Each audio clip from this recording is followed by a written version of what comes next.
The planning committee meeting. Welcome especially. Can you hear me? I'm echoing, I'm afraid. Excuse me. Is that all right? I think we're okay. You okay now? Thank you. Welcome especially to the members of the public who've come along this afternoon, also to the speakers. We have a very full afternoon, so we'll whiz through everything. That is all the announcements, hopefully, and then crack on with the actual meeting. My name's Nicholas Wright, I'm chair of this committee, and vice chairman is Councillor Andrew Dyke, who's sitting over there at the moment. Welcome also Faith Quinn, who's committee administrator, and principal lawyer Rachel Charrington-Walker, Kieran Power, head of development management, and development manager Carl Brace. Will be planning officers Joan Desmond, Adam White, and Matt McConville, who I think should be on the screen. Also Assistant Manager, South Worcestershire Land Drainage Partnership, etc. Andrew Fell, to give him his full title, and Conservation Officer, who we're very pleased to welcome, Rosie Burton. We have a slight snag with the highways. They are hopefully appearing shortly, if they haven't already appeared. So don't despair.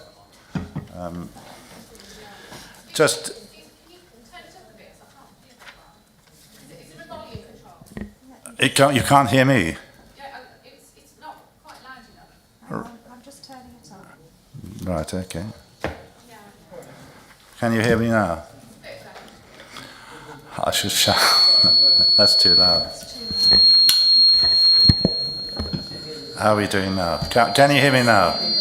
That's too loud. It's whistling. It's whistling. That's better. How's that? Can you... Go down a bit. The speaker, Chairman, inside the microphone, please. Yes, I'm already doing that. But they need to do it here, not you there. Can you hear me now? I can hear you because I've moved. So Splendid. I'm assuming everybody else. Are you all right with everybody? You need to hear what goes on in this committee. Very important. Okay. Few housekeeping breaks. Fire exit. In case of emergency, you can go out through the doors here. I can't stand this. Let's try it up there.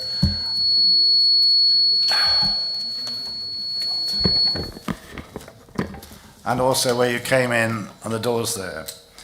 This meeting is being webcast on YouTube, and also there will be breaks throughout the afternoon depending on how we get on.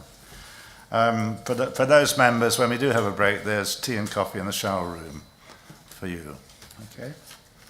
Just to say that Councillor Hannah Robinson will sit outside the committee on item 13, Councillor Andrew Dyke will sit outside on item 8, and Councillor Rob Adams will sit outside on item, wherever it is, 11. Thank you. Are there any apologies for absence, Faith? Thank you. No? Your microphone. Sorry. Chairman, yes, I've had apologies of absence from Councillor Eric Bowden, and Councillor Paul Middleborough is substituting for him. Thank you. Any declarations of interest? Yes, Chairman, other than those that you've just mentioned. For item 8, Councillor Clatworthy has declared a non-pecuniary interest in that the Speaker, Bill Kimberley, is known to him as a fellow Evesham Town Councillor.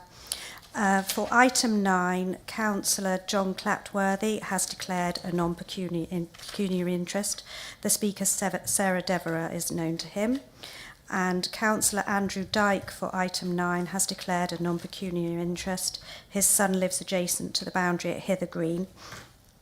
For item 11, Councillors Rob Adams, Paul Middleborough, Linda Robinson, and Margaret Rowley have declared non-pecuniary interests.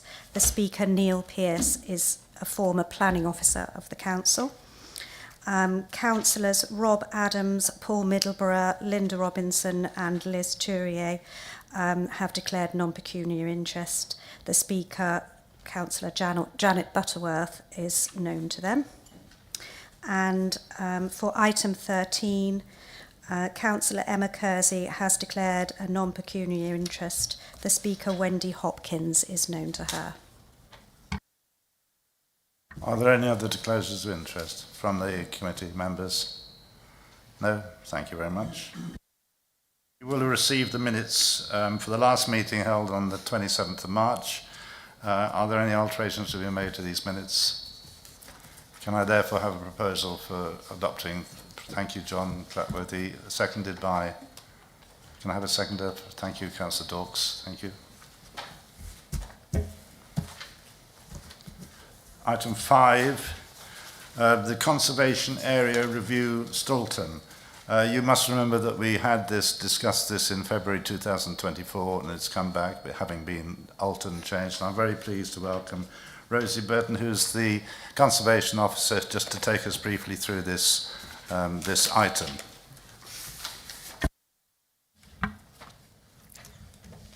Good afternoon, everyone. It's very great for me to come and talk to you because it's not something we get to do very often directly. So I will whiz on though, because I know that you're all busy this afternoon.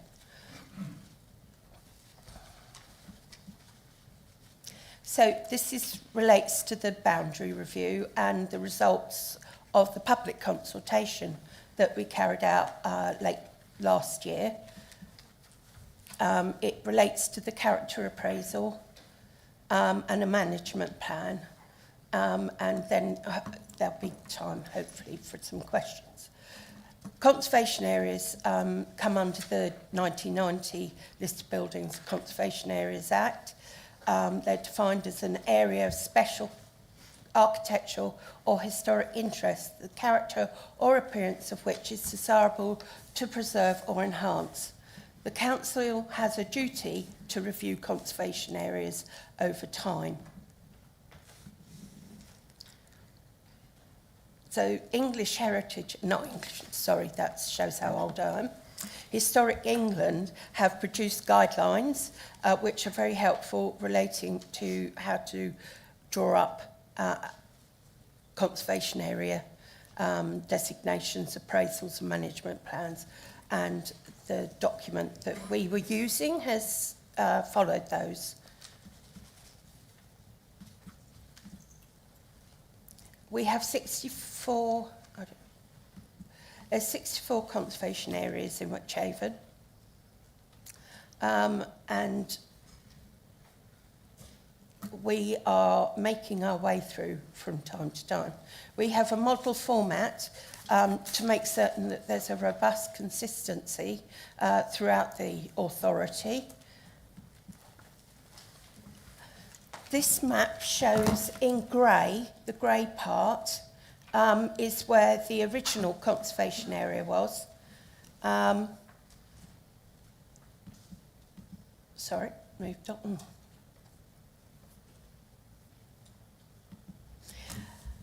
The new red outlined area is the proposed conservation area. You can perhaps see it a bit easier here. If you can see where the red line goes up Worcester Road and returns and comes down the brook, it then goes along field boundaries. It doesn't include much of the modern development of Stoulton because it doesn't really fit in with the character as well as some others. So, but during the consultation period, there was a lot of representation came in relating to the field that's here. Can you see my little arrow? Oh, I don't know what I'm doing to this. It's doing its own thing. So this field here, because it has a public footpath, it also is the setting to some of the older buildings that run along here.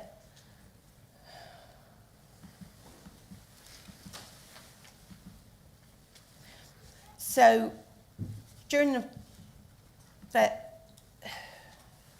many residents asked us to include that field as well as the dark green parts, which are the extensions.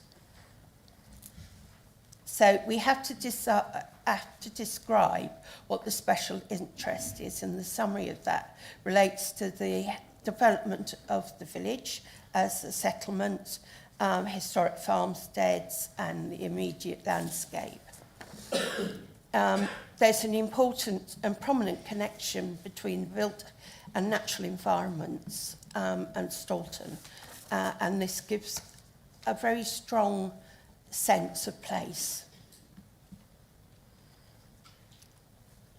So it encompasses boundary features, the public realm, trees and ecology, as well as the built. We sent letters to every house in the conservation area, giving them information about when and where the information drop-in session was going to be and when it would happen. We had a number of people come to visit us that evening, which was brilliant. And following on for that, we had 7 responses that received, 6 in support.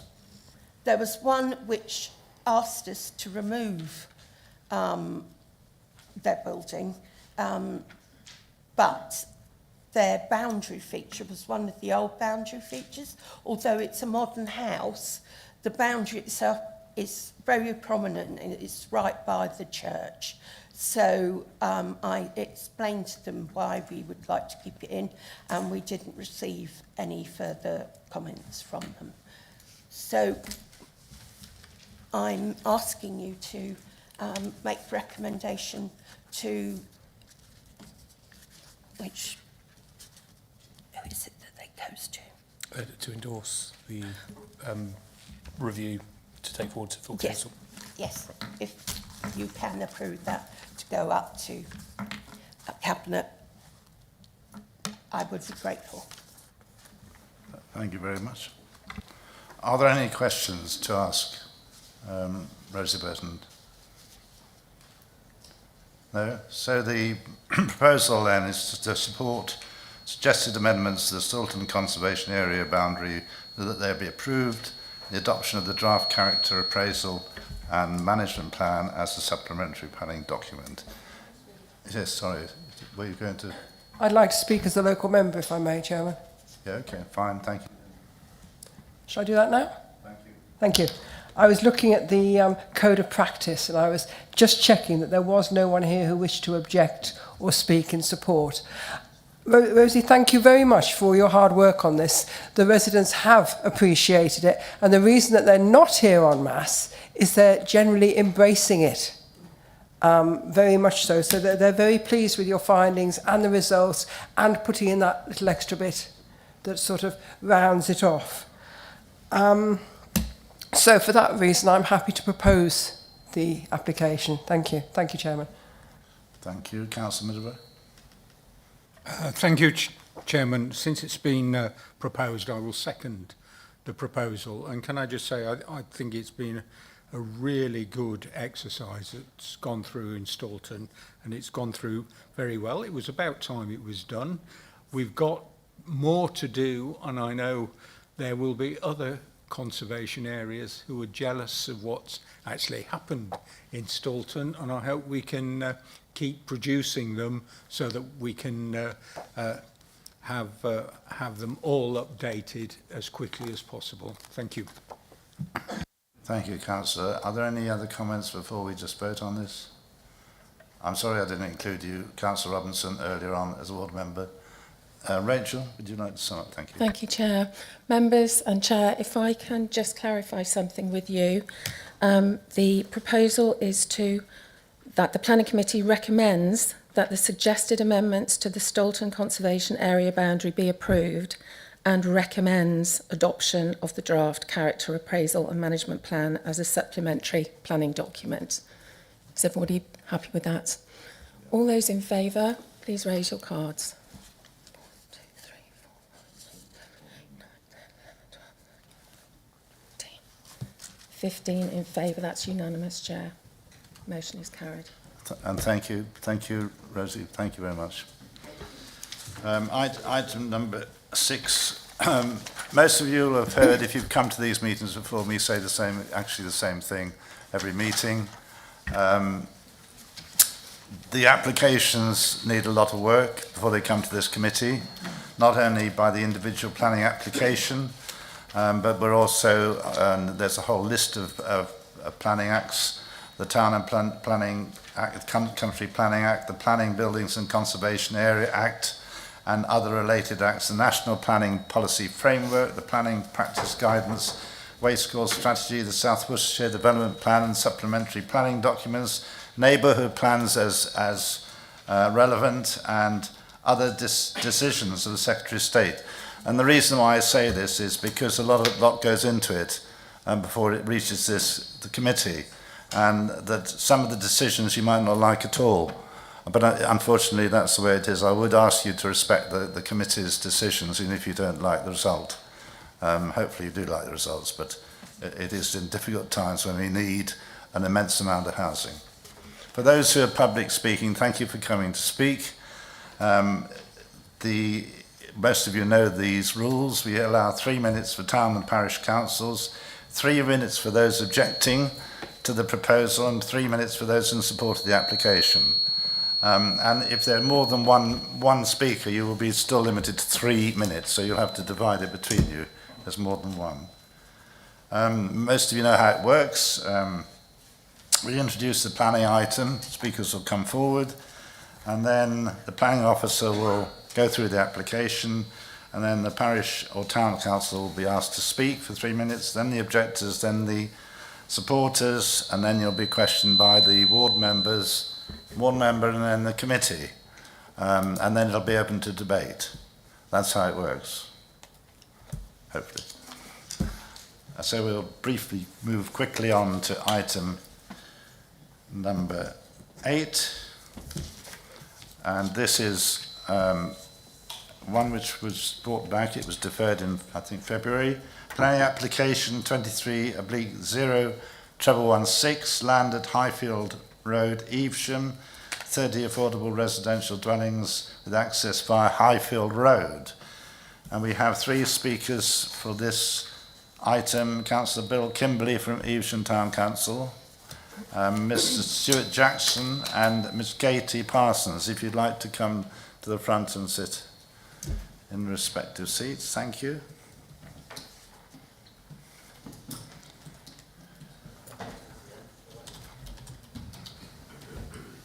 Thank you very much. The case officer actually is Matt McConville, who I think is somewhere out there, but Carl Brace is introducing this item. So over to you, Carl. Thank you. Thank you, Chair. Good afternoon, members. Yes, Matt McConville is case officer on this item and also items 9 and 10. I think it's worth just highlighting to members, Matt is actually on annual leave at the moment, so I think it speaks to his professionalism and his commitment to this planning authority and planning department that he's actually taken time out of his leave to appear remotely to assist members this afternoon. So I think that is worthy of recognition, especially in light of what's happened with transportation. Right, to the presentation. The application proposes the development of 30 affordable residential dwellings and associated infrastructure on a currently undeveloped site to the north of Highfield Road. The application site adjoins a residential estate located to the west of Evesham at Hampton. The scheme includes the creation of a new access off Highfield Road by utilising a section of dead-end road and landscaping located at the end of Highfield Road and to the rear of 49 to 57 School Road. This area currently provides driveway access to these properties. The proposed access would result in the removal of a section of the landscape strip and a mature white beam tree which is subject to a TPO. As members will note, Highways have no objection to the proposal, subject to a number of conditions which form part of the recommendation. This application was initially presented to the Planning Committee on the 27th of February this year, meeting with a recommendation to approve. At the meeting, members made the following resolution as set out in the minutes of that meeting. That this application be deferred, except in the location, to ask the applicant to look at design issues in consultation with the local members, particularly in relation to materials, the prominence of gable ends, fenestrations and similar matters. The applicants have amended the plans in light of the committee's concerns over the design and appearance of the scheme, and a meeting has been held with local members to review these amendments. The slide currently before members shows the amended layout now under consideration, and the amendments include the relocation of the bungalows to the south of the site so they now abut the public right-of-way, relocating the two-storey house types which previously abutted the public right-of-way to the north boundary, and repositioning two semi-detached house types to accommodate these further amendments. The following slides before members show the detailed design amendments with regards to the articulation and appearance of the dwellings. Chimneys have been added. There is a variety of front door colours, elevational enhancements including the use of mixed brick and render elevations, and locating double-fronted properties on key corner plots. It is considered that proposed amendments both have responded positively to address Planning Committee's concerns in respect to design. The incremental changes have led to material improvements to the scheme that will both improve its relationship to the existing Highfield Road bungalows, which adjoin the site, and also enhance the overall appearance and interest of the development internally. All other elements of the proposal remain the same as was previously considered by the Planning Committee in February, and these were not referred to in the reasons for the deferment. With regards to matters such as highways and drainage, it's once again highlighted these attracted no objection from technical consultees. The application proposes 100% of the dwellings as affordable housing.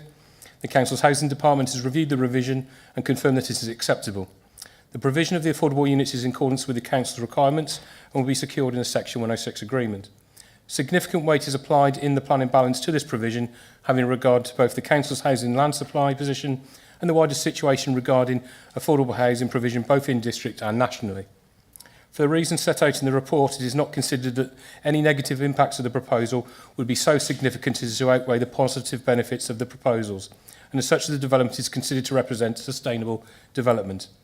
The recommendation is therefore to approve the application as set out in the report, allowing for modifications to the proposed conditions and or legal agreement as necessary.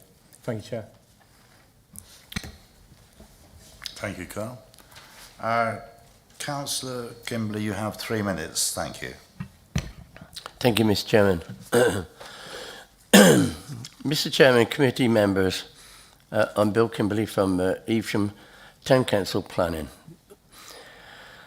I'm disappointed to be here again as a local parish councillor, trying my best to represent the local constituents on a matter of grave concern to them. At our last meeting, Councillor Robert Raphael spoke eloquently about all that is wrong with this development and also made points to contribute to the recommendation to refuse this application.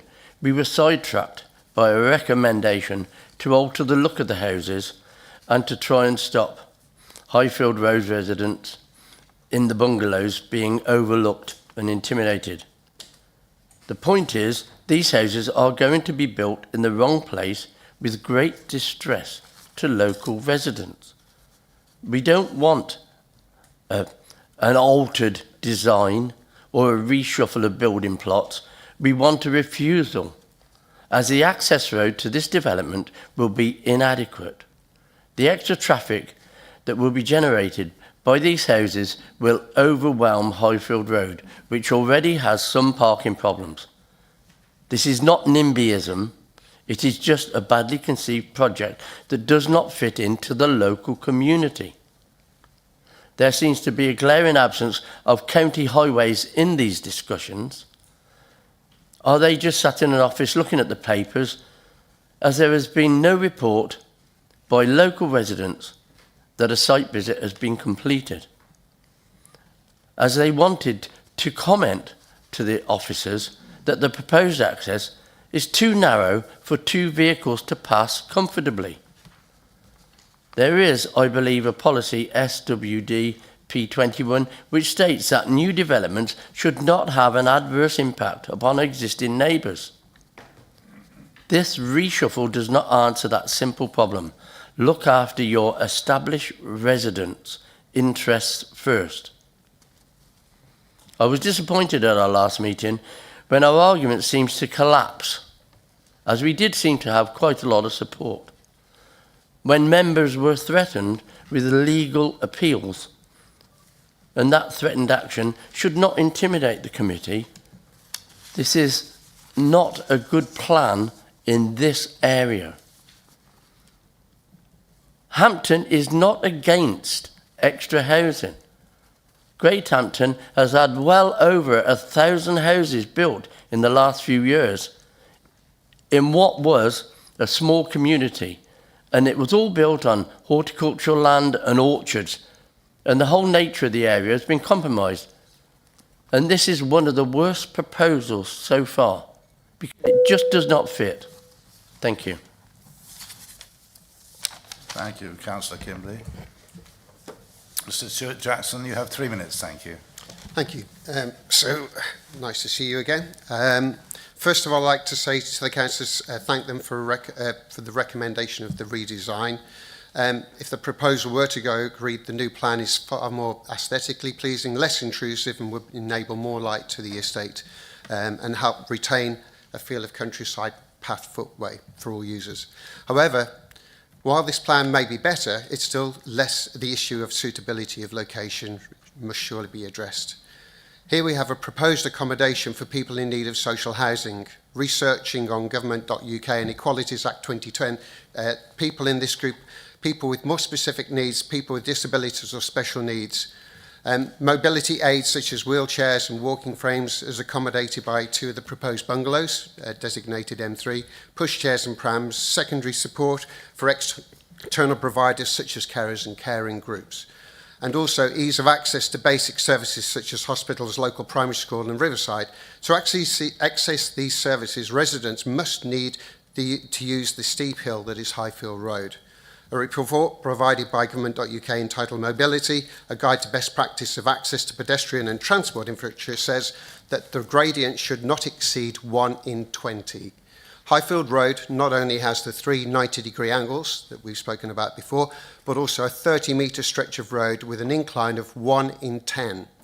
The guide also says the average wheelchair user can travel no more than 150 metres without a rest. The average mobility impaired walker no more than 100 metres without a rest, and that's on the flat surface. As an example of the impact here, the distance from the top of the Highfield Road to the Spa Shop, which is the nearest available facility, is 804 metres, meaning the average mobility impaired walker would have to stop 8 times for a rest just to get to the shop. This not take into account the steep angle or the return journey. While those inclines, descent, 1 in 10, and angles may be manageable to the average person, the barriers faced by people with social needs, disability will not allow for accessibility to day-to-day living.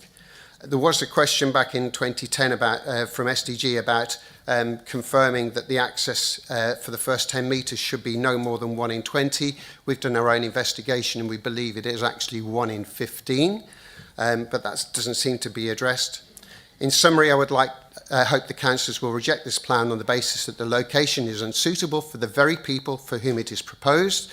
While the houses and design of the site are improved, the basics of location and therefore accessibility are fundamentally flawed and contravene guidance given by the government. Thank you. Thank you, Mr. Jackson. Katie Parsons, you have 3 minutes, thank you. Thank you, Chair. Good afternoon. My name's Katie Parsons. I'm a planning director at RCA Regeneration, the planning agent for the applicant. Thank you for allowing me to address the committee today. This application was previously reported to committee on the 27th of February and deferred on design grounds. The applicant has carefully considered the comments made by members of this committee and has made a number of key revisions to the design of the scheme. A productive meeting was held with local members and officers to discuss the proposed amendments, and we thank them for their time and input. These changes reflect a genuine commitment to working in partnership with the council to ensure the development integrates sensitively and positively within its context. The revised plans show the bungalows relocated to front the public right-of-way to mitigate the concerns raised about overlooking or blank gables facing existing residents. Dual aspect windows have been added to corner units for interest, and where this wouldn't be suitable due to overlooking, so-called tax windows have been added so that that visual interest is still there without the overlooking. Amendments have also been made to elevational detail and materials, and chimneys have been introduced to a number of the plots. A variation in door colour also adds some visual interest.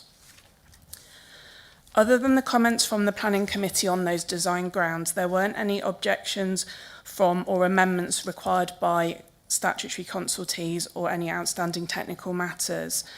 We understand that members may still raise concerns regarding the location of the site and the site access, but as officers have highlighted at the previous committee, this is considered to be a sustainable location and there aren't any highways objections to the proposals.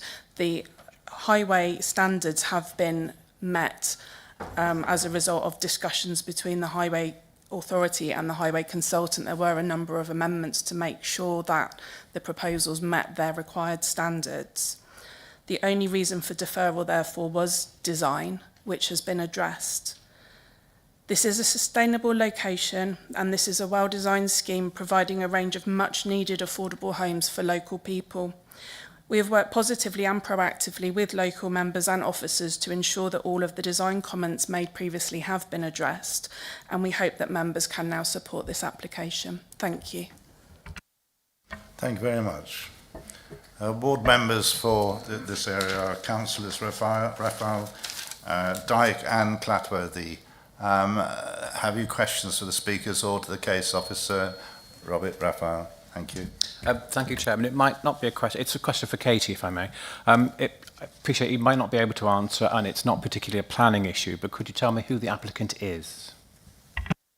So our client is a company called Evesham Heights Limited, and they are working in conjunction with a company that does what's called package deals for affordable housing. So they, between them, sort out the land, the planning permission, building it, getting the specification, but they aren't an actual housing association. So if planning permission is granted, there would then be a tender process for local registered providers, which would usually be in consultation with the council for their preferred list, for a suitable registered provider to then take on the scheme, and it would be to their specification but in accordance with the Housing Act for affordable housing, and it would be secured through your housing strategy team, who would have the the nomination rights to the properties and would have the final say on the tenure, etc. But at the moment I don't know exactly who that will be, because given that it hasn't got the planning permission yet, there isn't a guaranteed end user yet. Thank you. Okay. Councillor Dyke, have you any questions? Councillor Clatworthy, have you any questions to the speakers or case officer? Yes, please, Mr. Chairman. Carl, there was a site visit, obviously, in February, but there were a number of committee members who were not able to attend for their own reasons. Each of the 3 ward members independently wrote asking there be a further site visit for the benefit of those individuals and for those who did attend, so they could, if you like, have another look. And site visit, which would have been for this morning, was refused. Can you explain why it was refused, please? As you rightly say, the committee previously visited the site. It's not a case that just because one or 2 members can't attend that we would revisit. If we look at last committee's visit, a number of members didn't attend the site visits but still took part in the debate. So I don't think there's any overarching reason why a revisit in this context, given the nature of the amendments, the highly detailed site visit we undertook before, would have justified a revisit. And I say that's not a decision taken by me personally. I gave my opinion on it. You saw the email, but that's not a decision taken by me at an individual level. My recommendation was there was no need to revisit, given the extensive site visit, the extensive amount of members of the committee that were present, and also having regard to the nature of why this application has been deferred and back before us. It has been deferred on design grounds, so that is a matter, I think, in terms of the previous site visit, whether members attended or not, but given the whole package of information before members. And also we need to remember, members of their own volition could go and visit the site if they so choose outside of the organised site visit today, if they felt it was so important or necessary to their individual ability to make an informed decision. Obviously, we arrange a structured site visit, but there would be nothing to stop members viewing a site that's on the committee agenda from public vantage point under their own volition. So taking all that together in the context of what it has been deferred on, the reason not to revisit was taken, that we didn't need a site visit to say that was taken in conjunction. Legal were in the room, chair of planning as well. I don't want to throw anyone under the bus, but to say it's not, me personally, as I say, I'm quite happy to state I don't think a revisit was necessary in this context. Thank you. Couple of questions for Katie, please. At that meeting on the 7th of April that we had with yourselves, and on behalf of my colleagues, thank you for taking the time, and to Matt for arranging it. A question was asked of you directly: was there a housing association that would be, if you like, taking over this once any building was done? And as I recall, your answer was no, there wasn't. Has there been any change to that? No, this links to the response I gave to Councillor Raphael. So what would happen is that if planning permission is granted, the applicant would then look to enter into a contract with a registered provider, as in a housing association, and they would sort of run the contract with the construction company. It's called a package deal, and it's how housing associations often work. Whilst they do take on a number of sites themselves that they apply for directly in their own name, they also buy a certain number that have gone through a different process. So it will go to a housing association, it will be a registered provider, but given that I think this application's been in for almost 2 years, and I think whilst there was a housing association that did originally sign up for it, the grant funding process runs annually, so when it went past that and it still didn't look likely, they had to then spend that grant funding somewhere else, and so drop back out. It may be that same housing association is the one that takes it on, but it will basically go back out to tender to all of the locally operating housing associations and registered providers. One of those will sign up for it, and it will be built to their specification and their timetable using their grant funding. So it will be a registered provider housing association development. I just can't tell you which one yet, because until there is a planning permission in place, a housing association wouldn't commit to it given the length of time it's been in the planning system. Does that answer the question? Okay. I've got 2 associated questions, which are short, Mr. Chairman. If I could just read context of an email that I received yesterday. Regarding Highfield Road site. In the past, Rooftop's name was associated with this application without their approval. Therefore, it was requested the planning consultant remove all reference to Rooftop being the affordable housing provider. And then the next paragraph, more recently, Rooftop were formally approached regarding the site. They put together a package offer for the scheme. However, they were advised that their offer had not been accepted. Could you explain why it wasn't accepted and on what grounds, please? I'm sorry, that's not something we get involved in as planning consultants. The applicant runs that process entirely themselves because it's a contractual land ownership matter. We're only employed to do the planning application.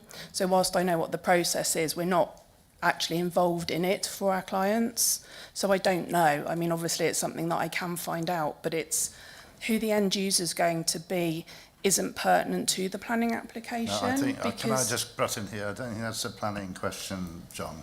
I think if you could stick to this plan in particular. Thank you. Okay, my point was that a housing association, in the first instance, their name was used without approval regarding an application, and when they were approached regarding an application in the site, their package was not accepted. Yeah, I accept and I would appreciate it if people noted that point, because it would appear that a very significant housing association has been rejected effectively. Okay, I accept that, but it's not part of this actual planning. Chair, may I answer on the applicant's name though, since that is part of the planning process? Or would you rather I didn't? You can mention it, but we're discussing a plan application, so I don't see how that's relevant at this stage. Because the council is correct that the application name did get changed. So I know that background, if you wanted that background. Whilst I don't know about the contractual side of it, I know that their name was originally put on because we were told that they were the housing association that was likely to be taking it, and so their name was put on. I think we're considering the application rather than that. Lovely. So I Thank you. should stick to the facts here. John, do you have another question? No, not at the moment, Mr Chairman. Thank you. I could come back later. Okay, thank you. I'll open it to questions from the committee, to either speakers or to the case officer.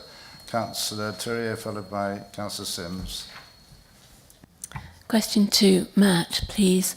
At the time, because of the access on the Highland Road being so steep, we were talking with the residents and other people about the access along School Road, which would seem to be easier, particularly if you've got people that are handicapped in any way. Has any progress been made on that?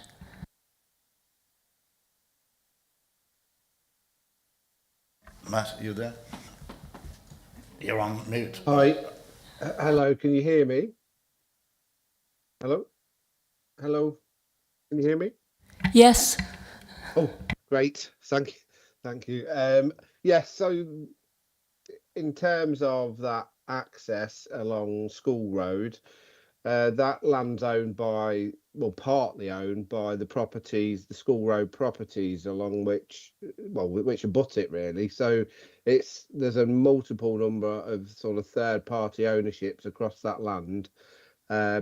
And from the site visit, I don't believe they're particularly keen, understandably, of having the maintenance issues associated with an access to this development across their land. It's also the case that, in all reasonableness, that the applicant has proposed an access which has been considered in a huge amount of detail by the Highways Department in respect of something of this size, because of the complications, because of residents' concerns, and have proposed an access that has been deemed to be acceptable. So it wouldn't really be reasonable for us to request that they consider another access or put one in where it's probably going to be more complicated than the acceptable one they proposed. Does that help? Well, I understand what you're saying. Thank you. Okay, yes. Councillor Sims, followed by Councillor Morris, Councillor Dawes. Councillor Sims. Thank you, Chair. Can I just, I don't know whether to ask this of Matt, the applicant, or Carl actually, but it's regarding the affordable tenure mix that is written in our report, and it says 25% of first homes, and that's on page, sorry, I can't find the page, what page it is, my apologies. But I was just querying the first homes, because I understand those were not part of our tenure anymore, and I don't regard those as particularly affordable, to be honest. So I wonder if you could ask. And 6% shared ownership. So I'd rather have sort of 30% shared ownership than first homes, which are basically discounted homes. I can take that one if. Yeah, carry on, Matt. Thanks. If you'd like me to. Yes, that's a really good point. I've got a number of applications, and I think two of the ones, or certainly one of those that's coming after this one, has had their affordable housing tenure changed very recently as a result of the changes that the government have made. This one will be being reviewed. It may have come in whilst I've been off by the housing department, and they're likely to ask for changes following that relatively recent amendment from the government, I believe. So it is quite possible, although I don't believe I had anything at the time I went on leave, that this will be revisited in terms of meeting the revised housing requirements now that First Homes has effectively, I believe, gone. Thank you, Matt. And if I'll ask if perhaps the local councils could ensure that, and perhaps the agent, that it is for shared ownership schemes, not the discounted homes. Councillor Adams. Sorry. Were you expecting any answer to that? I can do, but I've No. just made a point. Yes, a point. Okay, thank you. Thank you, Councillor Adams. Thank you, Mr. Chairman. You can stop me if I'm on a line of questioning that should have been dealt with at the last committee. The last time this application came before us, I was concerned about how steep it was to get up to this site and all the rest of it. And I recall, I look at on the town council's representatives, I think I was told that in bad weather they had to park their cars at the bottom and walk up. I've got that right from the last meeting? A nod will do, that certain people park at the bottom.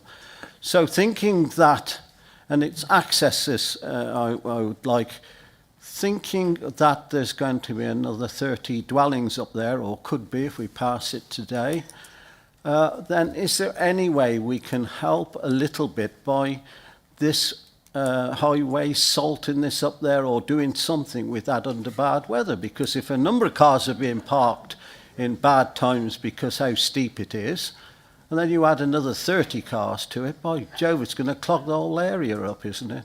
So I just wonder whether a condition like that could be even just thought of, or perhaps recommended from this committee. I may be asking too much. I'm trying to think practically. Thank you. Kieran, perhaps you'll answer that one. Yeah, thank you, Chair. It would be difficult for us to condition something of that nature because it's part of highway maintenance, really. So in terms of if it's an adopted highway, then it falls within the County Council's remit from highway maintenance. I'm just wondering whether we could, I mean, there's potential to, as part of any positive resolution, to explore whether sort of grit bins, etc., could be funded, something along those. But we'd have to actually have a conversation with Highways whether that's something we could secure either on or off the site. But we could take that away as a resolution to explore that. If the recommendation was to approve, we could add that, and I think that was reasonable to certainly see. And if not, make the point that we're concerned that it needs to, that we would like Highways to note that and take action if they can. So I think there's a few things to explore there. Hope that helps. Thank you. Councillor Dawes, followed by Councillor Morris. Sorry, the other way around. Councillor Morris, followed by Councillor Dawes. Thank you. That was to pick. Just want to pick up a query that was raised by the residents about the fear for elderly and disabled residents, and I've noticed in our report community transport contribution of £680. So my question is, how is that calculated? And given the concerns of the residents, is there any room to increase that amount so that there would be less of a concern for disabled and elderly residents? Thank you.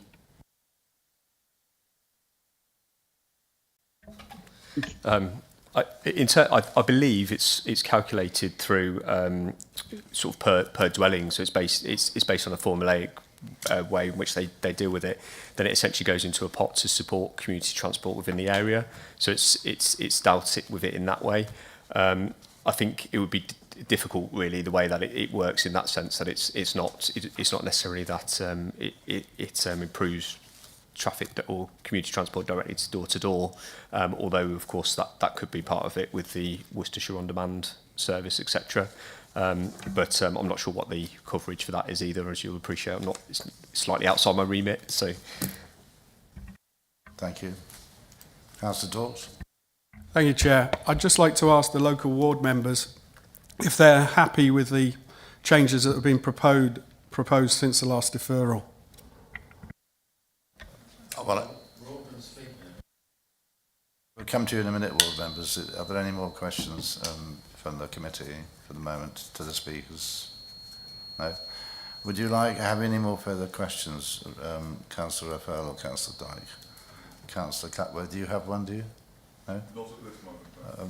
Would one of you, Councillor Dyke, would you like to just answer that question? The last question that Councillor Dawes put to you. Are we happy with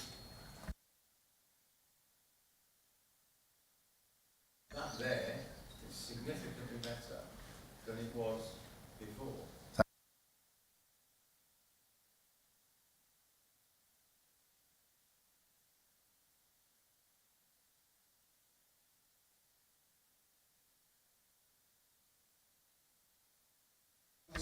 Thank you. Are there any further questions to any of the speakers before I ask the speakers? No? Thank you for speaking. Would you like to go back to where you were seated? Thank you.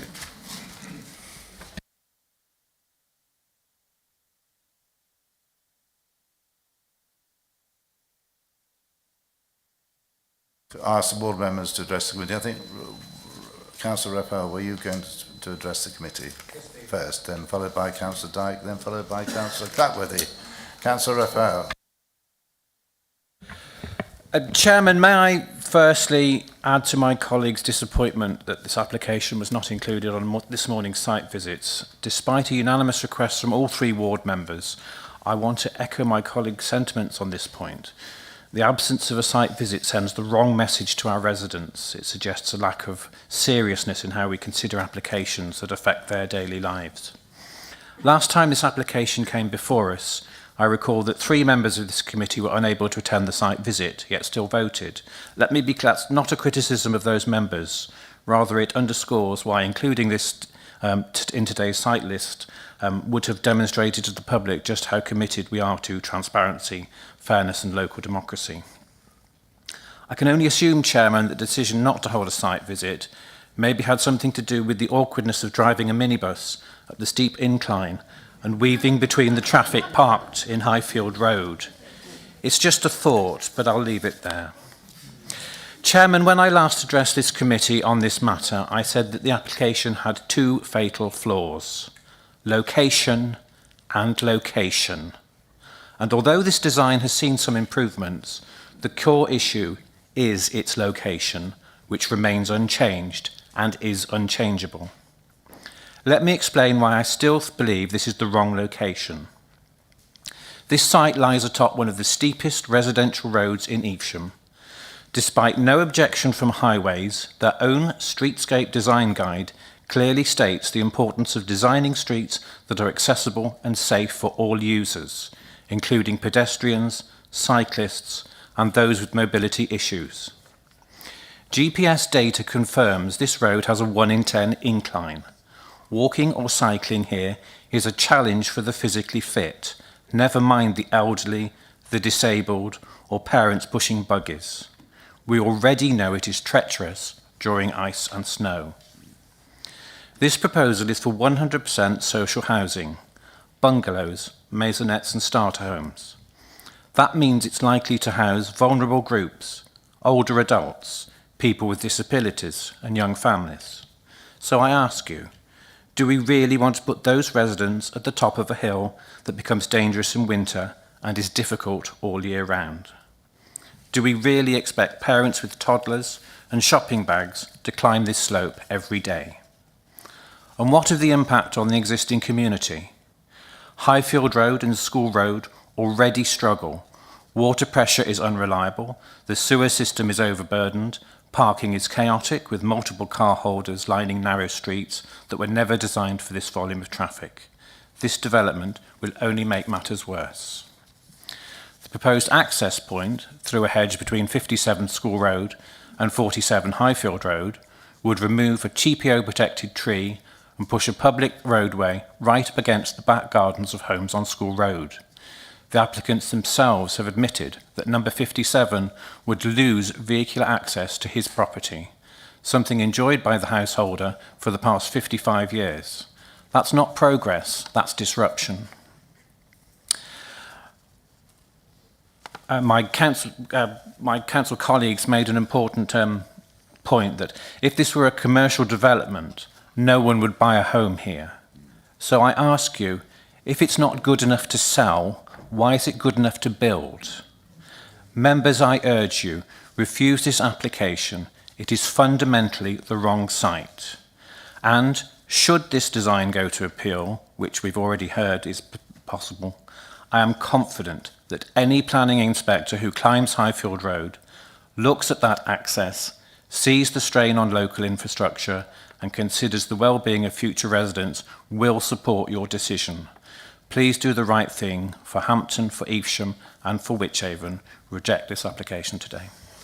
Thank you, councillors. So if you could delay your applause till the end, it would help. Thank you very much. Councillor Dyke. Thank you very much, Chairman. Can we go back on the pictures to the one that shows the very top where the new access is going to be? And it's got that one, yeah, because you can see on there. Is it possible to blow that piece on the light on the side up, the bit where the cars are going backwards and forwards, or that's, you can't zoom in on that part of it? No, okay, all right. Okay. Well, some of this you'll have already heard, but I thought initially that I would just say why I'm sitting here and not sitting over there. And that is because I can say certain things outside the committee as a ward member that I wouldn't be able to say as a committee member. And the big issue with that is predetermination. So that's why I'm here. To start with, I would like to thank the applicant and the agent for coming to the party with regard to changes in the design, not only to look at each property, but small things I have spoken about before. Chimneys, varied colours, front doors, that sort of thing. The biggest difference is moving the bungalows within the application to bungalows abutting bungalows that have been there for half a century or more. Some of the other properties were turned to make the front door face a different direction. Planning Officer Matt McCorville, that we've already seen, is always very professional and came back to us with answers to our many questions. Sadly, not always the answers we wanted to, but we did discuss the entrance and egress, and we saw that as part of the overall design. From the very start, I knew this application would be controversial. Highfield Road is a long, steep road, and many of those living there have occupied the houses and bungalows for decades. In the case of number 57, which is as far as you can get, over 50 years. Now, to their credit, the applicant has offered house 57 2 parking spaces inside the newly formed entrance. It's a bit of a walk from number 57, but it is a nice gesture. That is until someone else parks there, which will happen, and we all know it will. Suddenly, harmony in Highfield Road turns into conflict, not something the residents are used to. It is a community like no other. It is a safe road, very little crime, neighbour helps neighbour. Highfield Road residents know each other from homes top to bottom. That is why more than 300 people have objected. This is not NIMBYism, it is common sense. And actually, reading between the lines, everybody agrees that the site is in the wrong place. So why have we got this application at all? Well, a little thing called the 5-year land supply, which I'm sure you will have heard of before. If this council had a 5-year land supply, this application would never have come to the council. Having said that, we can refuse it, and we should. If an appeal is forthcoming following refusal, as Robbie has already said, I believe there is not a planning inspector in this land who would not uphold refusal by the committee. You may not know, but on the day of the last planning committee, some of the members of the committee experienced the application site. They were walked through dense hedges and trees, over public rights of way, along a muddy path, a path used every day by dog walkers and those just walking for pleasure out in the countryside. They enjoyed looking at the wildlife and proposed site. There was one gentleman I met there when he got his camera out, he was taking pictures of the wildlife with his camera.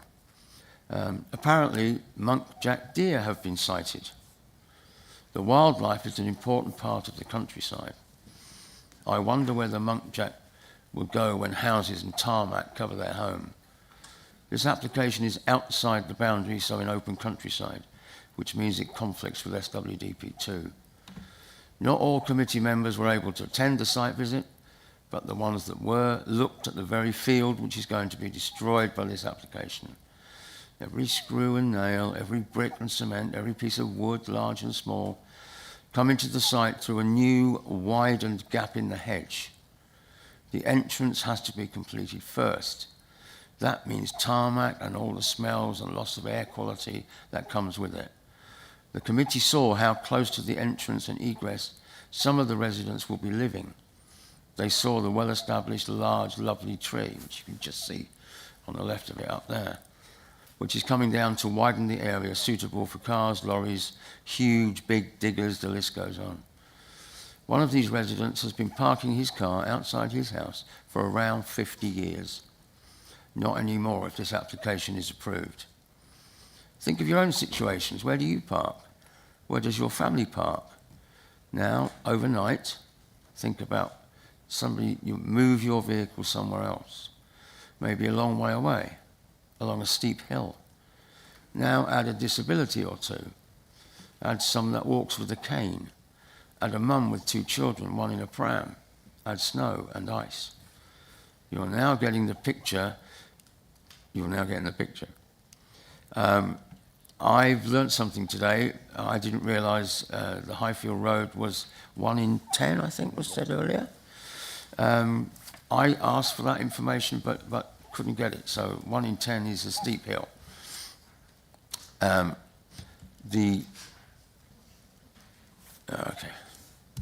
The entrance and egress are the most contentious areas of all. The width of the entrance just fits with no margin of error, and you can see that on the bottom left there. You have seen the highway graphic up to the screen. What some of you have not experienced are the road junctions every driver has to negotiate. Every time they come up or down, pick someone up from school, going to work, some coming home from work. Evesham traffic is legendary for gumming up roads, and more cars in this area will make the traffic worse. The open space policy with SWDP 5, it conflicts. SWDP 21 states, all development proposals must not have an adverse impact upon existing neighbouring and dwellings properties. The application conflicts with this policy. I have lived on a big estate. My house was built in 1995. 30 years on, there is never enough parking. Cars are everywhere. Near me, a number of houses with a drive for 1 car. One has turned the garage into a room for a senior member of the house so she can be looked after. They have 4 cars. That is what will be happening here. In conclusion, Chairman, this is a brilliant, workable, well-designed, now we've had a look at it. Everyone I have spoken to about this application cannot understand how this applicant came in the first place. Hopefully I've explained some of that. We need more social housing. Nobody would argue with that. Do we need accommodation at the very top of a steep hill? No, we don't. I don't believe anyone would buy a property here if these were market-led properties, as Robbie said. This is why they are all to be for people who need some sort of help with housing. I worry once they are in, they may never get out again. Thank you, Chairman. Thank you, Councillor Dyke. Have you anything to add to Councillor Clatworthy? Just a few words, Mr. Chairman, if you don't mind, please. Some will resonate with those who attended the site visit in February and the subsequent meeting after, where I read out. But I'd just like to let committee members know that despite what we've heard about the deferment being to do with design, aesthetics and one thing and another, I did ask the question that do other matters that arise, i.e. we're talking about approach and everything else, are they ignored? And I was advised, no, nothing is off the table. So I'd just like to draw your attention briefly, as my colleague has already said. If you come from Evesham, going out of Evesham on the Pershore Road, you come to traffic lights where you need to turn right into Workman Road, a very, very narrow one-way road that constantly has parked cars on the left because there are residential properties there. I could just about get my car through without going up onto the pavement. So how on earth you're going to get construction vehicles through there, I don't know. It's the only road in. There is no other way in at all. Ascending School Road, once you've come off that, you then turn left into Highfield Road, as I mentioned before, a 90-degree turn, and that obviously is the start of the cul-de-sac. And immediately, as in all estates, there will be cars parked on both sides of the road. Not necessarily directly opposite each other, but you've still got to weave in and out. And whilst the road is wide enough to do that, it's not quite as wide as some other roads. After approximately another 100 metres, there's another 90-degree bend, which we've heard about to the right. And committee members who attended last time will understand what I'm talking about. It's unfortunate for those who have not had the pleasure of a site visit that they can only imagine it or look at Google Maps. We've heard already that you then come to a very steep incline between 1 in 10 and 1 in 15, and we heard from a previous speaker that this is outside of the 1 in 20. So that is obviously a condition that must be considered very, very carefully. Those who were able to attend on the February site visit were absolutely dismayed by the steepness of this road. A drawing cannot identify the gradient, and looking at Google Maps does not give you any identification of the gradient. On the original report, page 310 identified that the proposed development is sandwiched between existing properties and an identified gypsy travellers site. Now, I'm certainly not prejudiced at all, but the presence of these individuals already causes some elements of alarm with existing residents, although not excessive, and now there's a proposal to put 30 properties even closer, which I believe would disrupt their living pattern.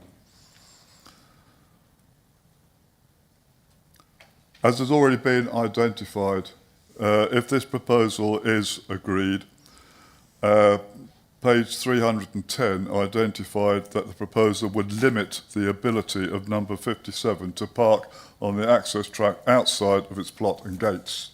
And again, only to emphasise, although it is repeating, that resident has been offered 2 spaces inside the new development, but that would not be sustainable. Someone else will park there. Who would monitor whether it's private land or co-owned, or what the legal arrangement would be on that?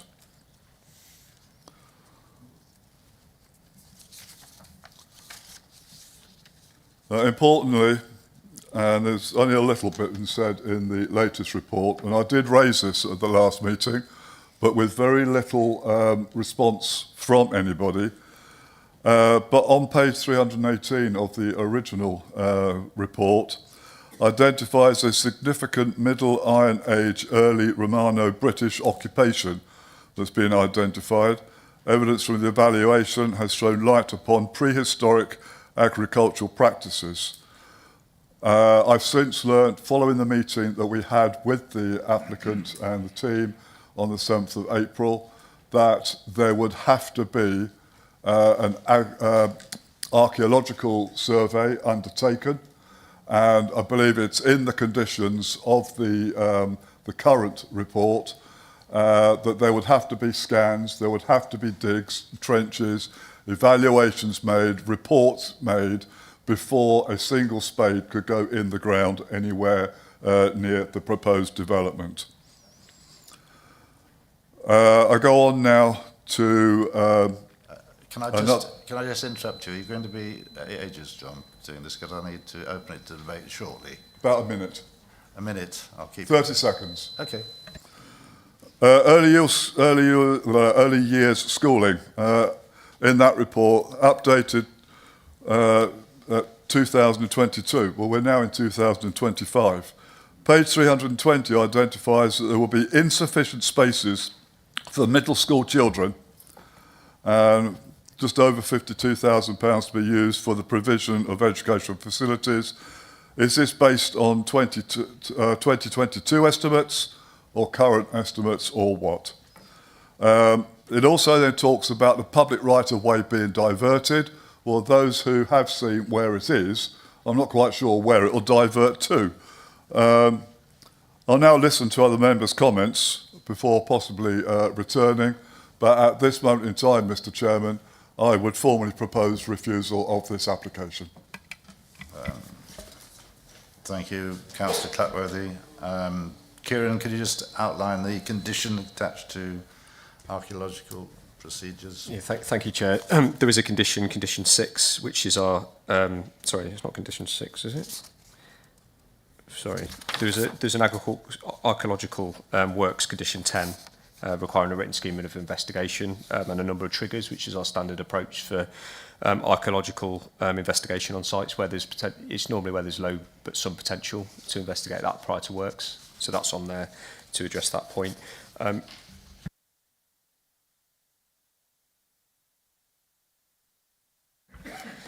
Just to pick up on the deferral reason as well, I think the councillors are absolutely right in terms of the matter in front of us today. It's open to members to consider all aspects of the application, and that's true. But what's also important is the resolution that this committee made at the previous February committee, I believe, where there was quite a lot of debate and discussion in particular about the location, and the point that officers made quite strongly was that if members were not to accept that location, they shouldn't really be moving and suggesting a deferral to redesign a scheme if they were going to refuse it anyway, because clearly that's not something that's reasonable or fair on the applicant to go through those extra measures and get a refusal at the end of that. So there was quite a bit of discussion, and the recommendation really was that if members were minded to accept the other aspects of it, that it would then be reasonable to say, go away, have a look at the design and see whether that could be improved and whether that could then be supported by members. But it was quite clear, and I think members will recall that advice, and that's true. And the reason we give that advice is, again, that matters of reasonableness and cost toward, etc. It doesn't mean that if matters have changed or there's new material planning considerations that weren't considered before, if they come to light, then it's perfectly reasonable to reconsider those. But I think we do have to be mindful of that motion and what was done before, and the reasons for that. And I think that's well covered in the minutes. So I just thought it was worth pointing that out as well. Thank you, Chair.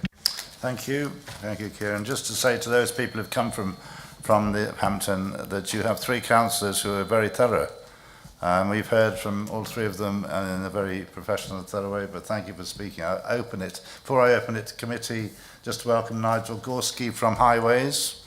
Should be on the screen now, so yeah, that's you can allow a bit of support for that. Thank you. Open to debate from the committee. Councillor Middleborough first, Councillor Kersey second. Thank you.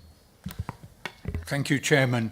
I'd just like to say, just point out some facts on a couple of things that have been said earlier. This morning, if we'd had a site visit, there would have been 3 members who would not have attended that site visit because 3 members didn't attend the site visits that we actually went to this morning. So we then might have been, in terms of what people have said, oh, let's have another site meeting sometime in the future. I just wanted to point that out. Other small detail to point out, cute though they are, muntjac deer are not a native species. They're invasive Chinese 20th century introduced deer, and they're just like grey squirrels, a blot on the green fields of this country. I move a second point. It was said that the development would cause distress to the people in the locality. Well, actually, not doing this development will potentially create distress to people who need housing, and this type of housing within Wychavon. I mean, I'm delighted that the developer has acceded to the proposals that the committee asked, the only proposals that the committee asked at the last meeting, to organise the change of design and a degree of layout change. So I feel that what I saw last time, I really think that we can move forward on this. And although highways, I'm sure, will answer some questions that some individuals may want to put on the committee, I would propose acceptance of the officer's recommendations. Thank you, Councillor Middleburgh. You can see lots of monk jacks, by the way, in Chancery Woods, if you ever want to see loads of them. Councillor Kersey. Chairman, thank you. Can I start by thanking Councillor Kimberley and the other speakers that have returned to us today, and commend the 3 ward members for the way that they've spoken to us and the way that they continue to represent their wards and the way that they've spoken so passionately in that representation. This is an affordable housing site, so it is slightly different to, as Councillor Dyke said about the 5-year land supply, but this would be deemed slightly different anyway, because it is 100% affordable housing. Members of the Planning Committee will recall, I imagine, with distinct detail, the affordable housing application that we had before us last month, and that made it look, the fact of the road being very extremely steep in this application, we looked at that situation where people were unable to open their windows because it was literally next to a motorway. And there were members of this committee that still supported that application. So I think we are a far way from that. It's clear that the deferral reason that we asked for, which was for the redesign, has been very much taken on board. And I would thank the applicant for working with the 3 ward members, and it's clear that all of those concerns that were raised have been accommodated within this application that we deferred. So therefore, I'm perfectly happy to second approval in line with officer recommendation. Thank you, Councillor Kersey. Are there any other comments from the committee members?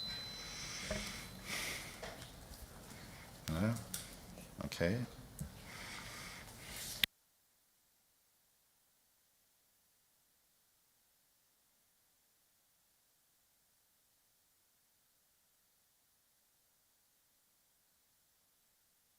Without any further ado, then, I'm going to hand over to Rachel. Thank you. Mr. Chairman, I do propose refusal. Yes. I've had a proposal for refusal from yourself, Councillor Clatworthy, but I haven't had a seconder for refusal. And I've had a proposal for acceptance from Councillor Middleburgh and a seconder by Councillor Kersey. So failing a seconder for refusal, I'll take the proposal that it's acceptance proposed by Councillor Middleburgh, seconded by Councillor Kersey. Thank you. Thank you, Chair. Members, the motion is to approve the application in accordance with officer recommendation set out in the report. All those in favour of approval, please raise your cards. 1, 2, 3, 4, 5, 6, 7, 8, 9, 10, 11 in favour. All those against? 2, 3 against. Any abstentions? That's 11 in favour, Chair. The motion is carried. Thank you, and thank you for coming and speaking on that item. Yes. I'm going to crack on, please. We'll do the next application, and then we'll have a break after the next one.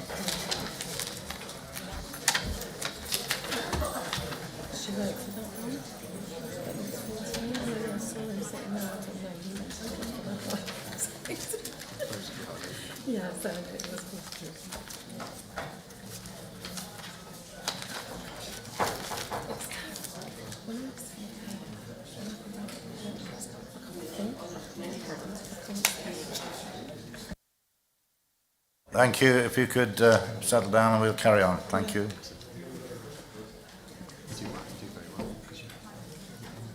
Item number 9, application 23/00936. This is land at Badsy, Rail Fresco, the back, and 34A Bretford Road, Badsy. This was deferred from the February meeting.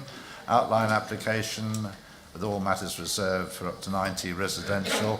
We have 3 speakers. We might have more than 3 speakers. Councillor Ian Devine, Badsy and Aldington PC, Sarah Devereux and Richard Fowler. I don't know you're speaking. Devereux, I think, you're speaking on this.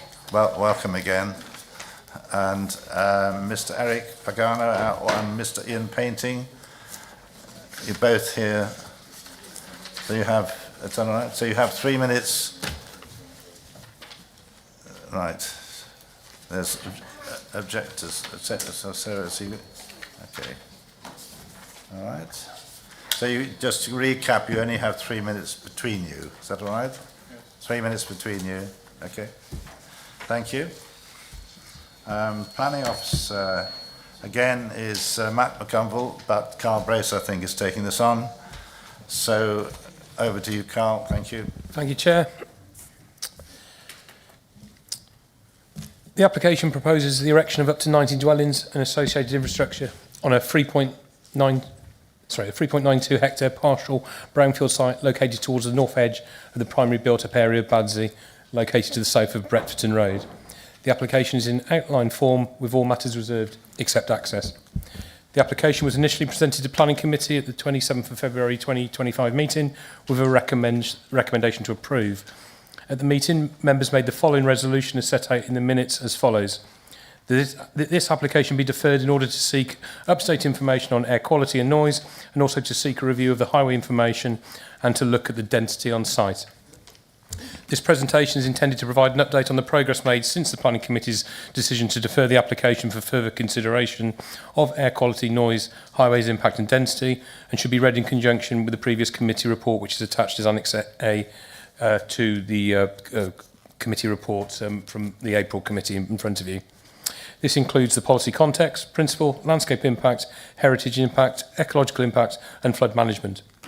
One additional letter of objection has been received since the previous committee and the deferral, and a summary of these issues are set out in the committee report. The applicants have submitted additional supporting information to address the areas highlighted by Planning Committee, and this includes an air quality update note in respect of the use of data, a density note, a noise assessment update, and a general response note which draws together all of the responses.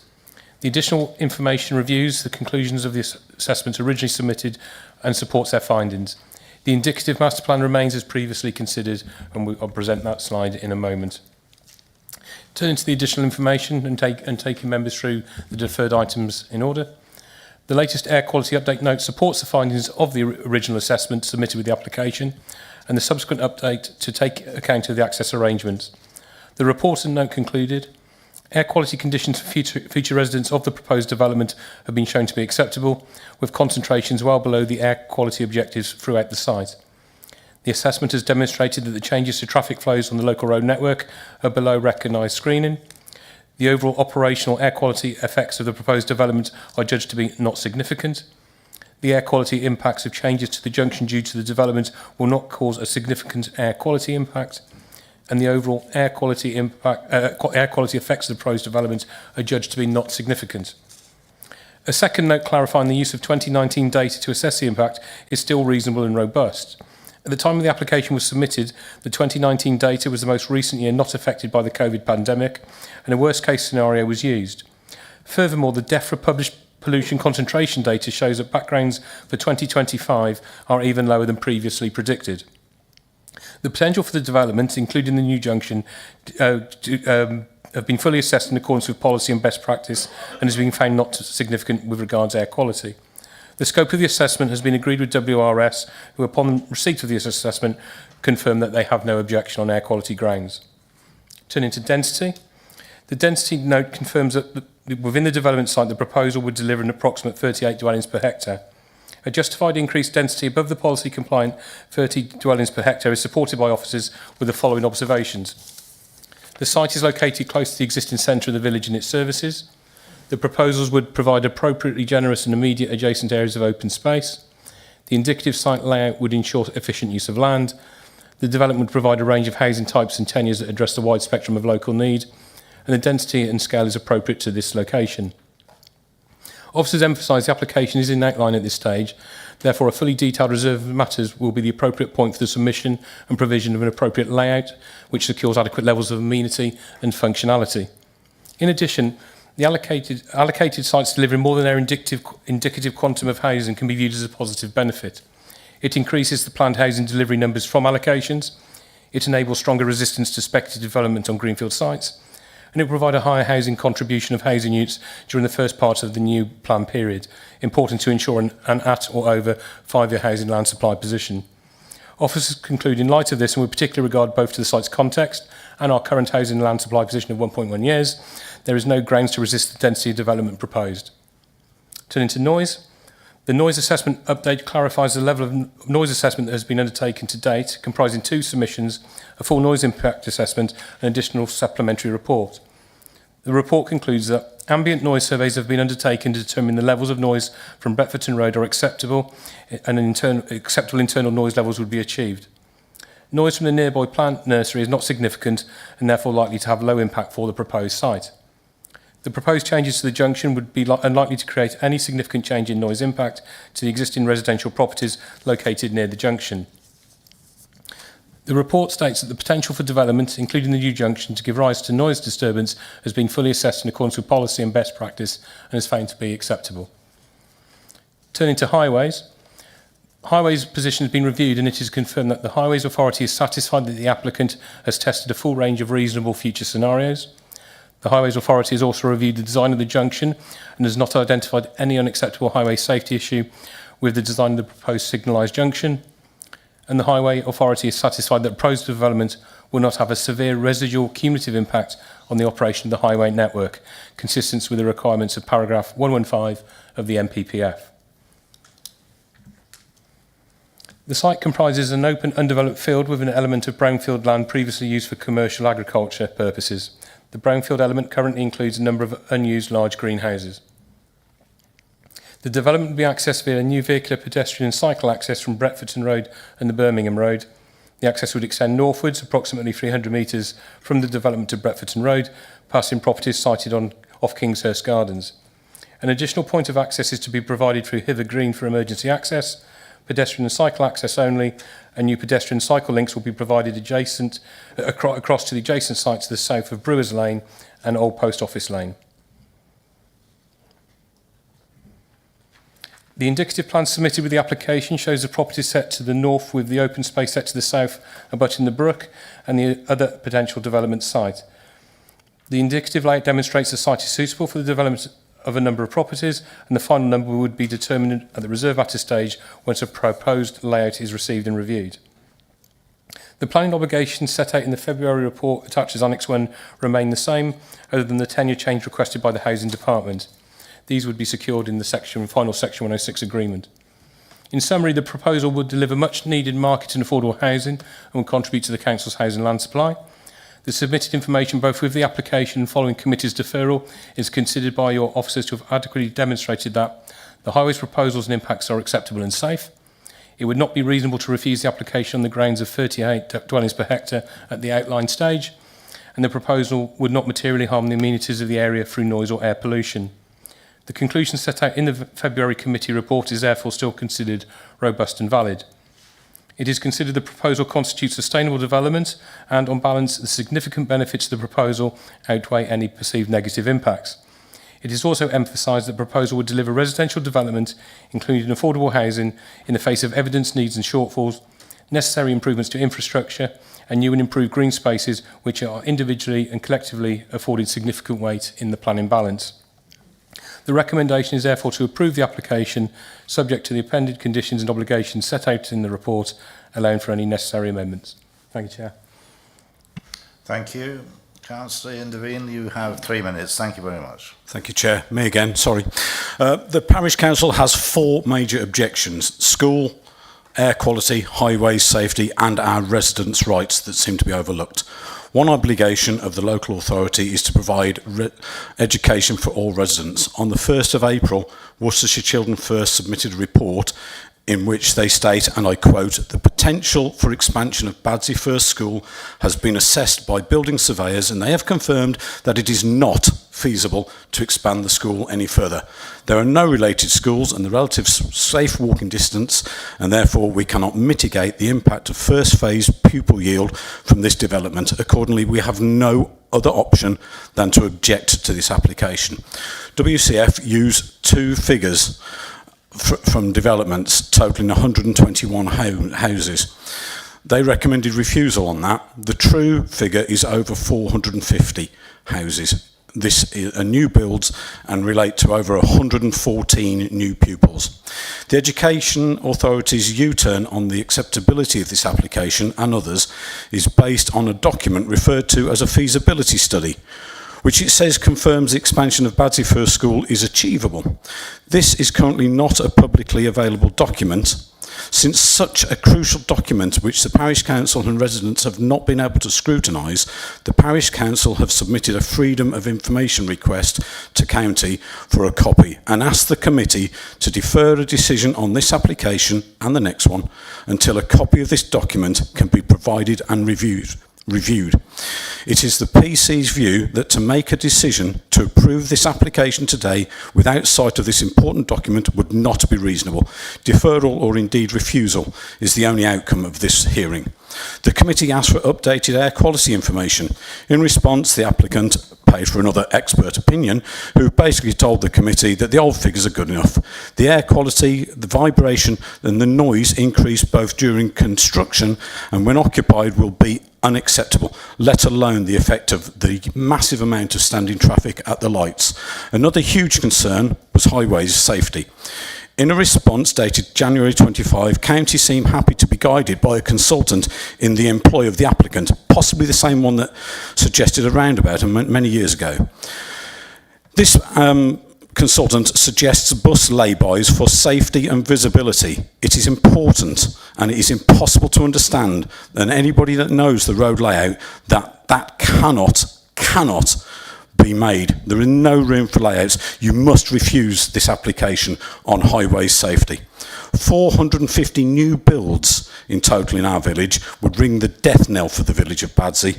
We ask you to make the right decision by supporting the Parish Council and the vast majority of our community and reject this application totally. Committee, please make the right decision for our residents. Thank you. Thank you very much, Councillor. Sarah, Deborah and Mr Richard Fowler, you have 3 minutes between you. Thank you. 90 seconds, please. Sorry. Yes, following on from what Ian said, I met up with a friend who's a planning inspector. I showed him that junction as it is. I made him aware of the proposal. He was very careful with his words, but he certainly expressed his scepticism that a safe access could be made at this point. On the school issue, I read a document which was posted on the portal on the 1st of April by Education. Their conclusion was that for early years education, this proposal would make it unsustainable. Education for early years would be unsustainable. A separate issue which I didn't mention last February, 8 weeks ago when this came to committee, is the boundary, and this has got relevance both to this item and the next one on the agenda. The brook, described by Carl, the brook, described by the applicant as a ditch that's likely to dry up in the summer, is a wildlife corridor. It's a roosting and feeding area for bats.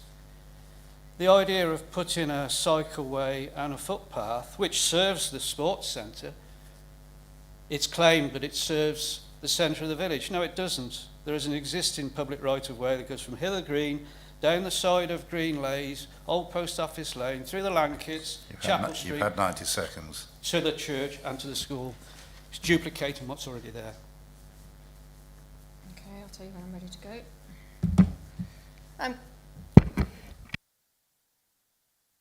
I'm grateful that highways have come along because some of the points I'd like to make are about highways. In a letter dated the 20th of June 23, Highways said that they would not allow traffic signals for the following reasons: lowering the efficiency of the 2B roads, which carries a high percentage of HGV, interruptions to traffic flows on the main road, new congestion would be created, new queuing on the main road would be introduced, air quality would be reduced at this location, disturbance, especially after midnight, to existing nearby properties, vehicles slowing down, stopping, waiting, starting, observation to the primary signal heads might not be achievable, maintenance cost implications to Worcestershire County Council, not convinced a design can be accommodated at this location. Now, putting aside all the other surveys that you've done about emissions and noise and everything else, those fundamental points stand alone. It is not a safe road. It is not a road that should have a four-way traffic control. I am also concerned about your comment in the document that you have on page 43, which says Highways considers that the proposed reinforced earth-retaining solution is unlikely to be acceptable. So if it's unlikely to be acceptable, why has it been proposed? And if it has been proposed, then why hasn't an alternative come up? Your alternative is that there should be a brick wall, not for the safety of the people in the village, but your concerns are, and I go on to state from your document that you have in front of you, that the only concerns is the damage to the geotextile material. But let's not worry about the pedestrians, the drivers and the residents. Sorry to cut you off in your prime, but thank you very much for your comments. Mr. Eric Bagano and Mr. Ian Painting, you have 3 minutes between you. Yes, thank you, Mr. Chairman. At the February committee, members raised some questions regarding noise, air quality, highways and density. In response, our technical team has reviewed the technical assessments and submitted further information to assist the Council in its consideration of this application. Following this, each of the relevant statutory consultees has confirmed that there are no technical objections to the development. This application is for 90 new homes, including 36 affordable homes, and it will also deliver a new footpath and cycleway linking the north of Badsy to the village centre. The existing footpath on Bretforton Road is narrow and runs close to heavy goods vehicle traffic. A cyclist was killed here a few years ago. The footpath is consequently underused. This development will deliver a significant improvement with a new 3-metre wide footway cycleway linking the village north of the village to the village centre, the school and the sports club via a shorter, easier and safer route. The application meets Wychavon's housing policies with 40% affordable. Since February, as we heard with the previous application, your housing officer has requested a change to the tenure mix to include 70% social rent and 30% shared ownership, and we are happy to agree to this. The homes will meet the Council's new design code and there will be a substantial biodiversity net gain across the site. The SIL payment will be met in full along with additional funding for Badsy School and the Sports Club, which will be secured through the Section 106 agreement. My colleague Ian Painting will add a few more technical comments. Thank you. My name's Ian Painting. I'm Head of Design and Planning at Fantech. I was formerly Senior Partner at Barton Wilmore. I attended the committee back in February. We have reviewed the application and the evidence that supports it and the technical robust assessments that support it in light of members' a deferral and the debate therein. Members raised a number of matters, including reliance on 2019 data and whether the noise and air quality assessments were robust. In short, as set out in the notes that have now been submitted, the assessments, which is evidence, represents a worst-case assessment and are up-to-date and robust. The scope of these assessments were agreed with the County Council and have been reviewed in consultation with them. No objections are raised by the statutory consultees. The density of the proposed development is a result of an iterative design process that underpinned the formulation of the proposals, including landscape and visual impact assessment, the application of the Council's own design standards, and your target housing mix. The resulting density and the layout is, of course, the output of that design process. It's not the input. The application has therefore been the subject of robust and rigorous assessment, and as Eric says, will make a valuable contribution to the pressing need for new homes, including affordable, in a manner that is consistent with the emerging local plan. Thank you. Thank you very much indeed. Thank you. The ward member is Councillor Mark Ward. Mark, have you any questions to ask the speakers? And you can also ask Mr. Gorski from Highways, who wished to.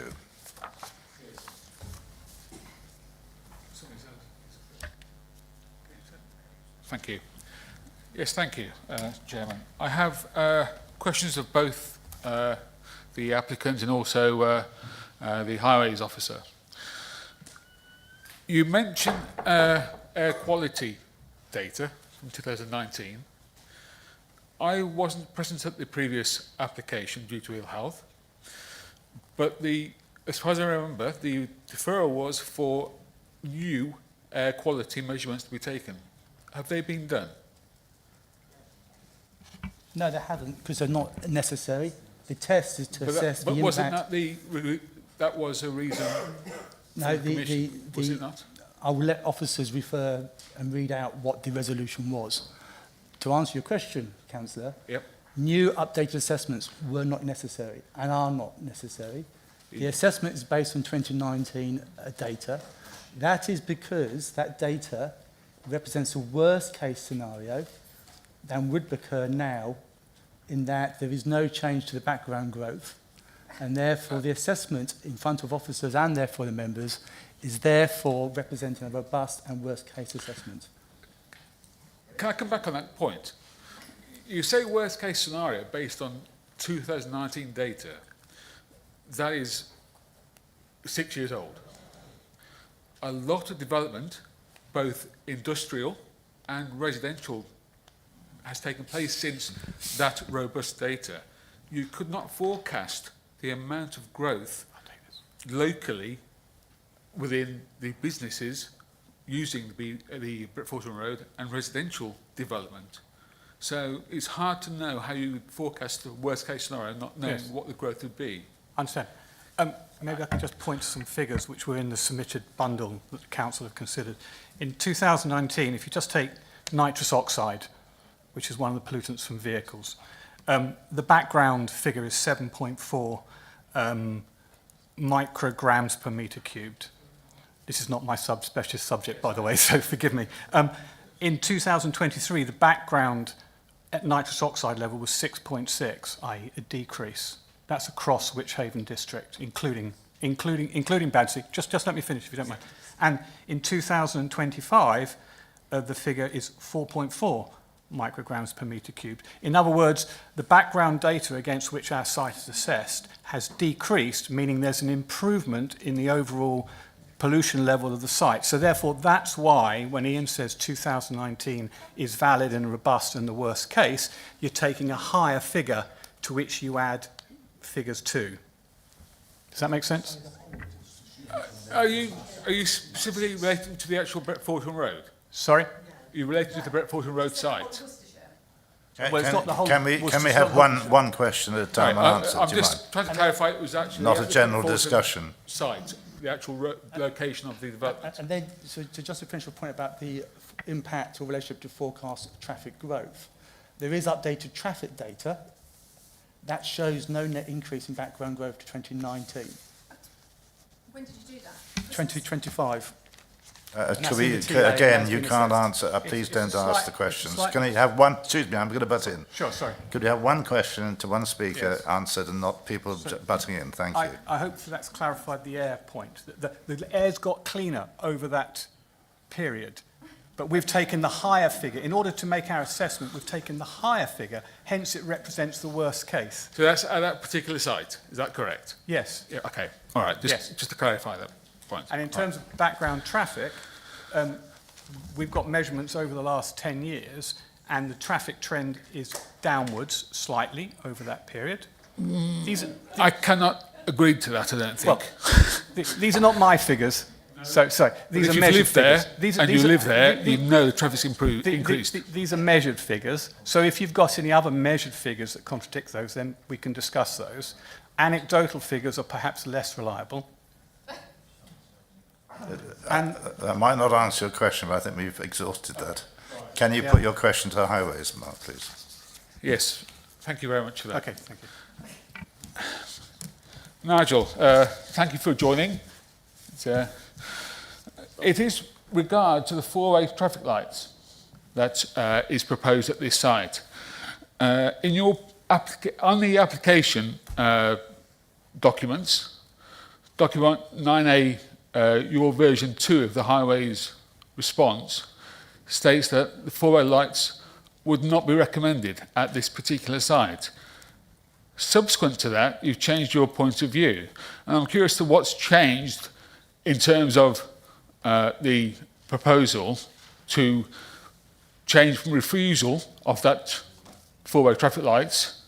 This is in your document dated the 26th of June 2023. And I'm curious to why it's changed to one of approval. Thank you. Yeah. Okay. I guess I would just obviously mention that obviously a colleague was first intending to attend this, but is off sick. So, whilst I am here, my knowledge of this site is... Mr. Gorski, we can't hear very well. Is there any possibility of you turning it up slightly? Thank you. Yeah, sorry. Can you hear me now? Is that okay? A bit better, yeah. Yeah. I guess when things are first submitted by the applicant team, it's a little information has gone into the detail. The design is initial stages. There's been limited, analysis of the capacity. So our first, based on the initial information we received, then yes, we weren't supportive of a signal junction in this location. But obviously our highways response is always based on the evidence that is presented before us. We've, asked the questions. The design has been amended.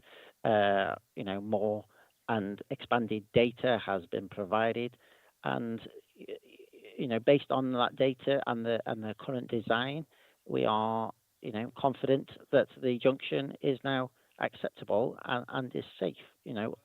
Network safety is our primary concern. We would not be supporting an application if there was any risk of network safety. The junction has gone through, stage 2 road safety audit process. The Worcestershire road safety team has done a thorough investigation, and the conclusion is that it is acceptable on highways grounds. So. Thank you, Mr. Gorski. Do you have a further question, Mark? Not particularly, but I don't think that response is particularly clear based on the fact that you've got 90 houses going in there, which is no reduction in terms of the original application and the original concerns with highway safety and the disruption of traffic flow. So it's difficult to know what's changed or what's improved in terms of traffic flow, which I don't think it has, to change that point of view. That was my comment. It just seems an abstract change of view based on no reasonable data reduction in traffic. Okay. Yeah, the traffic, the traffic data won't have particularly changed for a generation from the site. It's still the same number of dwellings. I guess there is other measures, travel plan measures to try to encourage mode shift. So, so whilst that had a slight change, it's not massively different, but it is the design that has changed. So there's the positioning of the signal poles, the layout of the junction. It has gone through several stages of refinement, and it is now at a stage where that scheme design, how it would operate, there's various different combinations of how signals would operate.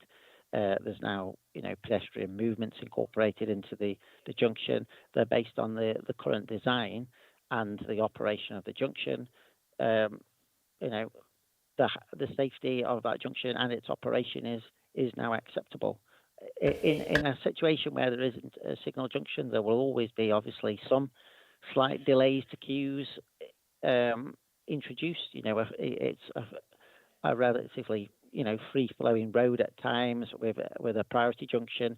Introducing signals will inevitably generate a bit of delay, but those queues are within acceptable ranges that you would see at any signal junction in the county, and it is shown to operate well, especially during the weekday more sensitive peak hours. So it is, we have gone through the stages to check we are satisfied with the results. We have checked all the parameters that have been used, and we are, happy that it is safe and operates satisfactorily. So, Thank you. Thank you for this. I know it doesn't satisfy your answer, Councillor Ward, but that's the answer you've got. Indeed. All right. Okay, we'll leave it there then in that case. All right. Just before we bring in the committee, Matt McConville, did you want to say something? Yes, thank you. It was just around a point of clarification of on the air quality point earlier.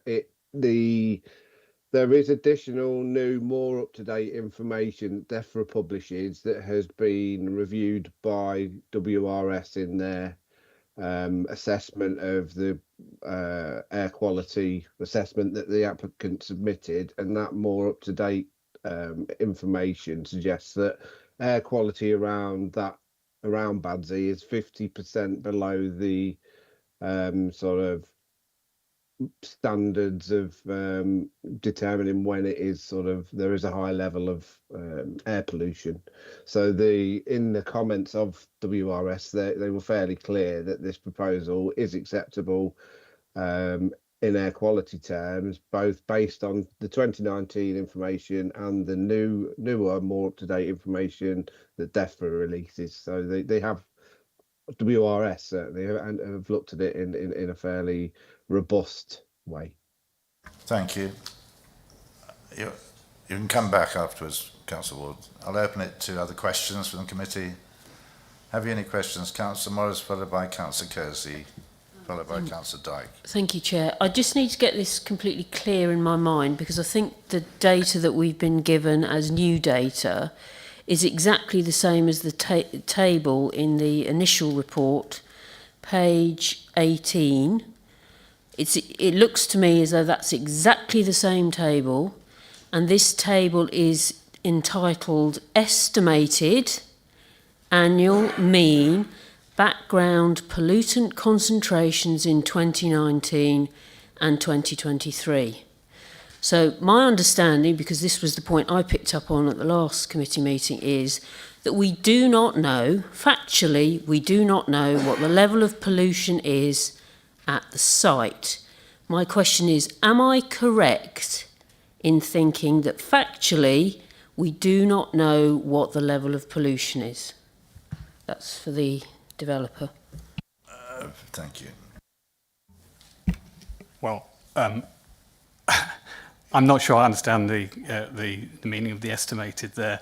My understanding is it's based on the data collected by Wychavon across the district of the air pollution level. But if you just let me continue for 1 second.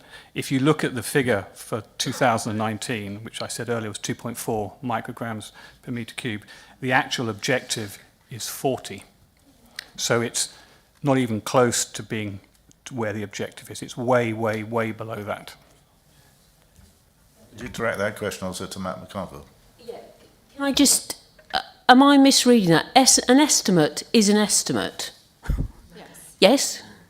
Do you accept an estimate is an estimate? So it's a prediction? Yeah. I'm not arguing about the meaning of estimate, no. No, okay, so we've established that it's an estimate. Yes. Okay, thank you. Could you answer that, Matt, please, a question? Yes, I'm not an expert, I'm afraid, in this, but certainly I thought it was a reasonable question, and I have spoken to and liaised with WRS over the sort of air quality information, the original report, and that use of the 2019 data. But they are fair, again, I've already said it, apologies, but they are fairly, they're pretty clear that they're in the use in terms of their regulations, in terms of the process for them assessing it. That 2019 data is acceptable for them to use, and there is more up-to-date information from DEFRA, so they have looked at that and come to a more accurate, up-to-date assessment of the impact, and found that to be well below levels of concern. So we do know exactly when the DEFRA information is from. I'm afraid I don't know, but he does say that there is the up-to-date DEFRA information, and he's satisfied that that shows that the development is acceptable. And I'm certain that's after 2019.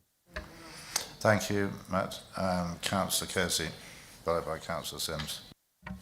Chairman, thank you. First of all, a follow-up question really from Councillor Morris's question to the applicant. So, estimate, guesstimate, whatever it may be, you've just actually said that that is across Wychavon as a district. But you just answered Councillor Ward's specific question when he said to you, is that at this site? And you said, yes, it is at this site. But you've just answered Councillor Morris to say that that is across Wychavon. Can you confirm which it is, please? I think Wychavon is broken down into different regions. So there are multiple regions within Wychavon. So the Badsy one is the figure for the Badsy region. So are you, sorry, can you allow me to ask the question? So are you saying that is an average across Wychavon or Wychavon divided, or is it what you've just answered to Councillor Ward? It's not an average, I don't think. Okay, no. You've just answered Councillor Ward to say the data of the estimated data is specifically at that site. Is that the case? Yes, for the Badsy region, yes. Thank you. Okay, so we understand that it's a region within Wychavon as opposed to at the site. So, Chairman, if I could ask, please, Highways a question and then a question to the applicant, please. So if I could ask Highways, please, to comment on the bus provision that the Parish Council raised as a concern, please.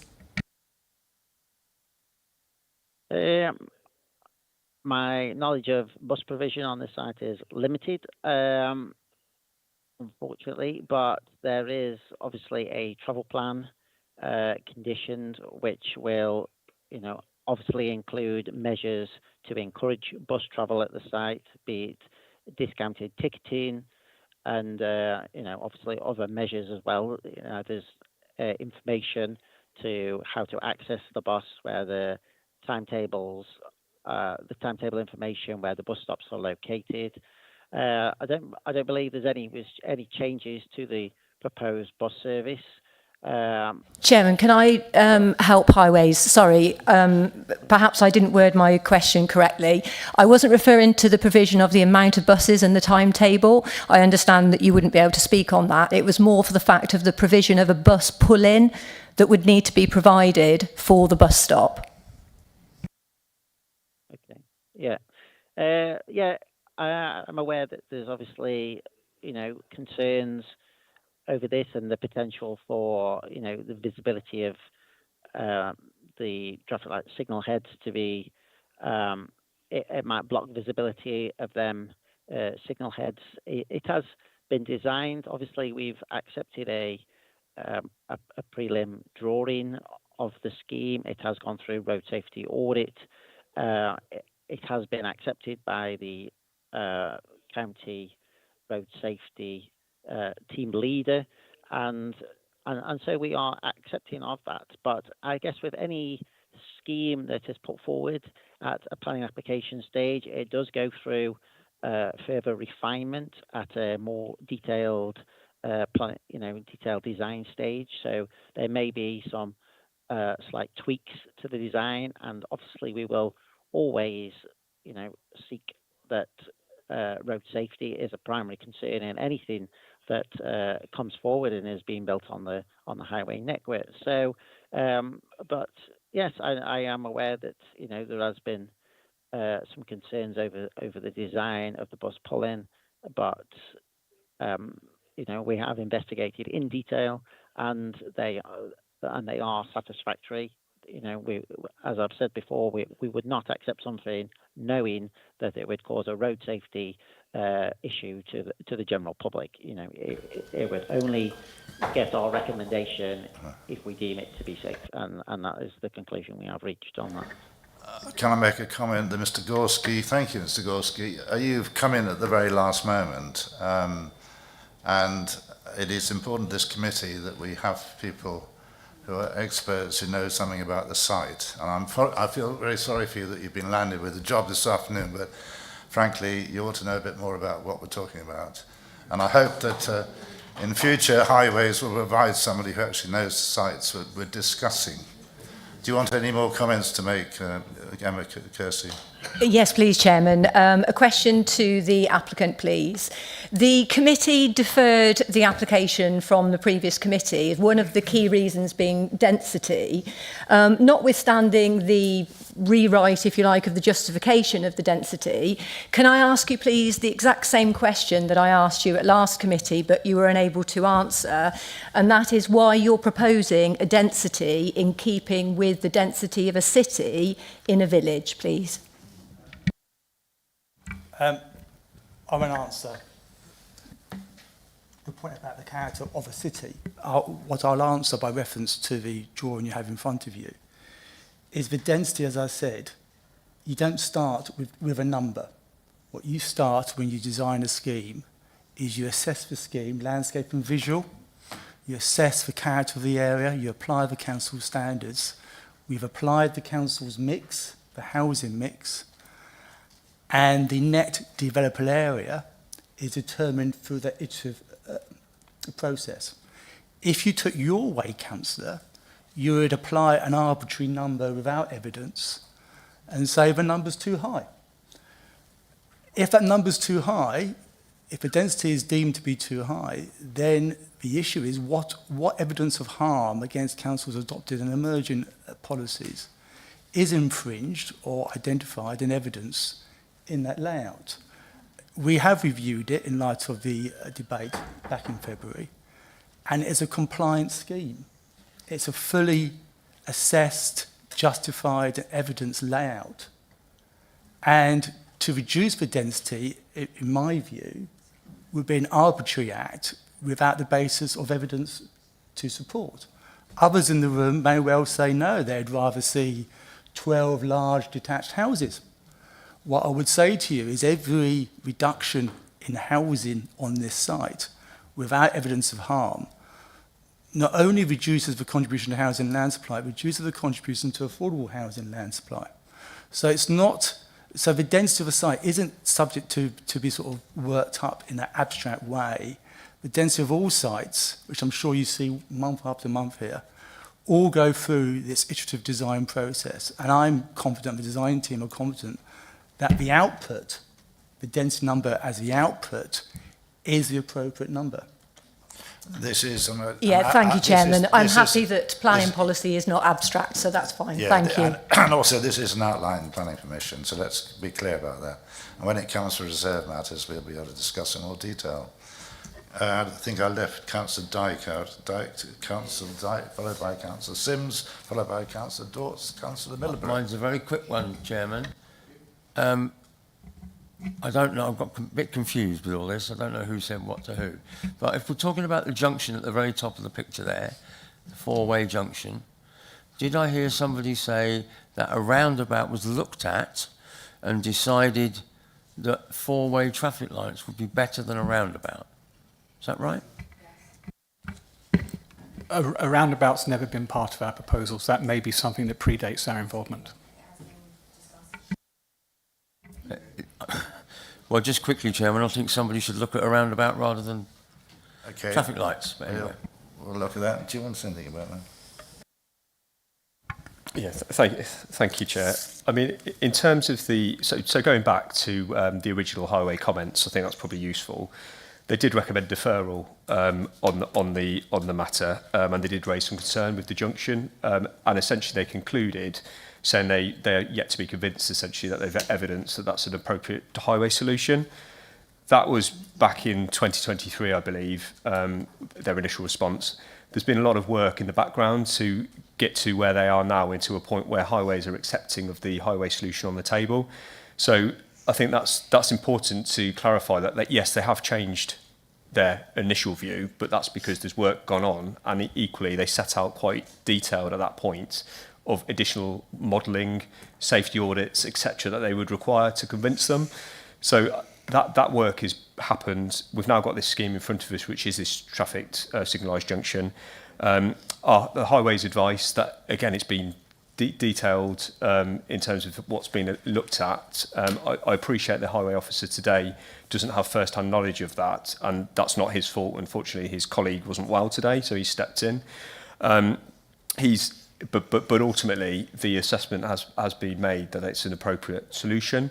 We haven't, yes, there's other solutions that we could be looked at. I don't know whether a roundabout was explored, but ultimately, what we've got in front of us is a scheme that highways are telling us is acceptable in highway terms. I wouldn't want to be in front of an inspector at an appeal trying to argue that that's not acceptable without highways saying so, and I think that's where we've got to on that. And just briefly picking up on the air quality point, if that's okay, the air quality response was from WRS, who on our behalf review this data.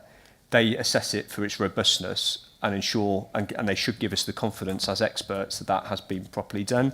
They have reviewed the data. They've reviewed the updated data and the updated approach and the justification, and they are comfortable with the information that we have before us, even if it is partly based on some older data. They're very aware of what the data are that they're considering, and they're content with that. So I think ultimately, yes, I can understand the questions. They're reasonable. There is the justification is we have that older data, but there is other data available that reassures WRS that actually that data previously is robust and we can rely on. And that's the advice that we've clearly been given from them as well. So I think I appreciate the concern, and I do appreciate the points that have been made, but we've got clear technical expertise advice on these matters. We have clearly asked further questions on that, quite rightly, but I'm not sure what else really we can get from those technical experts. So hopefully that helps. Okay, thank you. Sorry, I can't come in. You'll have a question. I'll bring in Nigel Gorski in a minute, but could I ask Councillor Sims, you have a question?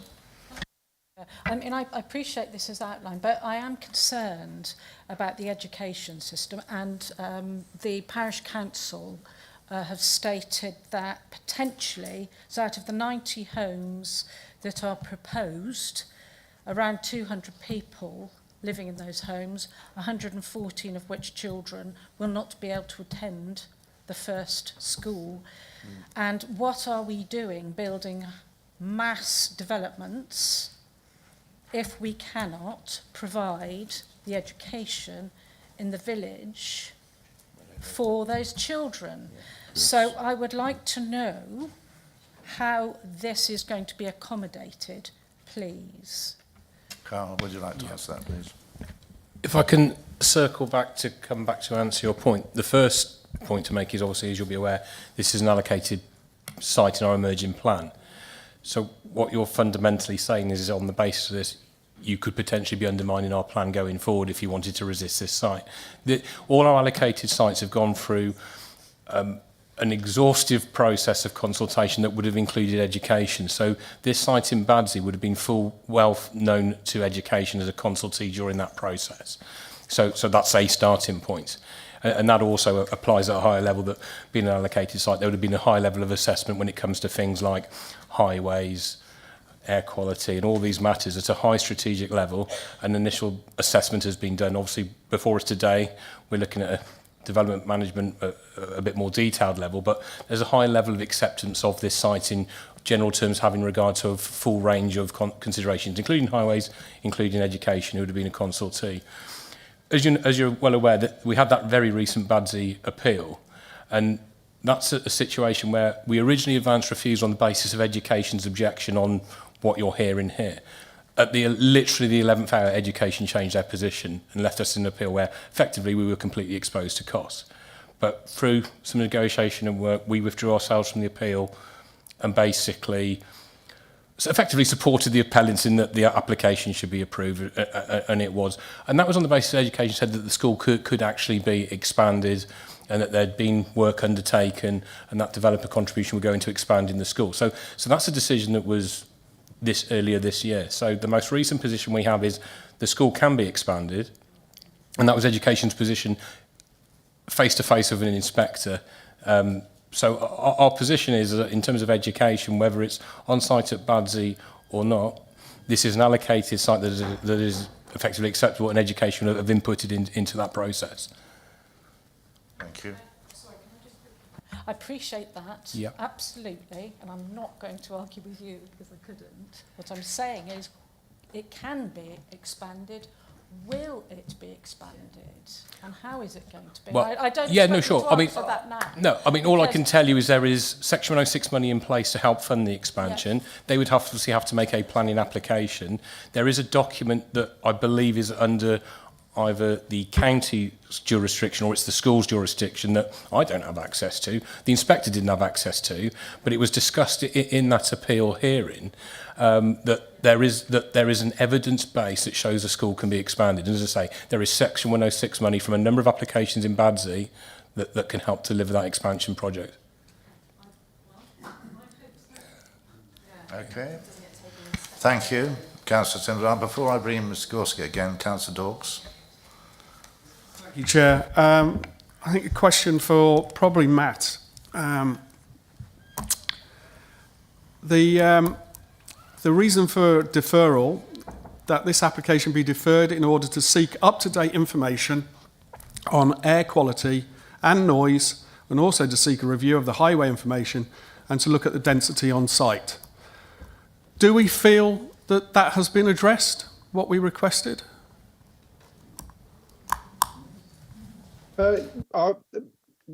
Personally, as your officer who wrote the report, I felt that it had been. Whilst it was mentioned at the previous meeting that possibly new information, new reports were suggested or required, the information they originally submitted, what the applicants originally submitted, was deemed to be acceptable by our consultees, and as such it wouldn't have been reasonable to ask them to find another consultant to undertake, say, a new air quality assessment. What has happened with the new reports, which essentially just support the main reports that they submitted originally, is that the whole outcome of those reports has been reviewed a second time by each of our statutory consultees, and they've all come back having reviewed what they said previously and the new reports to confirm that their stance essentially hasn't changed and the proposal's acceptable from each of the points of view that you as a committee rightly had concerns with last meeting. Thank you for that, Matt. I understand what you're saying. I still have the same concerns as I had at the previous meeting. So, yeah. Thank you, Councillor. Councillor Middlebury. Thank you, Chairman. Two questions. One to the developer. This is an outline planning application. If it were to be approved today, when would you see the work being completed, assuming it goes through the rest of the stages?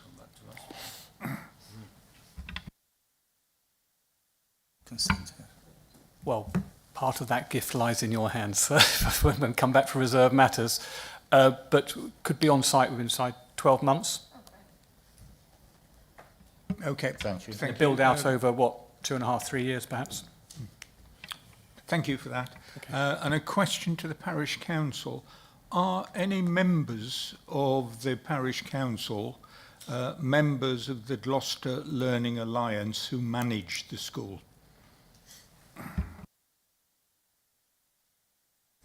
Yeah, could I bring in my colleague from the parish council, Mr. Councillor Mike Tennant, who's done a lot more work on this than I, please, Chair.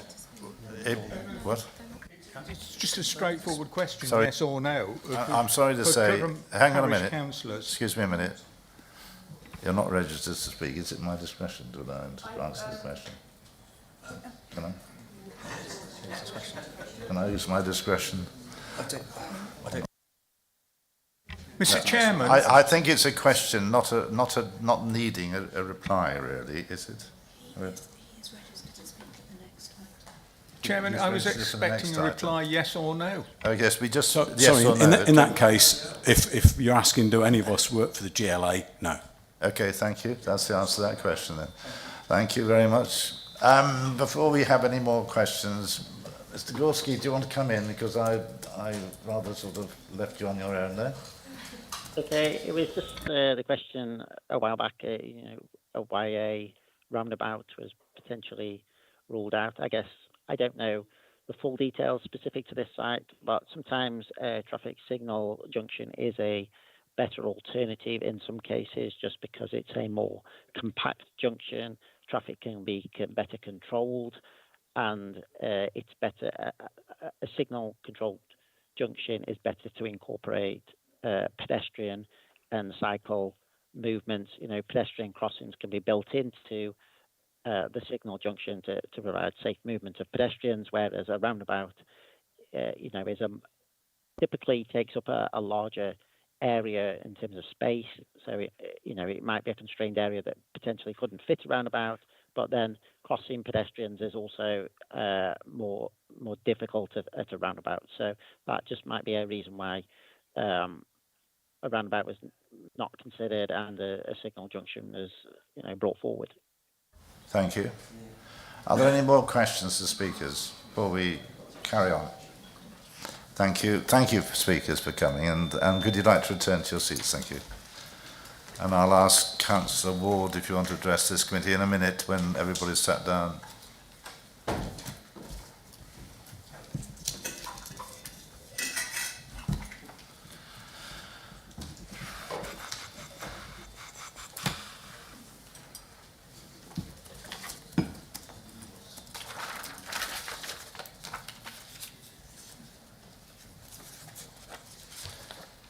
Okay, Councillor Ward. Yes, thank you, Chairman and members of the committee. I know you visited the site back in February, and I hope you found that useful. I do fully endorse all the points raised by the Parish Council. I think this is a site which is not suitable, and I object to this application on a number of points in no particular order. There's a significant cumulative development in Badsy. The site in question recommended an access to the Brewers Lane. That site is not accessible from this particular application. It might be from another application going forward, but at this application there's no access to the Brewers Lane for cycle provision. You cannot underestimate that impact of cumulative development. Highways, as we know, have not objected to the four-way traffic lights based on 200 vehicles. However, over 200 houses have been approved or developed on the Badsy Road itself. So the actual traffic flow on the Fulton Road, is cumulatively very significant and will be impacted by the four-way traffic lights. The question of density is a valid point, as in SWDP 13 states that 30 houses is the recommended density for these particular sites, also being outside the development boundary, and therefore conflicts with SWDP 2. So there is rationale to the density issue. It's not abstract, it's not a figure plucked out of thin air, it's part of a South Worcestershire Development Plan policy. Again, there are a number of applications coming forward, and as stated, that the cumulative effects of these cannot be underestimated in terms of the landscape and in terms of schooling. It has been noted that there are insufficient spaces at Badsy First School. Early years provision, if you actually visit Badsy, that school has virtually no space to be developed. It's not an open space, it's not an open greenfield space, it hasn't got large playing fields, it cannot be expanded. There's also, middle school has insufficient spaces, even before this application comes forward. I do go back to air quality. It might be regional specific, but it's not Badsy specific at the site, which was requested. So, and I also don't think the highways has been reassessed as part of the deferred procedure for the February meeting. So, essentially, I won't keep it very long because of the time, but these points are no less significant for the brevity of my points. I am aware that the traffic light signalled image was shown at the previous application meeting. It'd be nice to have seen that at this particular meeting in terms of the four-way traffic light layout, because I haven't seen that. So, essentially, a lot of the deferred methods, reasons for deferral, have not been fully addressed. The cumulative impact of development in Badsy, the cycle access to Brewers Lane is not in the gift of this application because it doesn't actually have access to Brewers Lane.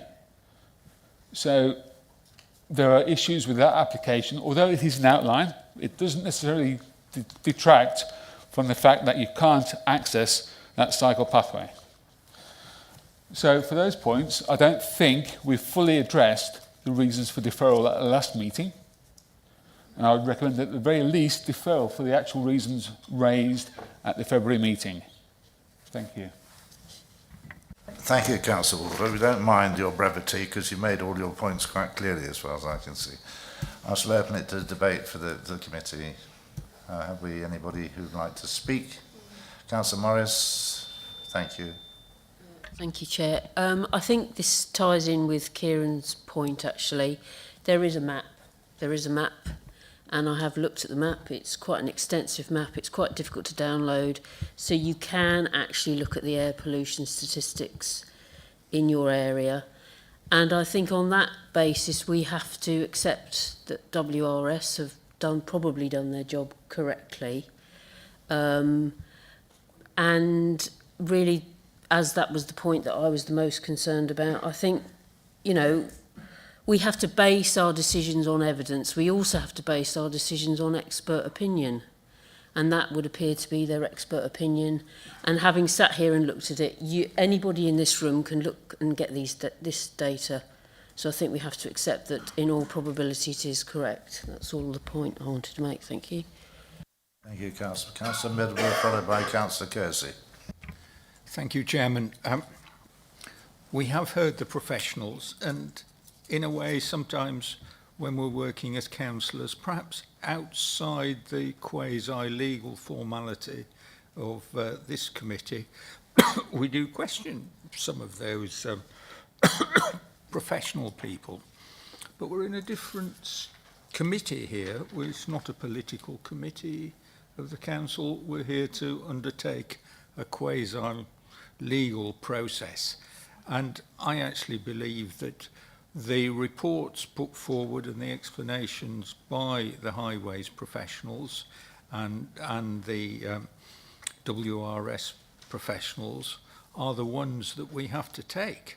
Because if we said no, would you as a councillor like to go before an inspector and explain why you believe that your professional opinion is different to the those put forward by the people who are paid from the public purse to be professional? I just would also raise, in terms of the school, I think the education issue is relevant, but it's not relevant in the context of this planning application. I'm sure many of us on this committee have been part of governance of individual schools or academy trusts. And we know how challenging future projections on education numbers are and how dynamic they are. You do it one year and it's different the next year. There is an issue, I think, as Councillor Ward has pointed out, about the geographical location of the school and the limits on on that school, well, sometimes things do have to change. What I would therefore say is that from the report put forward, I would go along with the officer's recommendations, given that it will be coming back with reserved matters, and we know it's going to be about 3 to 4 years. I mean, that's the question, before anything appears. And again, that has implications for the school. So I would move the recommendation of the officers. Thank you, Councillor Littlewood. Councillor Kersey. Chairman, thank you. As we've discussed in detail, there was key reasons why we deferred this application. Members will remember that my overriding concern with this was the density, and so therefore I'm disappointed that it's come back to us without any change in the density. So the density does remain a density that is designed, as in planning policy, SWDP 13 states that that sort of density would be for Worcester City, a city, not for a village. Now, taking on board some of Carl's points, Carl raises the point and has emphasised to us a couple of times that this is an outline application. Yes, it's an outline application, as in we're not in charge of the design, all of that would come forward at technical details. But, and it is a big but, when we're talking about density, what we would be approving today is up to 90 dwellings. Now, that is where the density comes into play, because if this was approved today, to give the planning permission for up to 90 dwellings, it means no matter what the design is, we have still given planning approval for 90 dwellings. The other point that I would like to discuss that Carl raised is that yes, this is an allocated site in the SWDPR, but in relation to density, the allocated site in the SWDPR is 8.07 hectares, which is for 120 houses. Now, if you take away 40% green infrastructure, the SWDPR allocation for this site is for a density of 25. So I completely agree with you, Carl, is that yes, that it's an allocated site, but there's a lot of things that have gone on since that was an allocated site. But when this goes through, if it indeed it goes through inspection and what have you, it's going through at a density of 25. That is suitable for a village. A density of 38 is suitable and, as per SWDP 13, is designed for Worcester City. The reason why SWDP 13 states housing density is designed to enhance the character and quality of the local area, commensurate with infrastructure capacity. So we've had many discussions about the education. In the justification in the report around the density, it says that it's able to benefit from existing services and amenities, including education, retail and public transport. So, yes, there is retail in Badsy. It's a spa shop. I would suggest that up to 90 dwellings would not do their full weekly shop in the spa shop, although I'm sure the spa shop would be very pleased if they did. But on a practical basis, that's not going to happen.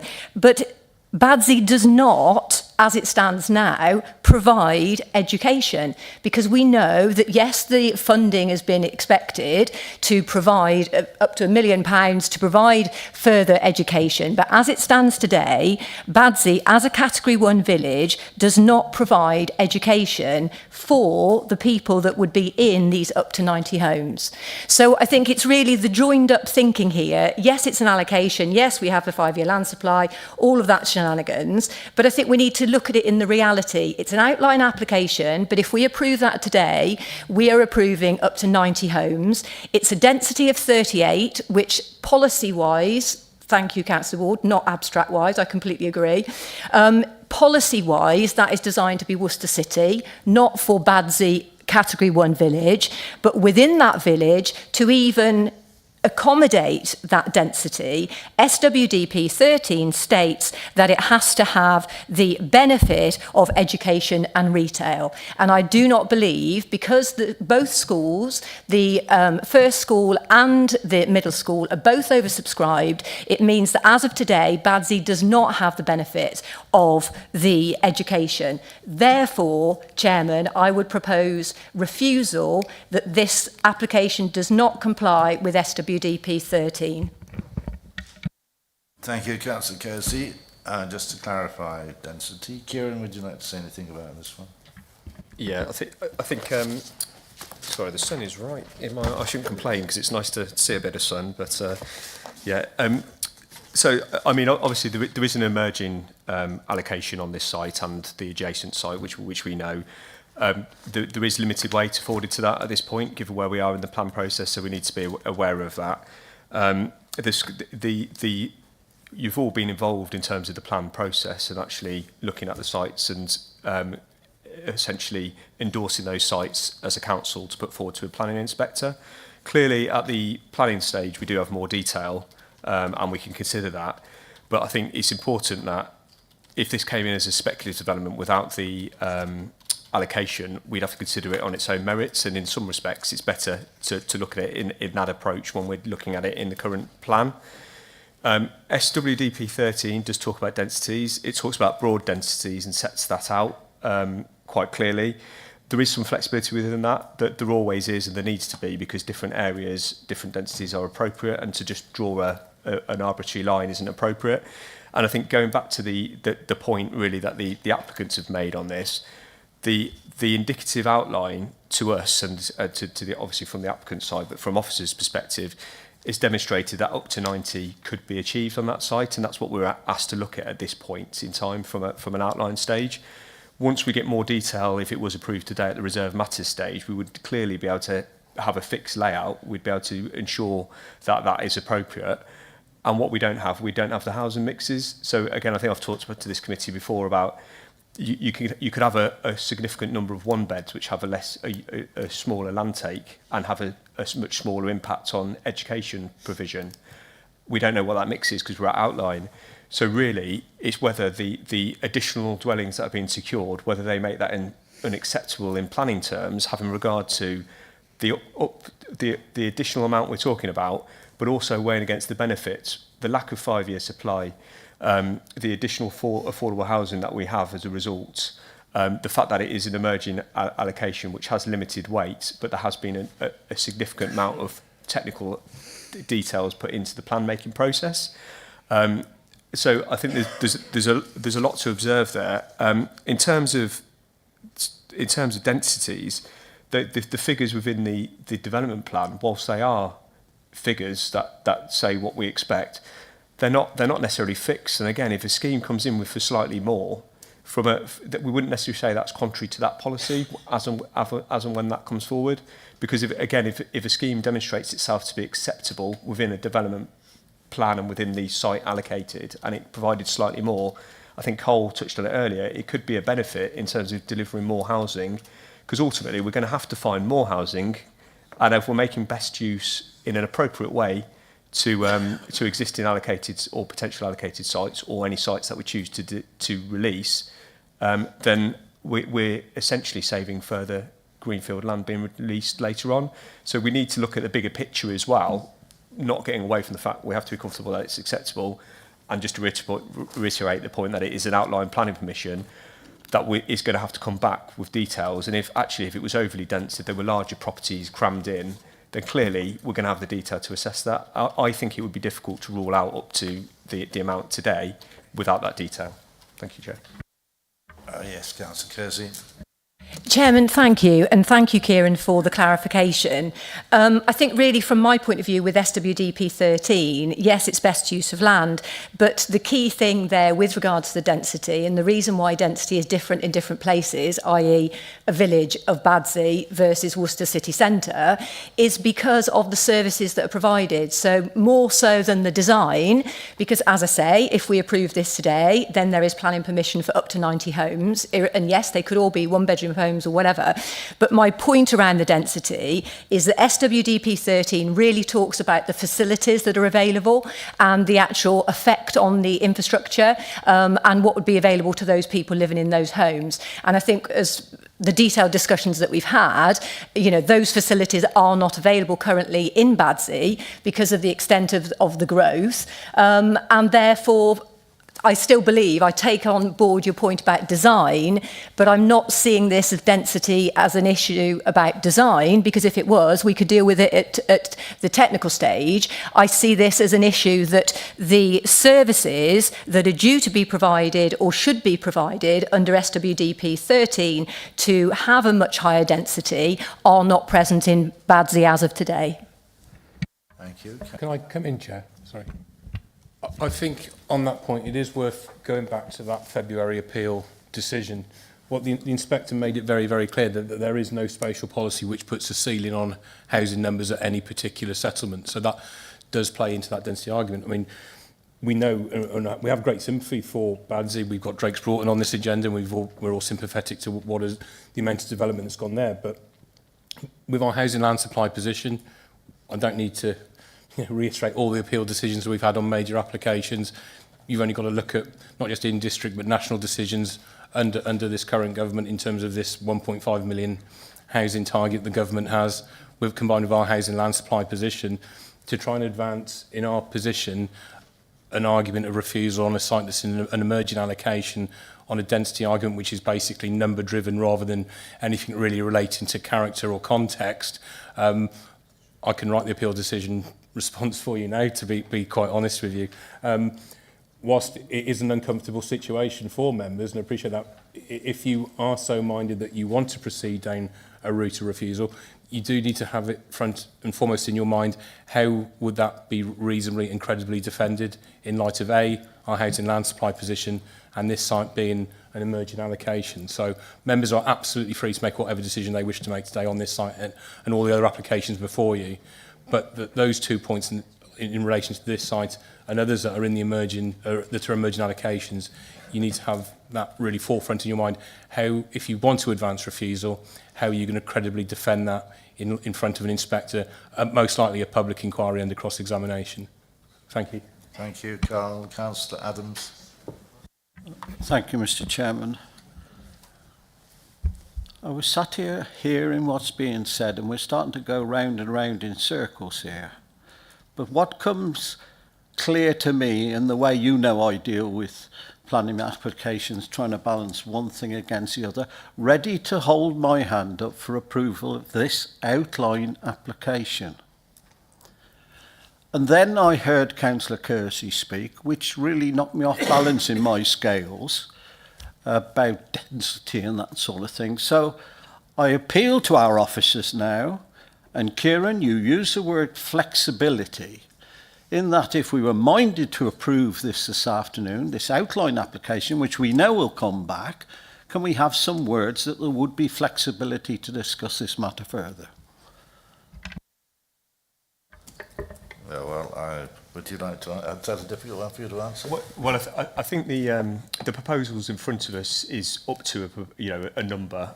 So there is some flexibility to have a discussion with the applicant if it was agreed. But ultimately, I think the design, as we've heard today, the design process is important. So actually coming up with a nominal figure before we've gone through the detailed design process, and we know the type of houses, etc., is kind of it wouldn't be the right way to do it, because as I mentioned, you could have smaller units and that could get you to the 90, but the land take might be the same and the impacts on the infrastructure is less. So realistically, it's very difficult to do that. I think Badsy is a Category 1 village as well, so we can talk about how that's assessed and the methodology for that, but that's the council's approach to direct development to the most sustainable locations. Whether people agree that or not, that's in our current plan, in the 2016 plan, and that's being carried forward into the emerging plan. So we're not downgrading the village to say it's unsustainable. So for this planning committee to suggest that it is contrary to both plans if we're not careful. So there's we need to be mindful of what our existing policies say, and whether, I mean, there's definitely there's different parts of the country where a Category 1 village would probably have a lot more a lot more facilities, but we're dealing with Wychavon and the facilities that our villages have. We've had to allocate or designate categories of villages with those within our districts, and we have what we have. We can't make them more sustainable, but we still have to deliver housing, and we can't put them all around the larger towns and cities either. As we know, that wouldn't be acceptable. So there has to be a balance, and that's what that category of villages tries to do. And I appreciate that this is slight, you know, the numbers we're talking about do go above the indicative figures within the emerging allocation, but again, going back to there has to be good reason to resist it. It can't just be because we think it needs to be smaller numbers. And I think there's nothing from the technical consultees, the fact that it's a Category 1 village and the fact that the uplift isn't overall in terms of numbers, it isn't significantly greater. We've had appeal decisions in the area previously, which has provided some clarity as well. I mean, from an officer's perspective, I mean, that's really why I'm labouring the point. It is very difficult to see how we'd be able to defend an appeal on here. So I think that's hopefully helpful. Councillor Dawes. Thank you, Chair. Have we had a proposal for approval as yet? One proposal for approval and also a proposal for refusal. I've had one proposal for approval. On the grounds that we've quoted a lot of numbers out of our plan against it, the fact is it's in the emerging plan, so we have to vote for it. So I'll second the motion for approval. Have we any more comments at all? I have a proposal there for approval from Councillor Middleborough, seconded by Councillor Dawes. We had one proposal for refusal, no seconder for refusal. Rachel. Thank you, Chair. Sorry, I've got the sun in my eyes as well. Members, motion to approve in accordance with officer recommendation in the report and also in the update report. All those in favour of approval, please raise your voting cards. 1, 2, 3,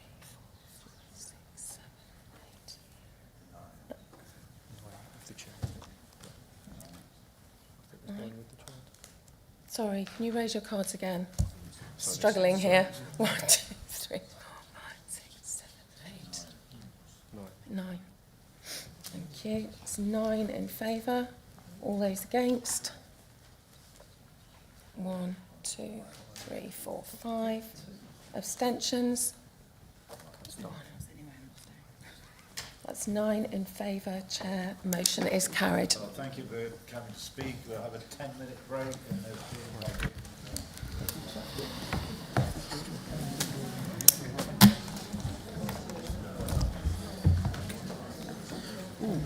Just the man.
Which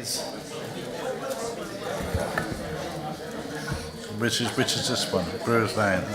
So it's the adjoining.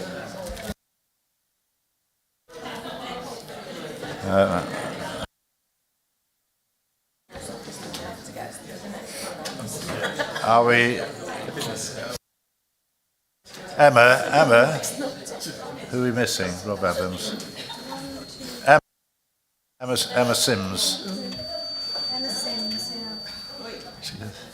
Can you rustle up anybody else, do you think? Anybody else? There's Rob Adams and Councillor Knight. Knight has left. Has he? He's just given me his apologies. He had to go to another meeting. Oh, for God's sake. Peter Knight, you've got... Councillor Knight's gone. We just want Councillor Adams, do we? Who else is there? Anybody else? Councillor Clatworthy, yeah. Councillor Adams.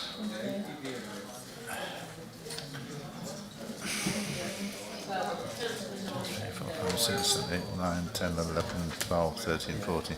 Just waiting for Councillor Adams. I don't know where he is. I can't start without him. Where is he? Would you like to rustle him up if you can? See where he is.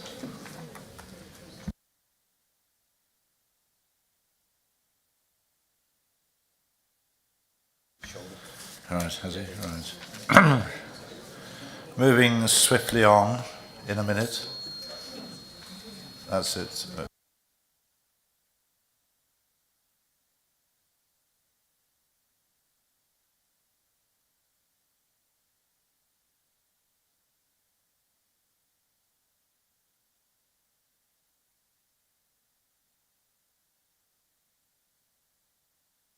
Sorry to hold you up. We're just waiting for Faith to come back.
Item 10, moving quickly on. Some planning application 23/01822, land at Brewers Lane, Badsy. We had a site visit this morning. This is an online application for up to 75 dwellings. Right to welcome Councillor Mike Tennant, Vice Chair of Badsy and Aldington Parish Council, Mr Gregory Bell, and Mr Giles Brockbank as speakers. Thank you.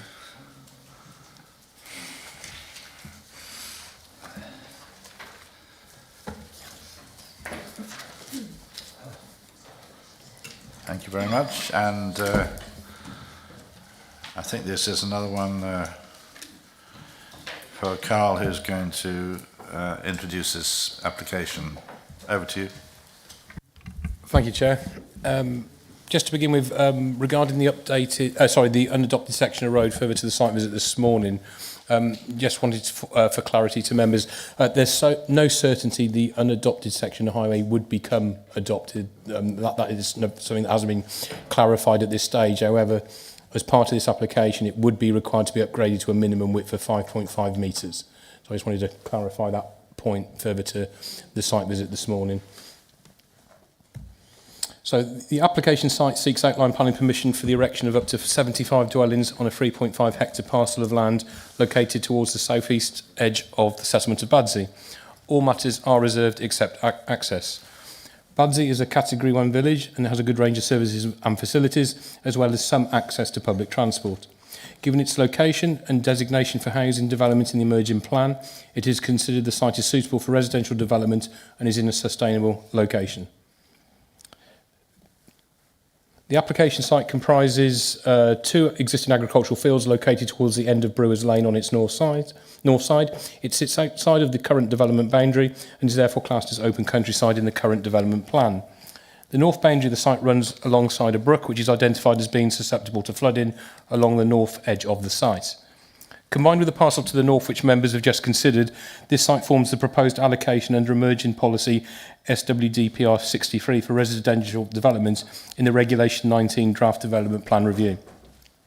The site is not covered by any statutory designation and is located in Flood Zone 1, which is identified as being the most appropriate for development. The closest listed building is approximately 200 metres to the west of the site, and the Badsy Conservation Area is approximately 170 metres to the southwest. The application included an indicative plan which demonstrates the potential of developing 75 dwellings on the site. The plan illustrates a potential layout which sees 2 distinct development areas sited either side of the established hedge line, which runs down the middle of the site, and as we saw on site this morning. The only encroachment into the central landscape strip would be to punch an access between the 2 sites, as shown there before you for illustrative purposes. The plan would retain much of the mature landscaping around the edges of the site and through the centre, and proposes green infrastructure totaling some 1.4 hectares, which is equivalent of approximately 40% of the site.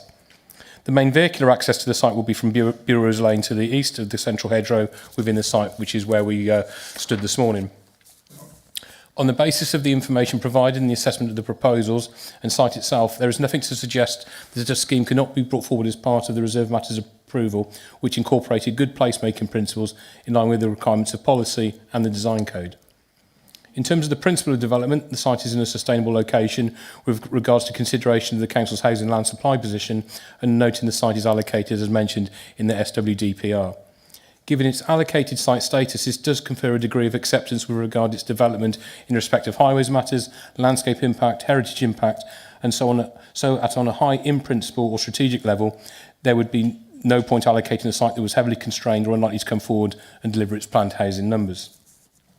In terms of access and highway safety, the application was subject to considerable discussions with the County Council's Highways Department. Following the receipt of a number of amendments, it was determined that the proposal was acceptable from a highways perspective and permission could be granted subject to the suggested conditions and obligations set out in the report. Comments from Highways indicated that the expected increase in vehicle trips on Brewers Lane during the AM and PM peak hours respectively was considered to be significant, partly due to Brewers Lane being a lightly trafficked lower order residential street. Visibility displays of 2.4 by 43 metres are shown to be achievable to the east and west of the proposed access, commensurate with a 30-mile-per-hour speed limit. The proposed turning head dimensions do not meet the requirements of the Streetscape Design Guide, and therefore it's unlikely to be considered for adoption. The frequency of vehicle movements generated by the development proposals could create an extensive pinch point extending from Fotherston's Close to the unadopted section of the lane. Notwithstanding these points, Highways accepted that there is a very low likelihood of potential vehicle interactions at the proposed pinch point. The pinch point is shown to operate with significant spare capacity, such that vehicle queues or significant delays are unlikely to occur on Brewers Lane. Brewers Lane itself benefits from good forward visibility, providing drivers with reasonable time to stop and give way when a vehicle is travelling in the opposing direction. The extensive demand for parking on Brewers Lane, as shown in photographs submitted, is likely to be limited to isolated events at the club and unlikely to occur on a frequent basis. The vehicular access proposals provide for 9 parking spaces to be provided on the northern side of Brewers Lane to formally accommodate overspill car parking. A street lighting assessment can be secured by condition. A strategy for managing surface water drainage and runoff can be provided for approval prior to works commencing on site, secured again by an appropriately worded planning condition. A construction traffic management plan would also be secured by condition. After a robust assessment, it was concluded the site would be served by a safe and suitable access, and safe and suitable access, and the residual cumulative impact on the highway network would not be severe, which, as members know, is the test in the MPPF. The significant percentage increase in vehicular movements on Brewers Lane during network peak hours is not demonstrated to result in a severe congestion or unacceptable highway safety impact on the surrounding local highway network. The proposal has therefore been considered acceptable in highways impact terms. The application has been supported by an ecological assessment and arboricultural assessment, which proposes mitigation in the form of species-rich grassland to offset the loss of the arable fields. A Suds Basin will diversify the habitats within the site and new native shrub and tree planting. In order to provide opportunities for roosting bats, it is recommended that bat boxes are positioned on suitably retained trees. Furthermore, the creation of log piles will provide opportunities for invertebrates. It is considered important to ensure that the development is carried out in accordance with the ecological assessment, particularly with regards to the mitigation and enhancement suggestions set out within it. And again, this can be secured by condition. On the basis the mitigation and enhancement measures set out within those reports are secured, it is considered the proposal is acceptable in this regard. With respect to flooding and drainage, both the LLFA and drainage team have received and reviewed the submitted flood risk and drainage details submitted with the application and have determined the details were satisfactory in principle at this outline stage. Suitable conditions requiring a surface water management plan and surface water drainage strategy are set out in the report. Turning to affordable housing, the proposal would provide 40% of the units as affordable. For 75 dwellings, this equates to 30 affordable homes. The provision and delivery of the affordable housing requirements will be secured through a Section 106 agreement, subject to securing the requirements considerable acceptance. The provision and delivery of the affordable housing requirements will be secured through a Section 106 agreement. In summary, it is considered the proposal constitutes sustainable development, and on balance, the significant benefits of the proposal outweigh any negative impacts. It is also emphasised that the proposal would deliver residential development, including affordable housing, in the face of evidence need and shortfalls, necessary improvements to infrastructure and new and improved green spaces, which individually and collectively afforded significant weight in the planning balance. The recommendation is therefore to approve the application, subject to the appended conditions and obligations set out in the report, allowing for any necessary amendments. Thank you, Chair. Thank you, Carl. Councillor Knight Tennant, you have 3 minutes. Thank you. Am I on? Am I switched on? Lovely. Carl's referred to the SWDPR.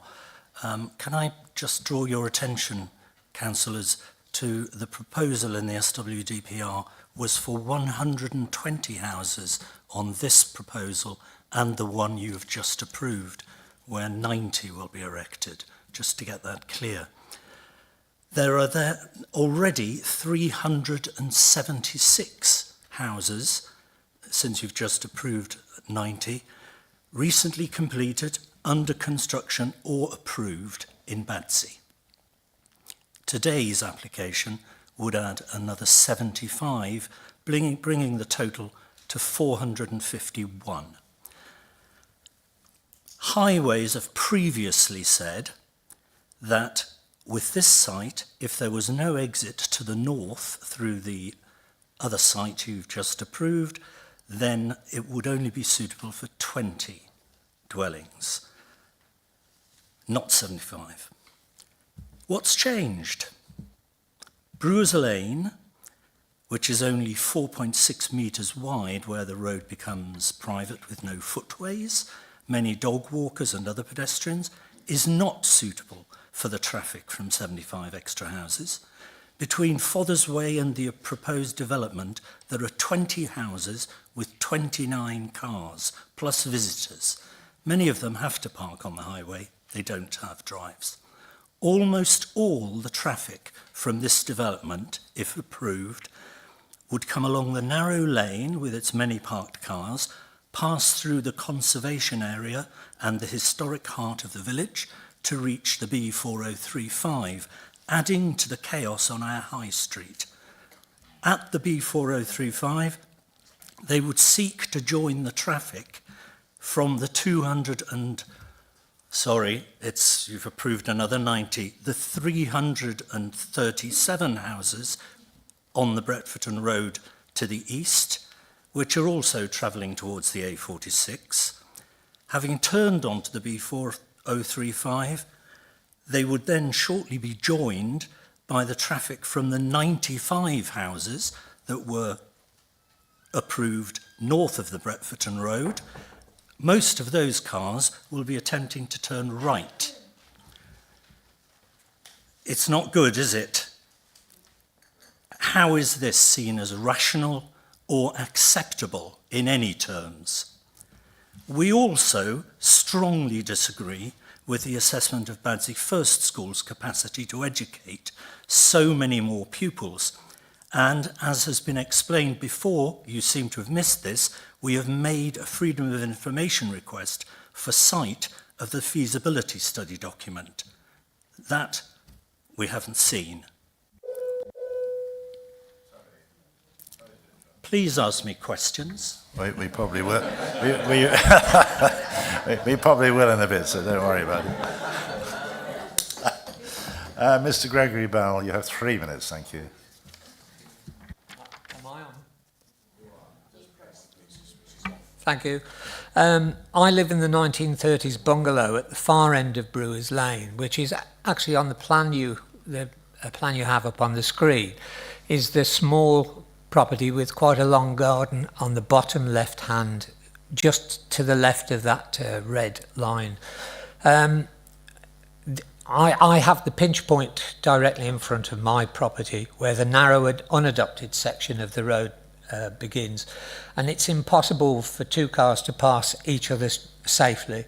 Where these two agricultural fields under this application are located, and they are agricultural fields. Most of the properties at this end of the land were built between 1890 and 1910, before motorised vehicles existed, hence the narrowness of the lane. It is used daily by numerous dog walkers and families with small children to travel on foot up to the play areas and sports fields for exercise at the Badsy Recreation Club. Until 2023, crops were grown and harvested in the two fields outside the South Warwick, and it's outside the South Warwickshire Development Plan. During the footballing season from August to April each year, both car parks at the Badsy Recreation Club regularly completely fill up, and the overspill of these vehicles park down the unadopted part of Brewers Lane alongside these two fields. On Sunday the 16th of March of this year, only a month ago, there were so many vehicles there were so many vehicles parked that had an emergency occurred at the club itself or beyond, it would have been impossible for a fire engine to reach it. Photographic evidence of this has been supplied by me and is on the Wychavon planning application website. It clearly shows why Brewers Lane is totally unsuitable, and Worcestershire Highways Department have often reported that a 75 property housing development that would introduce anywhere between 100 and 200 additional vehicles on this narrow lane is not acceptable. In addition, the sewage system was also installed in Victorian times when the houses were first built, so they are narrow and slow moving and are unable to cope with the existing excrement passing through them, requiring both Severn Trent and private companies to regularly clear blockages. The system would not cope with 75 more. There's an aerial photograph in the book on Badsy, which was written by a local resident many years ago, and that particular road structure is the same now as it was 57 years ago. There are 25 vehicles on the whole of Badsy. That's the parked cars and the ones on the road in this photograph. Thank you. I feel that we could listen to you for quite a long time on the history of Badsy, so thank you for those few comments. Thank you. Mr. Giles Broadbank, you have 3 minutes. Thank you. Good afternoon, Chair and members of the committee, and thanks for the opportunity to speak in support of this application. I think a lot of the issues have already been covered that are pertinent to this application, as were with the previous application before members today. I also think your officers have covered the issues very thoroughly in their presentation and in the report you have before you. But I think it's important probably for me to just point out a few issues here.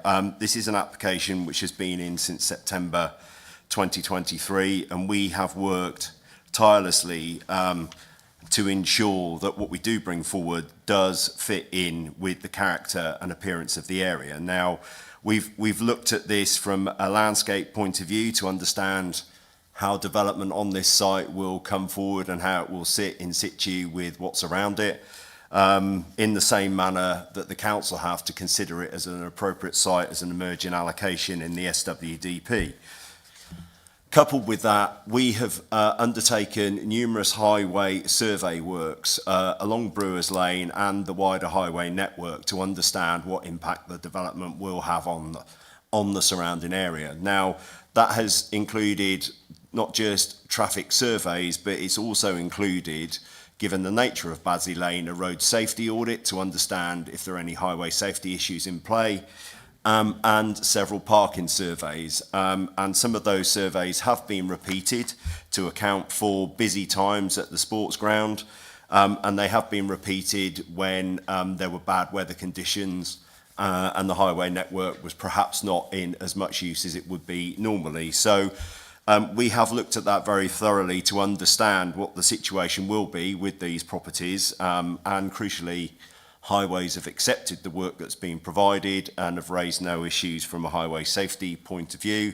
The access is considered acceptable, and we do provide a link through to the site to the north, as the officers have explained. And as part and parcel of that, we've ensured that, you know, the key features of the site are retained. So the key hedgerows around the site, apart from punching through that small hole to the north, but importantly, retaining key foraging routes for bats around the site, and also the opportunity for enhancement through 40% green infrastructure, and with bat and bird boxes provided throughout the development when it comes to fruition, if members are minded to support this proposal before you. Picking up some of the comments that have been raised in relation to education, there is a provision in this particular case of £918,000 towards education provision in the area, and that's enhancing existing schools. That request has come from the County Council as part of their analysis. It is in common with the other scheme that was before you tonight. Sorry to interrupt you, but thank you for those comments. Again, as in the last application, the local ward member is Councillor Mark Ward. Have any questions, Mark, to ask the speakers? Not at this time. I'll come back to you then. For the rest of the committee, have you any questions to ask the speakers? Councillor Kersey. Chairman, thank you. I did actually anticipate this question needing to go to Matt, but I believe that Councillor Mike Tennant has answered it adequately for me. I just want to confirm, since the South Wiltshire Development Plan, how many dwellings have been being built and received planning approval? But am I right in saying you said that it was 376? Yes. Is that better? Oh, wow. I must have a loud voice. Yes, when the SWDPR was put forward, the total number of houses proposed for Badsy was 120, and it was this site and the one previously proposed and accepted. Since then, there have been well, you've just approved another. This is difficult for me. I'm a linguist, not a mathematician. There are now 376 dwellings which have recently been completed, are under construction, or have been approved. 3 of those developments now are for 90 or more houses. Thank you. Thank you. And just one further question, please, Chairman, to Mr. Bell. Did you say that the agricultural land was still being used to grow since when did you say that it... 2023, when they stopped the crops. So they always... I bought the property in 2020 to retire to my wife. And in 2020...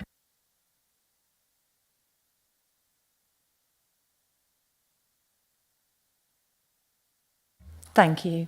Thank you, Chairman. Thank you. Any further questions? Councillor Thurio. Thank you. Question for Matt. Have you at all considered the application that we've just seen before? Any chance of linking up so that there is access onto the main road? No, thank you. That's a good question. Yes, we have. So initially, a lot of the highways work in terms of access to the site was looking at potentially providing a vehicular access through over the brook, and then the use of the site you've just considered as access out onto Bretforton Road. After 2 years worth of review, it was determined that the access onto Brewers Lane was acceptable, and they've sort of progressed that side in terms of vehicular access.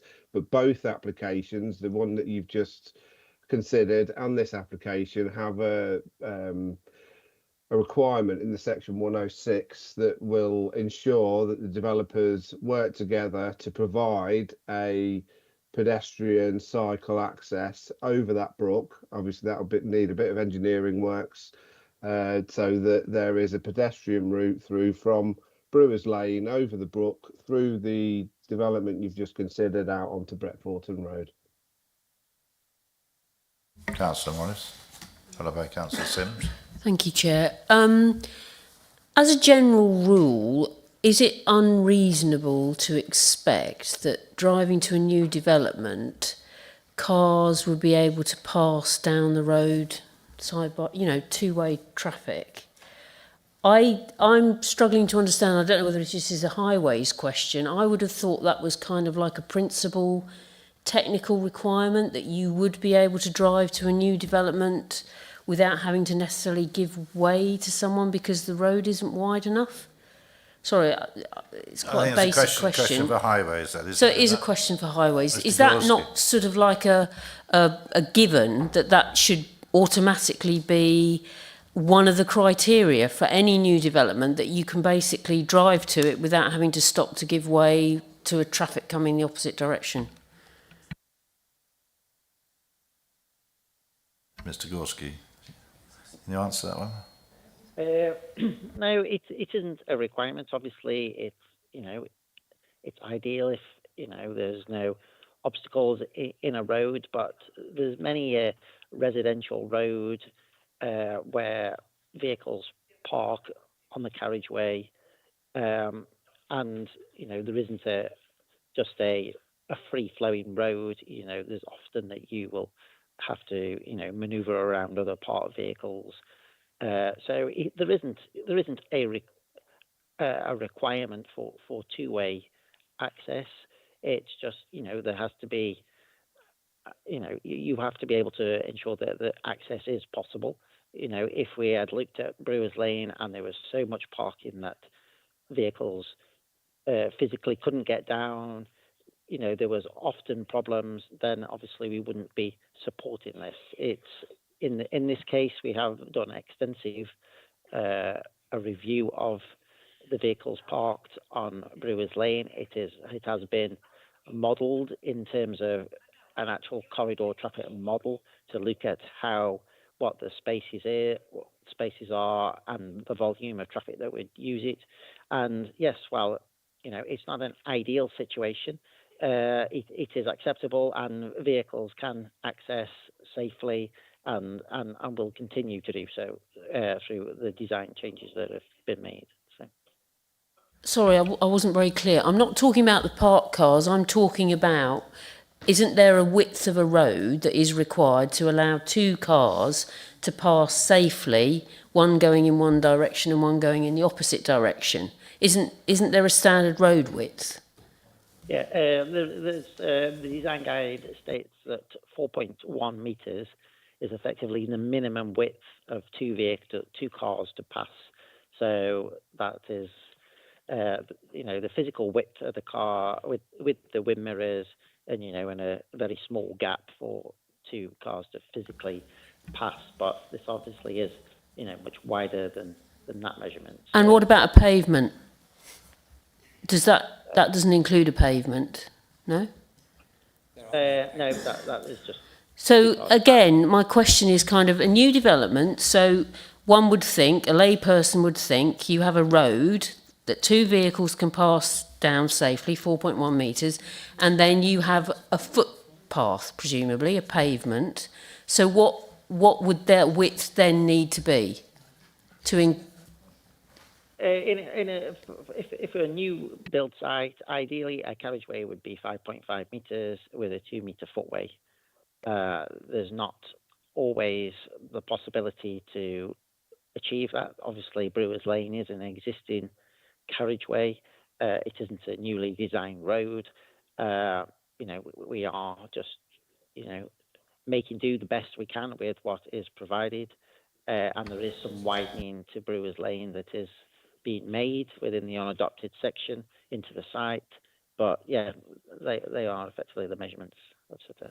Carl, do you want to bring in on that one briefly? If it helps, just to provide some figures for you. A minimum carriageway width of 5.5 metres is proposed on the unadopted section, as I said in the presentation, of Brewers Lane, and that's achieved via a localised widening of the road to the north.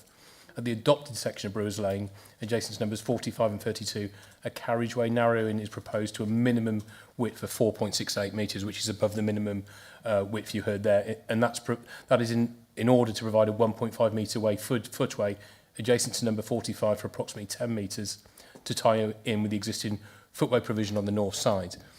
And what I'd just add anecdotally, just as an observational point, you may be familiar, certainly when I was at Herefordshire, there was a number of modern estates where deliberate pinch points and road narrowing highways design was designed into either reduce highway speeds and so forth, where you deliberately create obstructions causing a car coming one direction to stop and allow another through. So in terms of acceptability, okay, we're dealing with an existing road here, that is actually a if you like, a in-road hazard that can actually have some highway safety betterment or benefit.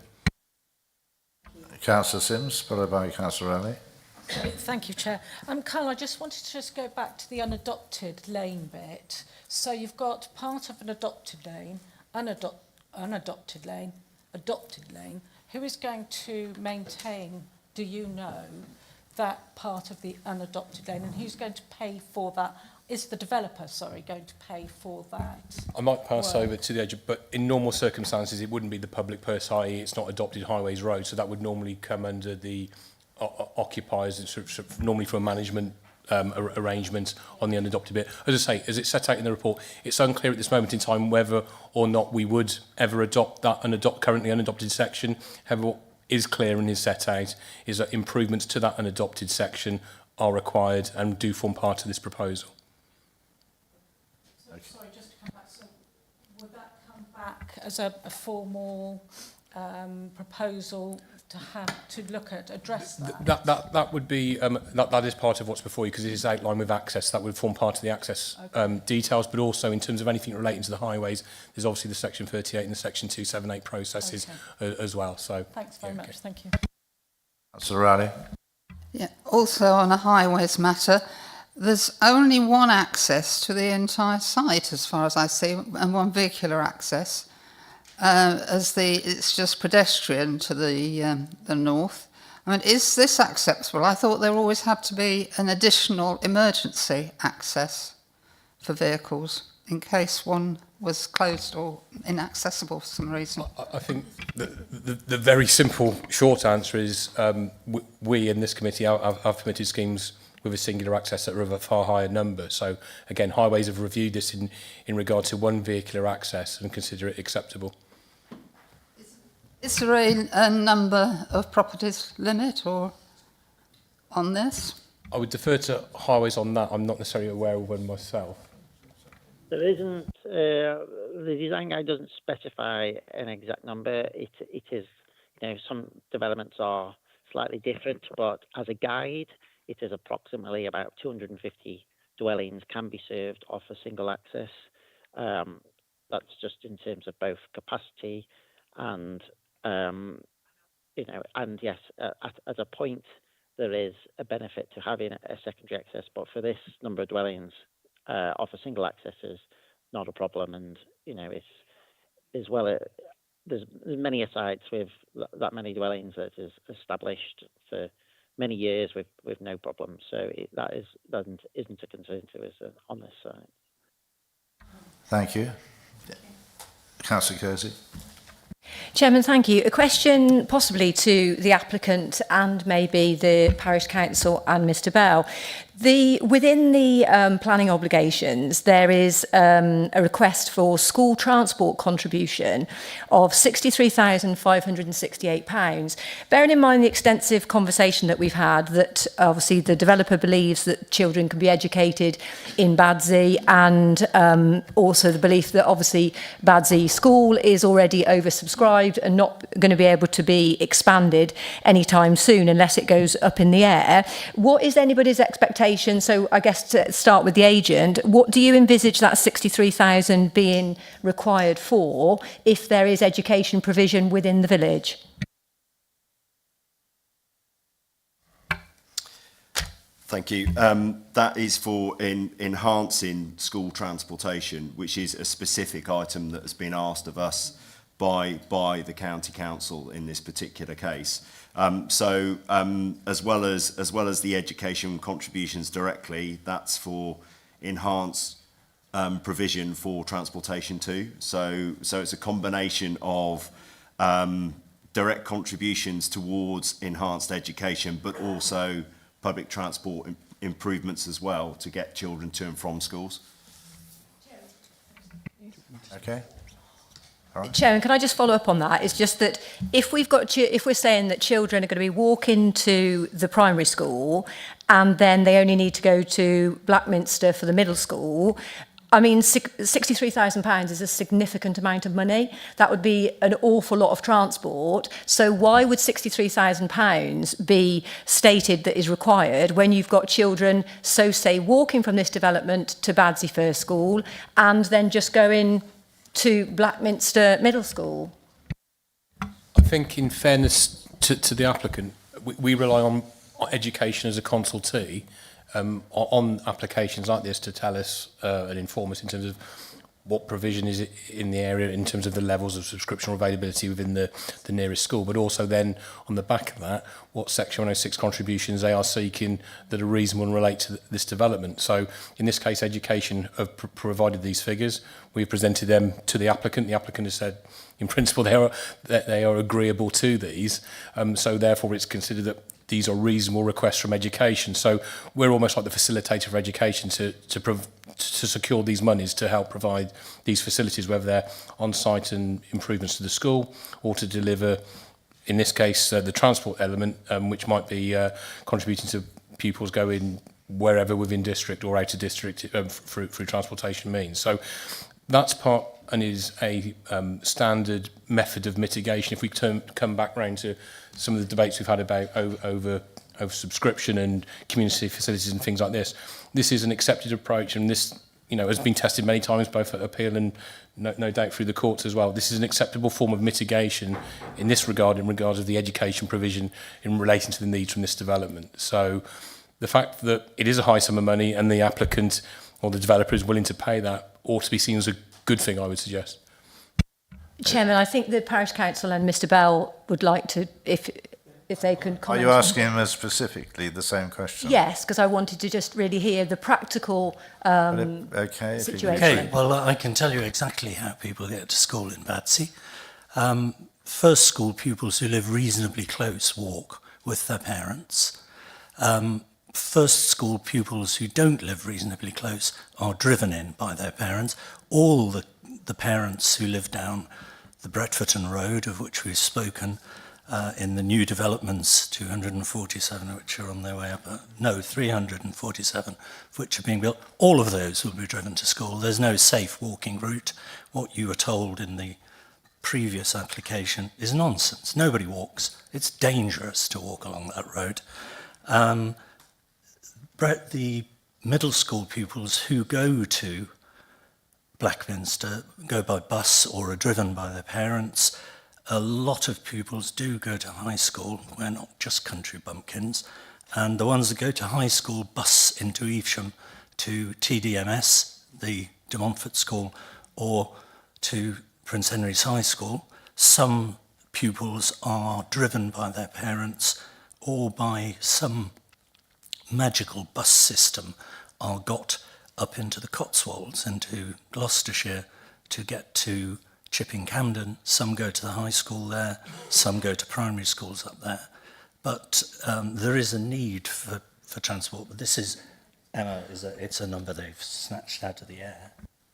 Thank you. I like magical bus systems. It sounds rather good, actually. Do you want to say anything as well from the... One of the things that I've noticed is that the huge provision is for transport, is for coaches or taxis, individual taxis or whatever, because quite a few, it's already been proved from all of the developments that are going on in the village at the moment. The first school just cannot, and won't, even in 5 years, probably 10 years, cannot take this volume, all of the children that are coming to live here, as well as the existing ones that are in the village. And the problem with this is a lot of these children are going to be bused to Chipping Camden, which is 7 or 8 miles away. Which parent wants to put their 5-year-old on a coach and then just send them off Ed Daly? Yeah, that's a problem in quite a lot of places. I think we just stick to Badsy rather than Chipping Camden at the moment. However, it's all relevant. Have you finished asking? Okay. Can I come back, Chairman? Yes, you can. There are issues. Briefly. Lots of people have talked about numbers in school, and we've mentioned that we have put in a Freedom of Information request for detail of how the school, the education department, changed its mind. I've looked into this quite a lot. I was in education for a long time. What happened was that in 2017, Badsy First School, which had always been a very good school, was subjected to an Ofsted inspection, which can only be described as catastrophic. If I read you the... I shouldn't. No, actually. it's only... I'm not going to read the whole thing. I mean, it's just the much as we'd like to hear an Ofsted report. Okay, no, you won't inflict that on you. Overall effectiveness inadequate, effectiveness of leadership and management inadequate, quality of teaching, learning and assessment inadequate, personal development of pupils requires improvement. I think we're getting away slightly from the planning committee. Well, it's still to do with education. But hasn't improved. I'm about to fill you in on that if you let me continue. No, I'll fill you in on that. As a result of that catastrophe, the school was reduced in size from 1.5 form entry to 1 form entry, which it is at the moment. There has been improvement. In 2023, it was just requiring improvement overall, not inadequate. So if we put in another, by my calculation using government figures, another 114 children onto the 150 that are there at the moment, we may be in trouble again. Okay, I accept that. I think we all accept that as part of the, Badsy growth. I want to just draw the questions to an end, if possible, Paul. You can have the last say, I think. Thank you. And again, it's a yes or no answer. In relation to the report on page 174 on education, it says the Academy Trust have in principle agreed to consider expansion. Do you consider this to be a truthful statement or not a truthful statement? That's a yes or a no. That's why we asked for the document. Thank you. I'm hesitant that I didn't bring in Highways, Nigel Gorski. Do you want to say anything quickly, Nigel? It was just that looking at the transport contribution that has been requested, it's largely for children attending the Montford High School. That a lot of the money is going towards because it's located beyond an acceptable statutory walking distance. So there is to work out the contribution, there is a standard calculation. It looks at the site in relation to schools, the walk route, the quality of the route, and it is a consistent approach that is applied across all new development sites that come forward in Worcestershire. This has merit in that the contribution has actually looked at the predicted the number of pupils based on national data and looked at the routes and come up with that figure. So that's what I know of it. Thank you. In other words, it's not random. Mark, would you like to say anything else? Any questions before you address the committee? No more I think questions. some of my questions have been actually asked and answered. Thank you. In that case, would you like to address the committee on this one? Sorry. Yes, briefly. Yes, There we briefly. go. Thank There you. we go, briefly. So I'm sorry. I'm out of order here. I have to ask the speakers if you could return to your seats. Thank you, Councillor Kersey and Dawkes, and anybody else for reminding me.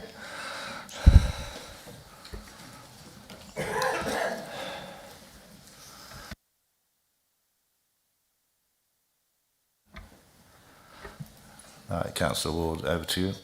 Yes, thank you, Chairman and members of the committee. I know you had a site visit this morning to Brewers Lane, and I hope you found it useful. I fully endorse, as I in previous application, the comments of the Parish Council, especially in terms of the number of houses being built in Badsy, and obviously the cumulative number. I won't reiterate the points generally in Badsy from the previous application, because that's just, you've heard that before. I'm trying to be more efficient. However, I know Highways said we had to make do with the site access what we have. However, I have to say Brewers Lane is not a suitable access for a development of 75 houses. It has been stated that a singular vehicular access to a development is acceptable. That would probably be correct if it was a normal adopted road. This has about 70 to 80 metres of the lane which is not passable by two cars, according to Highways on page 177, for example. And that is not insignificant. It is not normal, it's not a normal access to a development.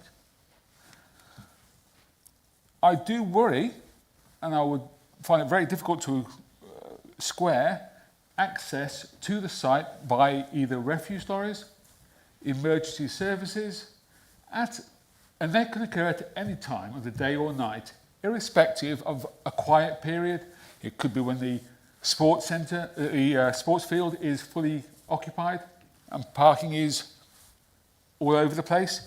So it is not only available for services outside peak travel times. It should be available at all times, and I would find it difficult where you've got 80 metres or so that the constrained width of the Badsy, of the Brewers Lane is so narrow you can't get two cars past each other. And there are definitely parked cars on Brewers Lane.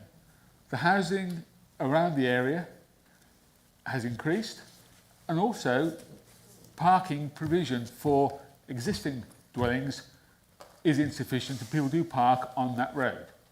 So access is not suitable for a development of this size. It is, I don't think I could think of anywhere where you may have a single point of access to a development, but not through an unadopted, narrow, inadequate lane, which is used by other people besides the development there. You've got dog walkers has been notified, and sports centre provision. It is just a poor choice of access, and it's only because they wouldn't put an access joined up to the Beckforton Road. So they chose an access which all they could use. That doesn't mean to say it's a suitable site for development based on the access. So I do have a real problem with the width of Brewers Lane. And I would respectfully ask you to consider that point when considering this application. I won't discuss schooling. That's been said already with the Parish Council, very kindly. There is a significant risk of contamination on the land on page 175, I think it is. And a request for air quality. I know this was raised at the previous application, but it's raised again at this one. So, again, contamination of the land potential. Accessibility issues are unsurmountable. I mean, you cannot diminish the aspect that that lane is unsuitable for development of that size, notwithstanding emergency services, refuse lorries, and any other emergency vehicles that might need to access that point. I respectfully say that this site is not suitable due to the vehicular access points. Thank you. Thank you, Councillor Ward. I'll open it to the committee for comments. Thank you. It's early days yet, so I'm sure you've got something to say. Councillor Turier. Well, we've rather gone out of the question, so sorry, but is it? Sorry, I see that you've got a high risk of flooding on the site. I just wondered if that was one of the reasons why you couldn't put the access through. You can answer that, although it is a question. This is a debate, but still, you would like to answer that? Thank you, Chairman. Yeah, the high risk of surface water flooding is merely associated with the brook, but it's not a particularly deep brook, which is why there's a slightly wide channel, which we would say was at high risk of surface water flooding, but it doesn't really impact the application site at all. Thank you. Anybody got any comments to make on this one? Councillor Kersey, followed by Councillor Middlebury. Chairman, Brewers Lane, I'm not entirely sure, well, I'm sure that I've never ever had an application that I've seen that approaches an access such as Brewers Lane for up to 75 dwellings. So first of all, let's go back. Let's first of all look at the fact that even in the current situation with the 5-year land supply, Badsy have already delivered or going to deliver in the planning process at different stages, over treble the allocation for them in the SWDPR. Remembering that the SWDPR is to take us forward for many years, notwithstanding the fact, okay, that the government has doubled pretty much our housing target, but the SWDPR is for future. Badsy have already trebled that allocation that is for the future. Now, I totally appreciate the position that we're in, but, and it's a massive but, the land supply situation is temporary. The way we calculate the land supply situation is temporary, because as we know, that can be just changed at the swipe of a pen. The loss of and destruction of best and most versatile land is not temporary. Once it's gone forever. Now, Badsy is part of the famous Vale of Evesham. Badsy previously, according to Terry Sparrow, who Mr. Bell's book was written by, Badsy used to have 240 acres of asparagus beds. Now, I appreciate we're not going to have in 2025 240 acres of asparagus beds, but we've heard that Badsy, who are one of the biggest producers in the Vale of Evesham of vegetables, up to the point that it was decided that the land was going to be used to put forward for planning, there was still crops being grown on that land. Now, I basically put a question, really, to us all, and that is, the allocations and the housing numbers or whatever, they are temporary, but our need to grow food is permanent. If we take away best and most versatile land in Badsy, who is the biggest producer and has historically always been in the Vale of Evesham, which is famous for growers, where are we going to grow food? Now, I totally appreciate where we sit today, and we can say, oh, if we don't approve it, it's going to go to appeal, blah, blah, blah. But it is our duty to say, where are we going to grow our food? It's a simple question, because in a year, in 2 years, whatever, at the stroke of a pen, these figures are going to be out of the window. If the SWDPR is approved, the 5-year land supply is out of the window. And if this application came before us in 12 months' time, we would automatically, well, it wouldn't even come to us because it would be refused. And if this was a situation that it was for overall 120 houses in Badsy, which met their allocation in the SWDPR, I wouldn't be having this conversation and I wouldn't be saying these points. But Badsy have already provided treble their allocation, which is phenomenal. And I genuinely am scared that if we're taking away best and most versatile land from the likes of Badsy, there is nowhere in the country that we're going to be able to grow food. Now, Matt, I thank you for giving up your holiday and joining us today. Thank you very much. Although I'm not a massive fan of your report this time. And the reason being is because I don't think that you've actually done the summary of the planning balance. I don't think you've done it justice. It does feel a little bit copy and paste because we're in the 5-year land supply situation. So we have, if we had just, and I use the word just, which obviously isn't just, the loss of best and most versatile land on a site that has recently been producing vegetables, but it isn't just that. We have access come from Brewers Lane. Brewers Lane is the most ridiculous access I've ever seen on a planning application. We saw today, so we're expected to believe that people are going to, up to 75 dwellings, in the mornings, people are going to be going to work, going to be going to school, and they're going to happily allow another car to come the other way. Oh yeah, wave, thank you very much. Yeah, no, you come first. No, I'll go first. It just isn't going to happen. And we've heard about the widths of roads that should be in place. And as Highways said, oh, we make do the best we can. What, really? Should we be doing make the best we can with 75 dwellings? So first of all, I don't think that is feasible to put new dwellings into that position. But also, I was at the recreation centre the other week, a very small event, about 50 people, and it was all people, apart from me, all people that had driven from the village. They all lived in the village, but they'd driven. Now, it was a small gathering, and those people had to queue to get down Brewers Lane. And that was just a small event at the recreation centre. It wasn't the use of all the facilities they've got there and the sports pitches and all the rest of it. This morning, I mean, we could have wished for a refuse vehicle to come down the road, but we didn't need to because the minibus this morning had to wait for a toddler on a trike to come down Brewers Lane before the minibus could go down. Now, if that didn't evidence for us that Brewers Lane is not a suitable access, I really don't know what is. Now, this will be a first for me because I've never, ever disagreed with Highways as a statutory consultee.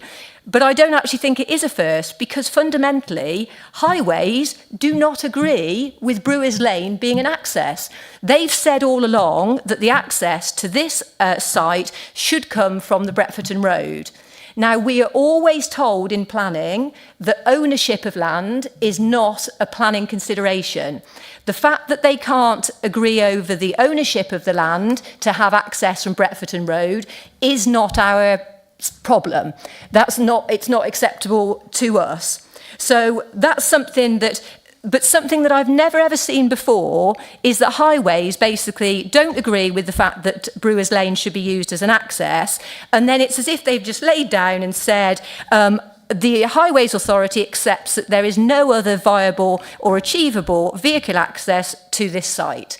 Well, that to me says that then this isn't achievable, so therefore this site shouldn't go ahead. And also, just referring to Carl's point about the allocation in the SWDPR for this site, notwithstanding the fact that Badsy have already provided treble the allocation, but there's no way in that allocation, when it went to the inspector, that Brewers Lane was ever going to be considered to be the access for that site. It was deemed to come from the Bretforton Road. So we're comparing apples and pears and whatever. We're quite apt for the Vale of Evesham. But in this situation, I don't think I am disagreeing with Highways because they don't think that this is acceptable. Mr. Gorski is going to tell me different. But basically, it's like a bit of a Jenga puzzle, that it's as if we've got to fit it in whatever happens, and that isn't something that we should be presiding over.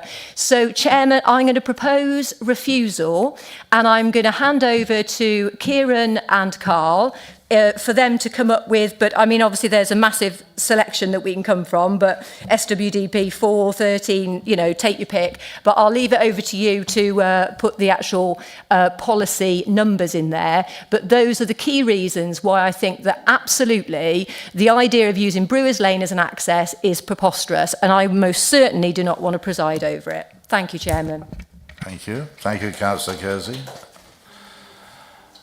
Take a breath before I call in. Perhaps, Mr. Gorski, you'd like to think. Chairman, I thought you were going to cut me off, that's why I spoke quickly. I was thinking of it, but I'm just going to pull in somebody else for starters. I'll come to you, Mr. Gorski, in a minute. Councillor Robinson. Yeah, just to say that hand is raised. So I don't know whether you could see that. Another couple of comments, if there are, then. Are you speaking, Paul? Councillor Middleborough.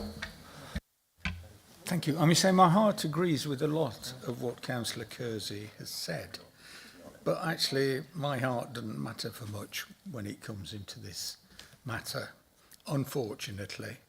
Can I just say that it was interesting in terms of access up Brewers Lane. I did, I mean, say mention was made of emergency vehicles, so I always have a look at what the fire brigade have said about this, and they have said nothing about the access along Brewers Lane. They have commented on details within the application as they do, but having said nothing, I assume that they mean if a large fire engine goes up there or two large fire engines go up there, they're more than satisfied in terms of the vehicles there. We know the site is there as the last site in the SWDPR, and on that basis, I think we don't have to be consistent.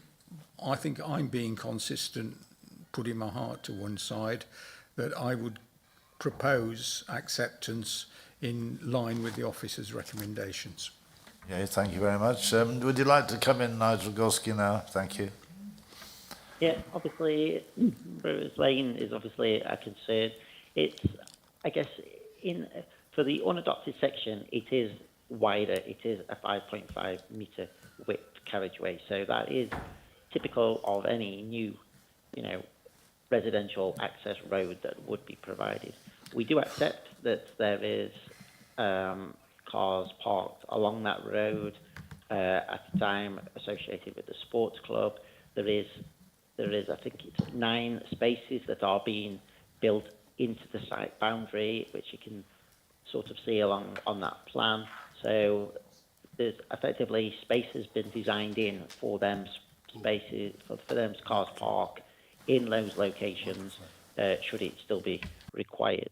The Brewers Lane, I don't disagree. Highways would have preferred it being access to the north. There was extensive discussions with the applicant team. There is obviously the brook is a constraint. There's the brook potential flooding, expanding slightly is a concern. There's a loss of landscaping by connecting to the north. We did genuinely look at lots of different access options for this site. It is, an emergent allocation. We effectively looked at Brewers Lane. We did do lots of surveys. A lot of the dwellings do have driveways, but there is obviously cars occasionally parked on the lane. We have looked at where they are located, the spaces that are available, the ability for tracking to see that vehicles can maneuver around them, being it refuge vehicles, emergency vehicles, everything. It is not the ideal scenario for accessing a site, but we have looked extensively over a year or two to look at how access can be achieved, and we have to go on evidence to form a highways conclusion. And the evidence that we have got, does present that it is accessible. It is not ideal, but vehicles can access this site. Not always, freely two-way movement, but, occasionally passing around other vehicles. And there is obviously some parking spaces designed into to accommodate those that do park on the lane at present. So it is, as I've said, the best solution that we can do. It's an engineered solution to try to accommodate some of the existing constraints on the network and to provide, a widened carriageway in sections to facilitate access to this site. Thank you for those comments. Councillor Birch. Thank you, Chairman. I'm happy to second refusal. And just in terms of the emergency services thing, I think it's a slightly flawed argument from the point of view, and I can say this from experience, as a son of a fire officer. When it comes to fire engines and things like that going down a track, they will get through. They'll tip your car over, they'll push your car out of the way, they will get through. As a private individual, you don't get that privilege. You can't go driving through people's cars and moving them yourself. So for private individuals accessing their homes, I just don't see it being accessible. Thank you, Chairman. Just don't get in the way of Councillor Birch when he's in the fire engine. Are there any more points to make? No? Have you any points to make at all? No? What? We haven't got anything to say. We have a proposal and a seconder for refusal. We have a proposal from Councillor Kersey, seconded by Councillor Birch. Over to you. We'll have to get some wording together. What I would say is you've heard from the County Highway Authority who've clearly advised you as members that they do not object to the proposal. They've assessed it and there's been numerous discussions, as you've heard earlier, over approximately 2 years. They've looked at various options. It's acknowledged that it isn't the ideal situation in terms of access proposals. However, that doesn't mean it's unacceptable. The view is that it is acceptable from a technical perspective. Any reason for refusal would have to be backed up. I think if you're going to go down a refusal reason, I can't really see us getting anywhere on that. As an initial advice, I would probably defer it to seek third-party advice before we actually go for a refusal, because ultimately what you're going to find is, I'll only speculate because I haven't got the third-party advice, but what you will probably find is that a highway engineer will look at this independently, conclude the same, come back to us, and if we've already made a decision, we'll have to drop that reason for refusal.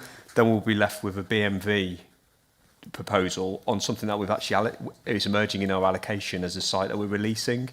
So realistically, from an appeal perspective, we're not going to have significant grounds to follow based on what's been put forward as the reason for refusal. Councillor Kersey. Chairman, thank you. Kieran, I hear everything that you say, and that's why I say this is the first ever time that I've gone against anything that Highways have said, whether I've agreed with it or not. But Mr. Gorski there, everything that he's just said really just reinforces what I've said, is that he said that, it's not acceptable, it's not this, it's not that. It's just that on paper, Highways have said, oh yeah, because it's the only little bit in a Jenga puzzle, it's not like that's the only piece of land in the whole country that we can build on. So why are we working on the basis that that's the case?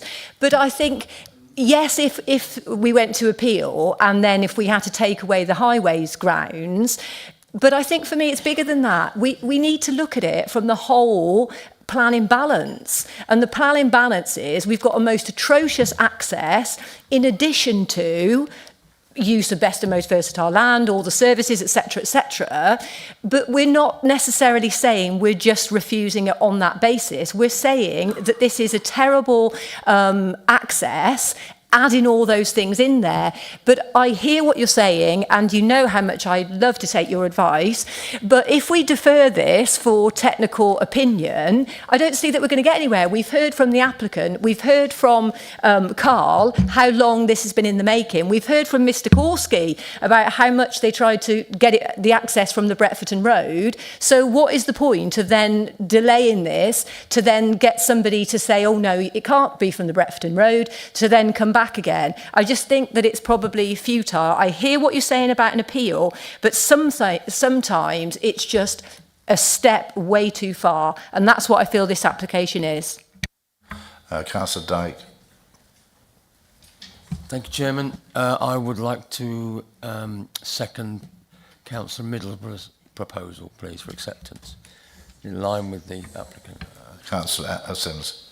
Sorry, can I just ask Kieran, so if we deferred it and we looked at the access, because I don't understand quite why, and I don't want to debate ad infinitum why we can't go on to the Breckfordton Road, but if we deferred it, could we look and address that point? Because that's a significant point.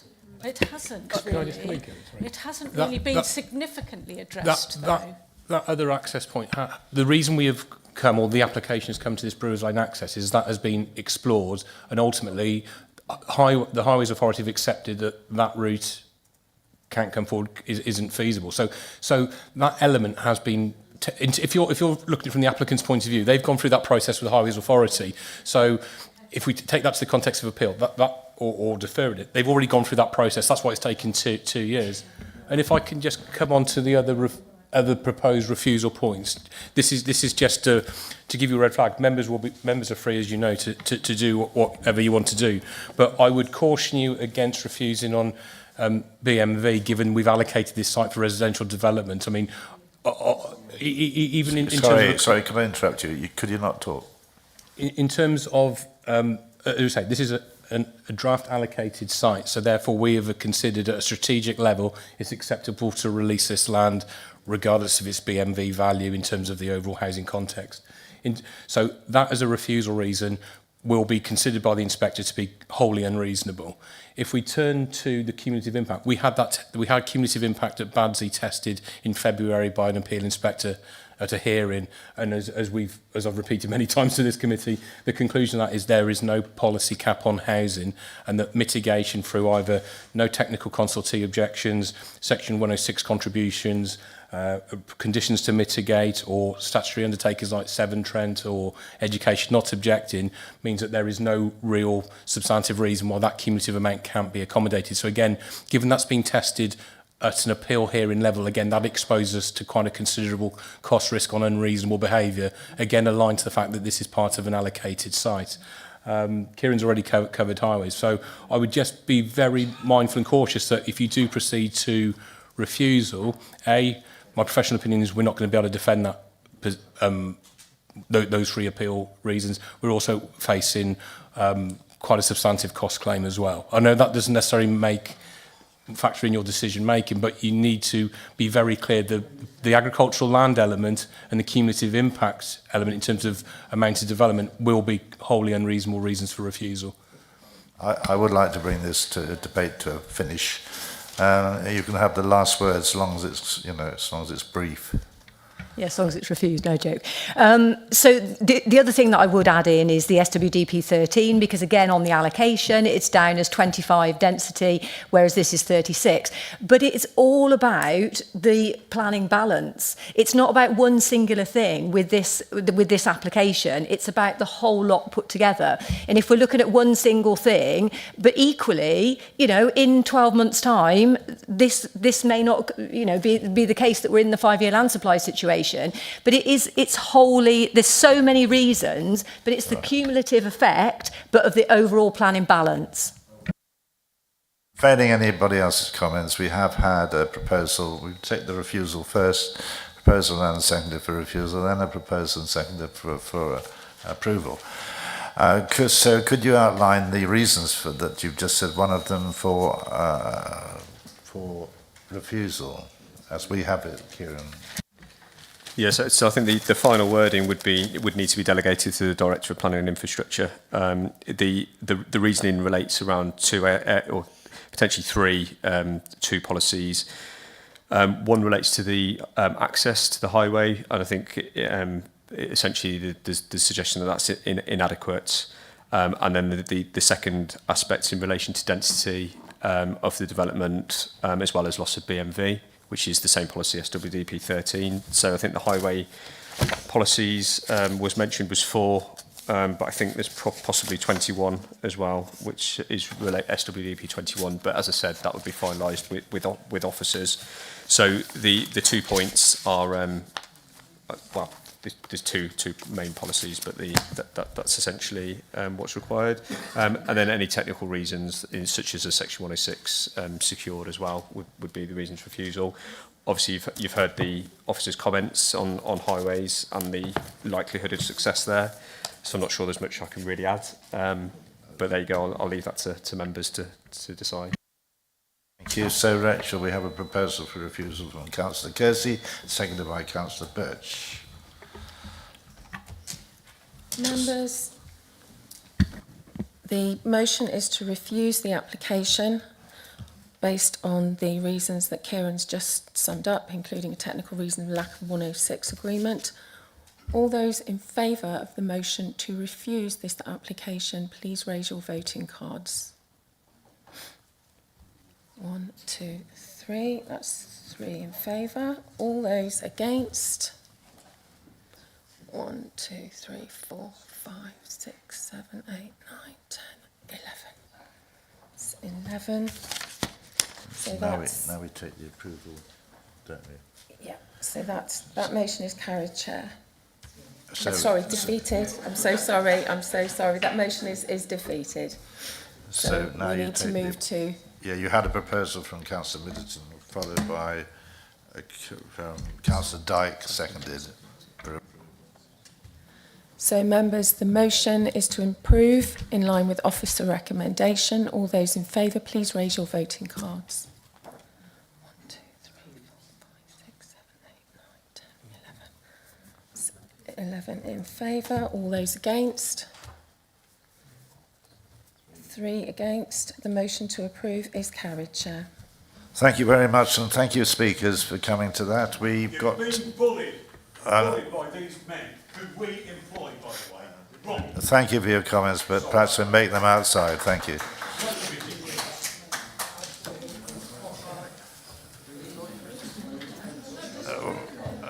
Dan, you're going, aren't you? Okay.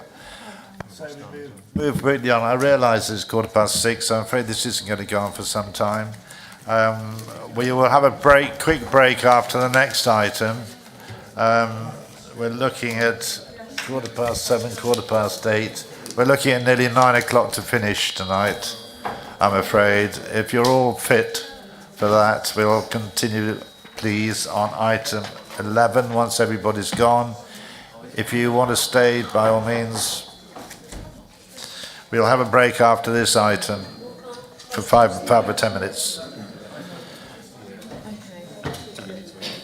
So if you could possibly... Yes. Okay. Just to notify you that Councillor Birch has to go to a meeting and has left the committee. Item 11, if you could...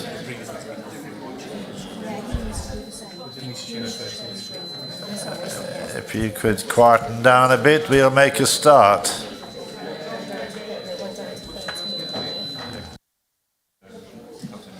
You all right? Yeah. Yeah. No, because Are you all right? Sorry. Right, the next one is item 11. Please, could you take your seats? Item 11, 24/01485, land at Worcester Road, Drakesbroughton. Outline planning permission, as you know, as we went there this morning. And I welcome Councillor Janet Butterworth, not for the first time, it's nice to see you again, and also Mr Neil Pearce. Just 2 speakers, thank you.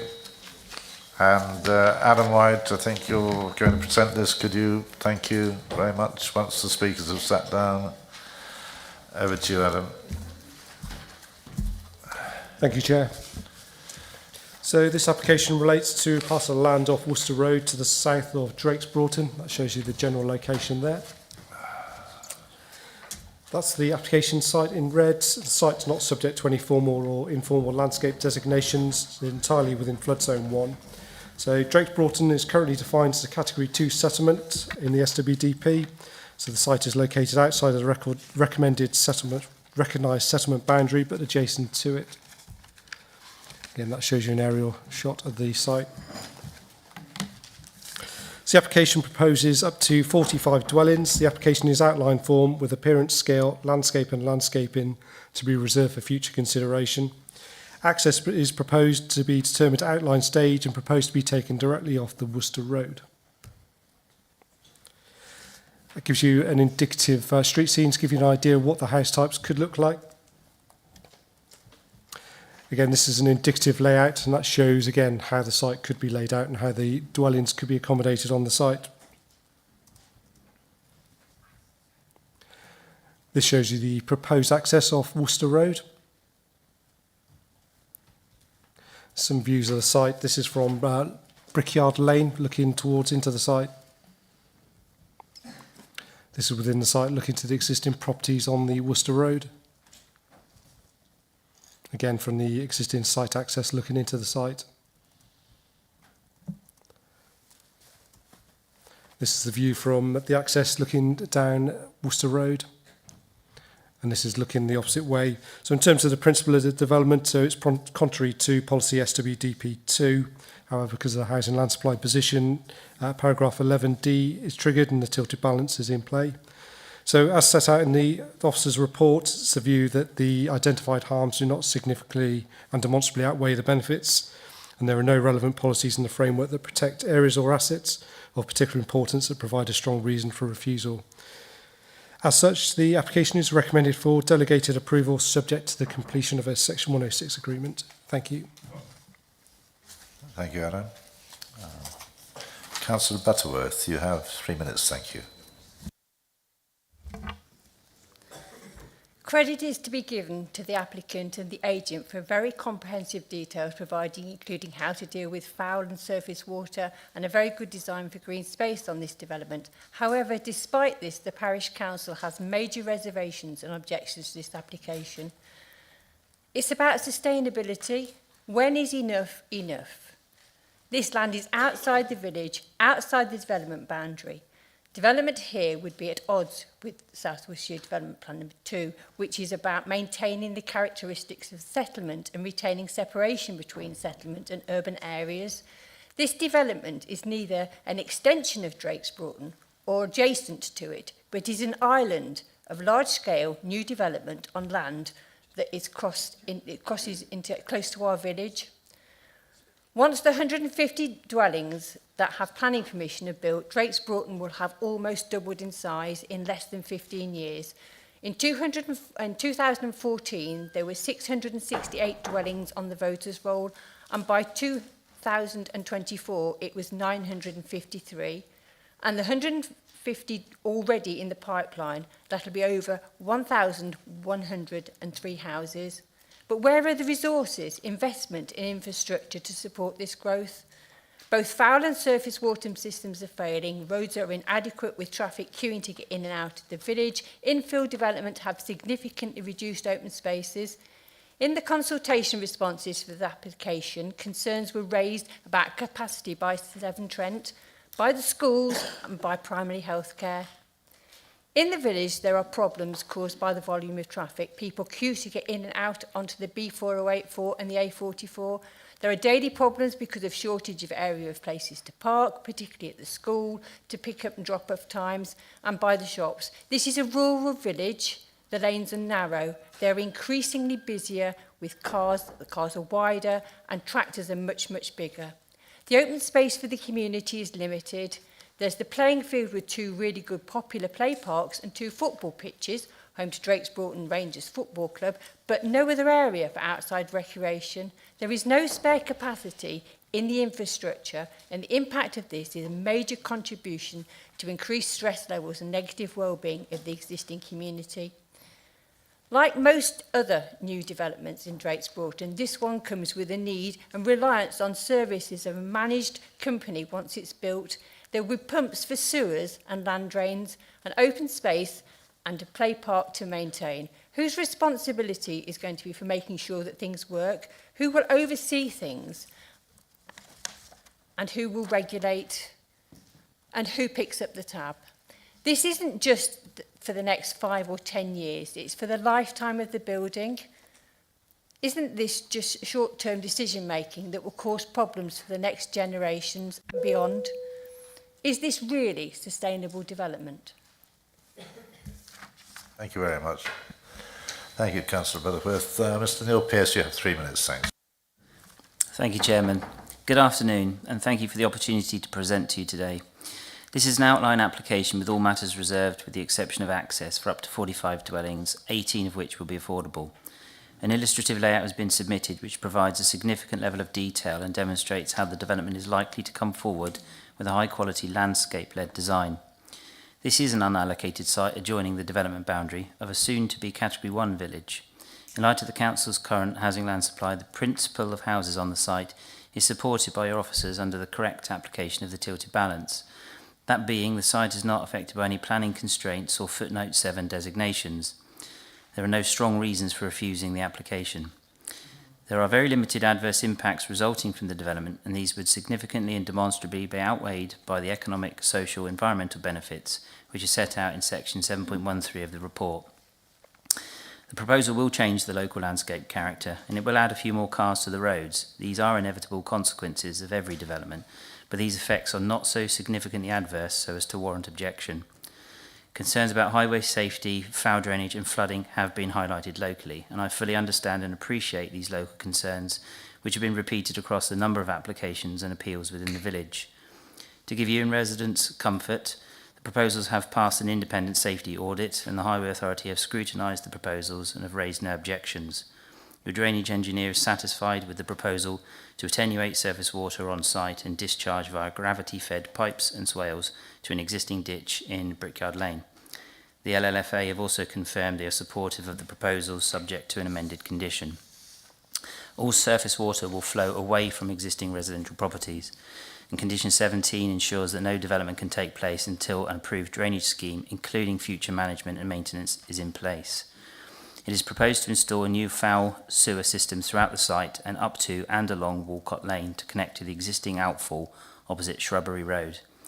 As you'll be aware, Severn Trent will not allow any new connections until the existing treatment works are upgraded, thereby safeguarding against any worsening of the current situation. Condition 18 ensures that no development can take place until such an approved foul drainage scheme is in place. On the three main local issues, the fact that experts are happy with the proposal should give you and local residents the comfort that this development will be delivered safely and appropriately. As set out in your officer's report, there are no technical objections to the proposed development. The proposal would potentially deliver over £500,000 in Section 106 money, plus SIL, plus 18 affordable homes. The principle of more homes in a highly sustainable location such as this is even more prevalent today with the publication of MPPF 24. Please consider favourably this proposal and grant planning permission subject to the 106 agreement. Thank you. Thank you, Mr. Pearce. The ward members are Councillor Rob Adams and Councillor Liz Tourier. Have you any questions? Shall I start with you, Rob, to ask the speakers or anybody else? Yeah, to Mrs. Butterworth, I'd like to ask her if we could stop all that these applications we've got on the table down Stonebow Road, and this one, Brickyard Lane, there's about 8, isn't there, on the go now? If we could stop them, do you think there is a chance of holding on, in a slim way, the rural identity that you have fought over the last, let's say 18 months, month after month? I think we missed a month. You did have a month off, I'll give you that. You know, trying to do the very best for the residents you work so hard for. Do you think there's still a chance?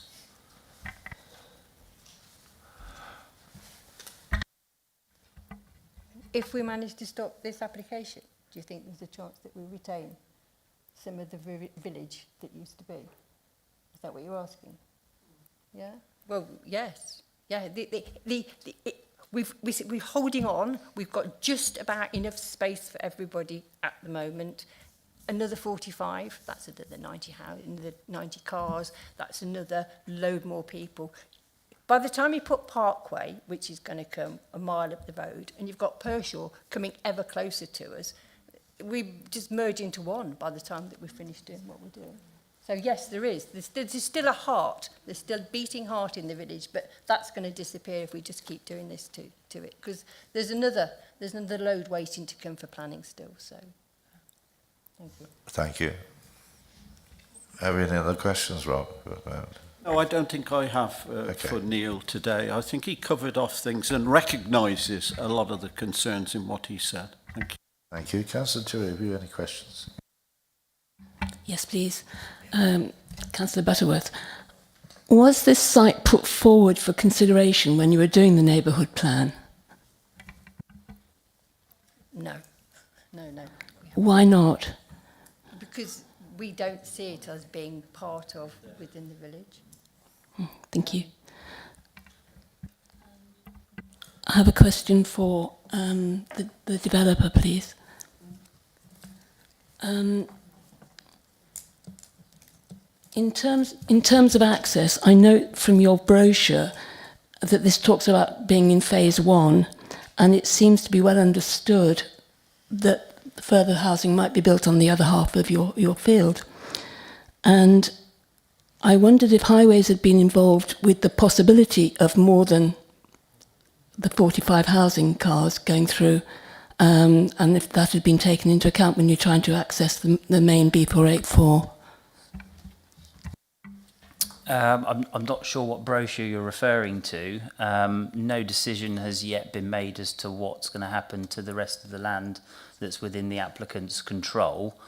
So it would be remiss of me to speculate on whether or not the proposed access is suitable for more houses. What's before you is it's suitable for the proposal. So. And I have one more question, please, also for the developer. I see from your report that you will have to offset some biodiversity to Hurst Park Meadows in Pershore. Given that Drake's Broughton now has a higher density of housing than Pershore has in fact, would it not be possible to use some of the spare land to keep in the village, which is a shortage of common land? That certainly is a possibility. We do have a biodiversity net gain on site. It's just not the 10% policy requirement. I think it's about 3% gain. Hurst Park Meadows is referred to in the report because my client owns and controls that land and has spent a considerable amount of time and money having it assessed in biodiversity terms so that it's available for multiple developments around Pershore, around Drake's Broughton for biodiversity net gain. He's very in tune with ecological matters and he's very keen to bring that site forward irrespective of whether it's needed for this development. But yeah, it's a possibility that we could use the remaining land that's within the blue site for BNG gain for that extra 7%. The decision hasn't been made yet, but that's a distinct possibility. I have a question for Kieran, please. Given the situation of the drainage and the new way that Severn Trent is organising their gramping condition, are you totally happy that we're not going to have more spills? Could you just clarify, please? If that's right, Chair. Yeah. So members will recall we've been sort of we've addressed this issue over time in terms of the condition. The condition that is recommended today is condition 18. What Severn Trent Water had requested is a slight variation of that, but what we've taken into account is the appeal decision that we had at Freshfields, which clarified a bit from the planning inspector. So the wording is a slight mix of the two, but what it does do, it ensures that with the exception of starting the access road, they can't start any other development before a scheme for foul drainage is submitted to us, and that needs to include details of the design for on and off site sewage infrastructure. It goes into quite a bit of detail. It's the same we've used before in terms of the diameter of pipes, capacity for any on and off site.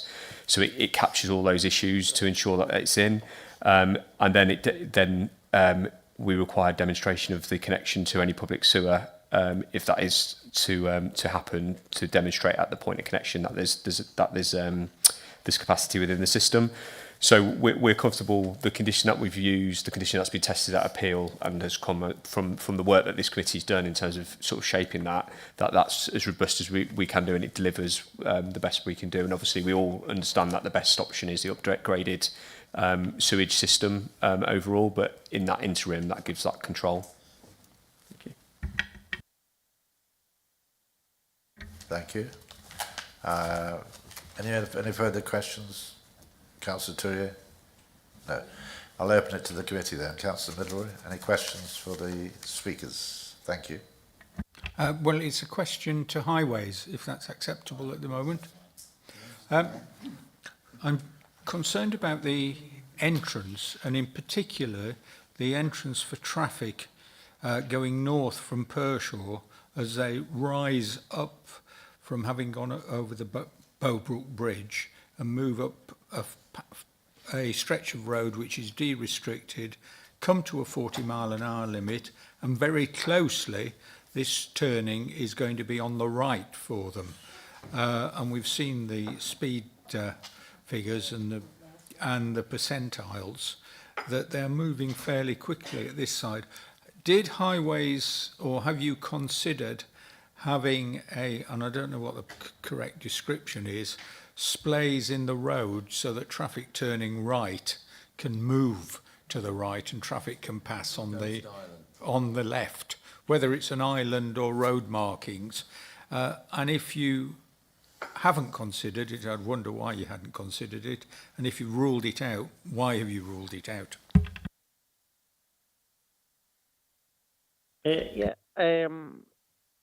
Obviously, this site, I guess we haven't considered it. Obviously, we only consider the application that's put in front of us.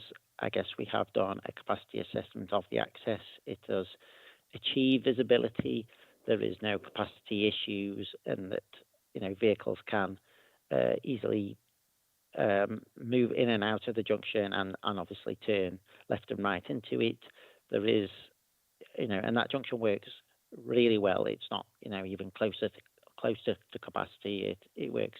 The site is not that big. It doesn't generate that much traffic. So I guess we haven't considered like a ghost right turn box, where you can wait in the centre of the carriageway to turn right, just because capacity doesn't require it, and I guess it hasn't been submitted as part of the application. So I guess we have. Thank you. Councillor Robinson. Thank you, Chairman. Just to continue with questions for Nigel. First, to thank him for going into overtime when he wasn't even expecting to be here. That's the nice bit of what I'm going to ask you about, Nigel. But as the County Councillor for Drakes Broughton, obviously I've paid a lot of attention to this stretch of the B484. And my question to you are based on Power 7.5, when you've spoken about access and highway safety. And I'd just like to challenge a few of the things and then put that in the way of a question that you can then confirm it. One of the things is you state, or it's stated by Highways, that they did an ATC survey in 2023. Well, we're now in 2025, and I can tell you from stats that we have on that road, the increase in traffic along there is enormous. And as the County Council, you get to look a lot at highway safety. I had a VAS sign put up on the verge where we parked the minibus, and admittedly, it goes on to two sites at each end of the village, so it wasn't there today. But I've seen the stats from that, and I would suggest that your stats, that we have average speeds of 43 or 45, are way out. And the fact that those vehicles are coming, if they're coming north, they're not realising they're going into a built-up area. There's not enough warning for it. If they're going south, they're coming round a blind bend, and the first thing they see is the de-restricted sign. They think, right, we can go now. The last thing they would be expecting is vehicles coming from this driveway. And it's not, if it were for one house like the others, then it's perhaps 1 or 2 trips a day. And I would question, to put this in the form of a question, that you're suggesting that people may only come out once in the morning and go back in at night. You'd have 2 vehicles per house. So we're going to be looking at well over 100 trips going backwards and forwards at a bare minimum. So my question is, could we look closer at that, if need be, depending on how the debate goes? Because I'm just concerned that those figures are very conservative. I guess there's, in terms of like highways, a lot of people use the same software to identify traffic movement. So in terms of an ATC, which is an automatic traffic count, is effectively a tube across the carriageway, or it could be also counting as a camera. That will record both vehicle traffic volumes and traffic speeds. If one has been collected in 2023, that is still acceptable for a 2025 application. There's no reason why speeds collected in 2023 would be any different to 2025. I guess industry standards suggest, if your data is within about 4 years old, then it is acceptable in terms of traffic counts and traffic speeds. So we don't have an issue with the ATC data that has been collected. We still very much consider that relevant. In terms of the traffic generation from the site itself, that is almost a nationwide industry software package like Trix that does surveys on other residential sites, both in Worcestershire and around the country, and it predicts what traffic a site will generate. So yes, there will be some dwellings that generate 2 trips or even 3 trips in a morning. But there'll be also some dwellings that don't generate any trips, but it takes account of deliveries, people going to drop kids off at school and then returning. It is quite a detailed software package that best as possible predicts what a site will generate in terms of tricks, and that's based on thousands of surveys undertaken. So there is no, that type of prediction is used in more or less every planning application you will probably look at, and that there's no question that is accurate. So we haven't just effectively made assumptions and guessed at the answers. Everything is predicted using best industry standard software packages and processes, and I guess there is no call that we can question that evidence collected. So. Thank you very much. Any more questions from the committee for the speakers? You've got a long way to go yet, so don't go to sleep. I'm going to say, no more questions. Well, thank you, speakers, for both of you coming today. And would you like to return to your seats? Thank you. And I'll ask Councillor Adams to address the committee when they have us seated. Thank you. Followed by Councillor Turry if you want to. Okay, Councillor Adams. Neil's just whispered in my ear, be nice. Be nice. Absolutely. We've known each other a long time. I don't mean to be facetious, Mr. Chairman. I'll move on. I'm very pleased with the questions that's coming on, because if I dare remind members, this is an outline application with all matters reserved except for the access. So you have been discussing that, and no doubt you'll make further, because that is a major point. With this is the first one in Drake's Broughton that actually has found another way out of the village, albeit onto the B4084 there.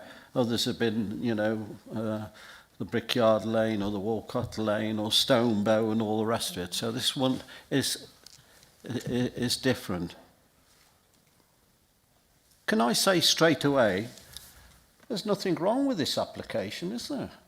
For a lot of things, there's nothing wrong with it. It's a good application. I think perhaps the layout in line with where residents and all the rest of it live round there. It could be jigged here and there, and it's got a lot of good points. Apart from one, it's in the wrong bloody village, isn't it? It's Drake's Broughton again and again and again.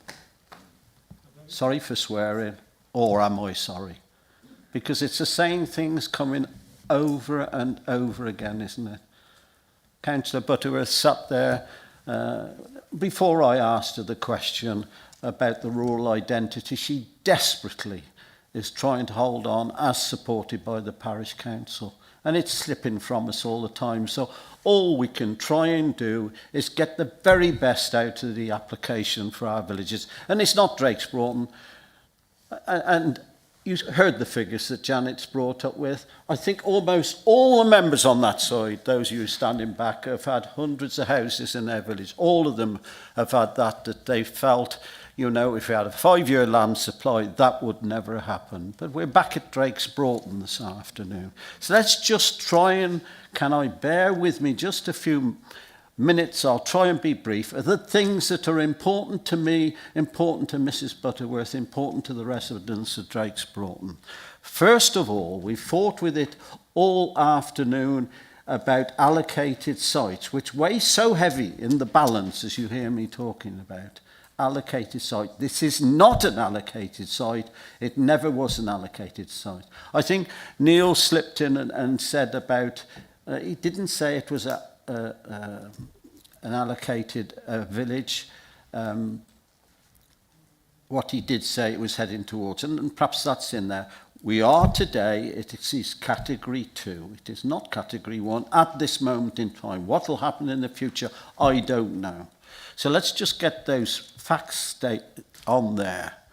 It's outside the development boundary, and so have there been a lot more that has been coming into this committee outside the development boundary. And we have to accept that, not only in Drake's Broughton, but in a lot of the major parishes throughout Wychavon, that we are developing in that. And that's brought about by this not having a 5-year land supply. Neil mentioned, and he recognises, which is nice, and I think he has done for some time, certainly over other applications in Drake's Broughton he's led to, about the problems we have with foul and surface water problems. A lot of the big applications that we've heard today haven't got the problems that there are around Drake's Broughton. Although, in fairness, Mrs. Rowley, you have in Crowell, I know, with foul water and that sort of thing. And then another point which really should try and hold Drake's Broughton together is not to get too close to the Parkway development site. It's almost on one part, not here, but on the Stonebow Road. As you looked across, you could see the corner of the Parkway development site on there. And that's coming fast, and we will be voting on that perhaps at the end of this year, I don't know, beginning of next year, but it is fast coming along with all the policies involved with that. So there we are, close to the Parkway. You know, I'm sure Mrs. Butterworth said when she spoke, when is enough enough? There's no way, and I went through it over the last few days, about whether I could sit as a committee member and vote as a committee member today. And I racked with my conscience, and I can't at this moment in time. Hopefully the time will come soon when I can again once, and I think we will have to have a 5-year land supply of housing. I can't see that in the short term. Members, I don't want to go on anymore. You know, and you've heard time and time again over the last 18 months, the reservations we have of applications coming forward. I will leave you up to weigh up the balance. Like I say, there's nothing wrong with this application. I think in the design and all the rest of it, we can put that right. Be sure that the access you're happy with today, because there won't be a second chance if this does come back. I remain committed to Drake's Broughton and the residents of Drake's Broughton to try and do their best for us, but they are difficult times, and fair enough, they are really nice people to represent, and they understand the pressure we as a planning committee have to deal with. Thank you, Mr. Chairman. Thank you, Councillor Adams. Councillor Tourier, would you like to say anything? Yes, please. Thank you. As Councillor Adams said, we have Worcester Parkway just up the road, and in fact it goes to Stoulton, which is about a mile away. There is also housing off Stonebow Road that you can see. However, going towards Pershore, we have a few houses, and then we have these fields that have got an application on. Most of the land bordering the B484 has got the odd house. It's linear. This is not linear. It's a housing estate. And then 2 kilometres up the road, we've got Pershore. And as you know, we've got 100 houses on an application at Alsborough Hill. We have to keep this as a significant gap. And in fact, we won an appeal on this a couple of days ago. And I'm sure that it's farmland, it's pasture, it's green. I think it's really important that we just preserve the only gap that we've got left between Worcester and Pershore. If you look at Pimvin, it goes from Pimvin to Pershore now. It's not a village anymore. So I really think we could consider this. Thank you. I shall open it to debate. Councillor Robinson. Thank you, Chairman. I would agree wholeheartedly with what the local members have said. I've covered some of the highways issues. I'm just going to go a stage further, and Nigel's still with us. He's bearing up there. Because my concern, and it relates to what the local members have said, the B484 was downgraded years ago from an A road. And one questions now whether it ever should have been, because certainly it's now going to carry the traffic from Pershore as it does now, but with all these extra developments up to a motorway junction, and including the Parkway station and the Parkway development. I know that's slightly off on a side issue, but perhaps if it was an A road, it would have more restraints on being able to put an access like this onto it. Nigel will perhaps tell us about that in a minute. So huge concerns for me about that, and I'm only live just round the corner, but standing where we looked at the gate, it brought home to me how it's so different to those houses that they have a drive out onto the road, and they're sort of expected. But this could have a few people coming out, particularly at peak times, children, school crossing times. It's just a disaster waiting to happen. And I do agree about the identity of these villages. We're starting to put them together, and we are going to end up with Pershore right up to the motorway as one continuous blot of development, which is rather sad, because this is a one-off opportunity to keep their identity. Also, and I'm sure that Andrew will come in at some point, but while I have the floor, I'm concerned. We looked at the field and it slopes down towards Brickyard Lane. And yes, it's going to go into a ditch, but there's an awful lot of ditches in Brickyard Lane already that don't cope very well with the water. And what I would ask was, should it be approved, can we really tighten up on this Grampian condition redrainage that's been proposed from other sites? Because we know that Severn Trent have pretty well admitted, certainly in private meetings that we've had, that Drake's Broughton is over capacity already. I'm the one, as the county councillor, who gets phone calls on a Sunday evening telling me that sewage is flowing down Stonebow Road and that children will have to walk through it to get to the school the next morning. And the Environment Agency are always very concerned. So the last thing we want to do is add to that. I'll leave it at that, Chairman. Thank you. I think we're in a sort of debate session, aren't we? So, oh, sorry, I thought we were there. We are in debate session, yes. But those are a few questions you're asking as well. But there we are. Can we have some more points, please? Also silent, a bit silent tonight. No? Nobody got anything else to say? Councillor Terrier? Could I propose a motion to refuse the application, please?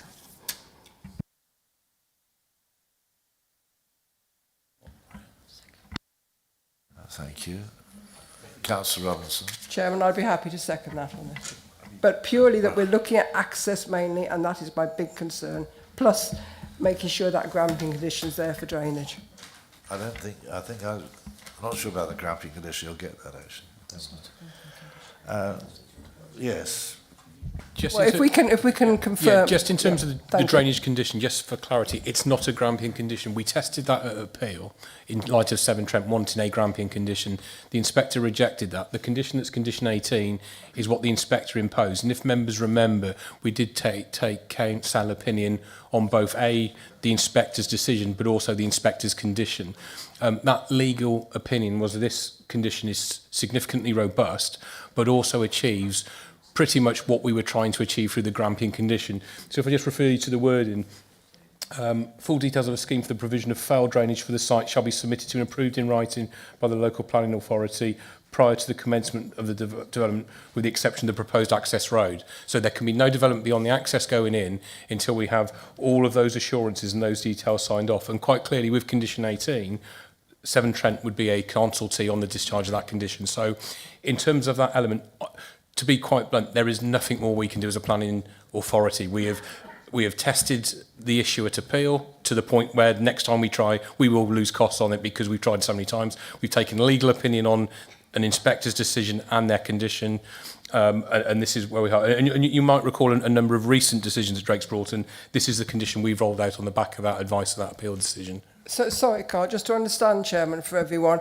So can condition 18 be included, if not the Grampian condition? Or are you saying no condition can be put There is no Grampian condition. Condition 18 is the drainage condition, but reflects what the Grampian condition Severn Trent originally wanted, but has been rejected by an appeal inspector. So condition 18 is a robust, inspector-approved, legally reviewed condition that is considered to be suitably robust, have all the insurances we could ever have, and does not enable development to commence beyond putting in the access road. So just to confirm, we can include that? Absolutely. If you Fabulous. recommend approval, that condition would go forward, that yes. would be, yeah. Well, that's for approval? That's for approval, yes. Right, okay, thank you.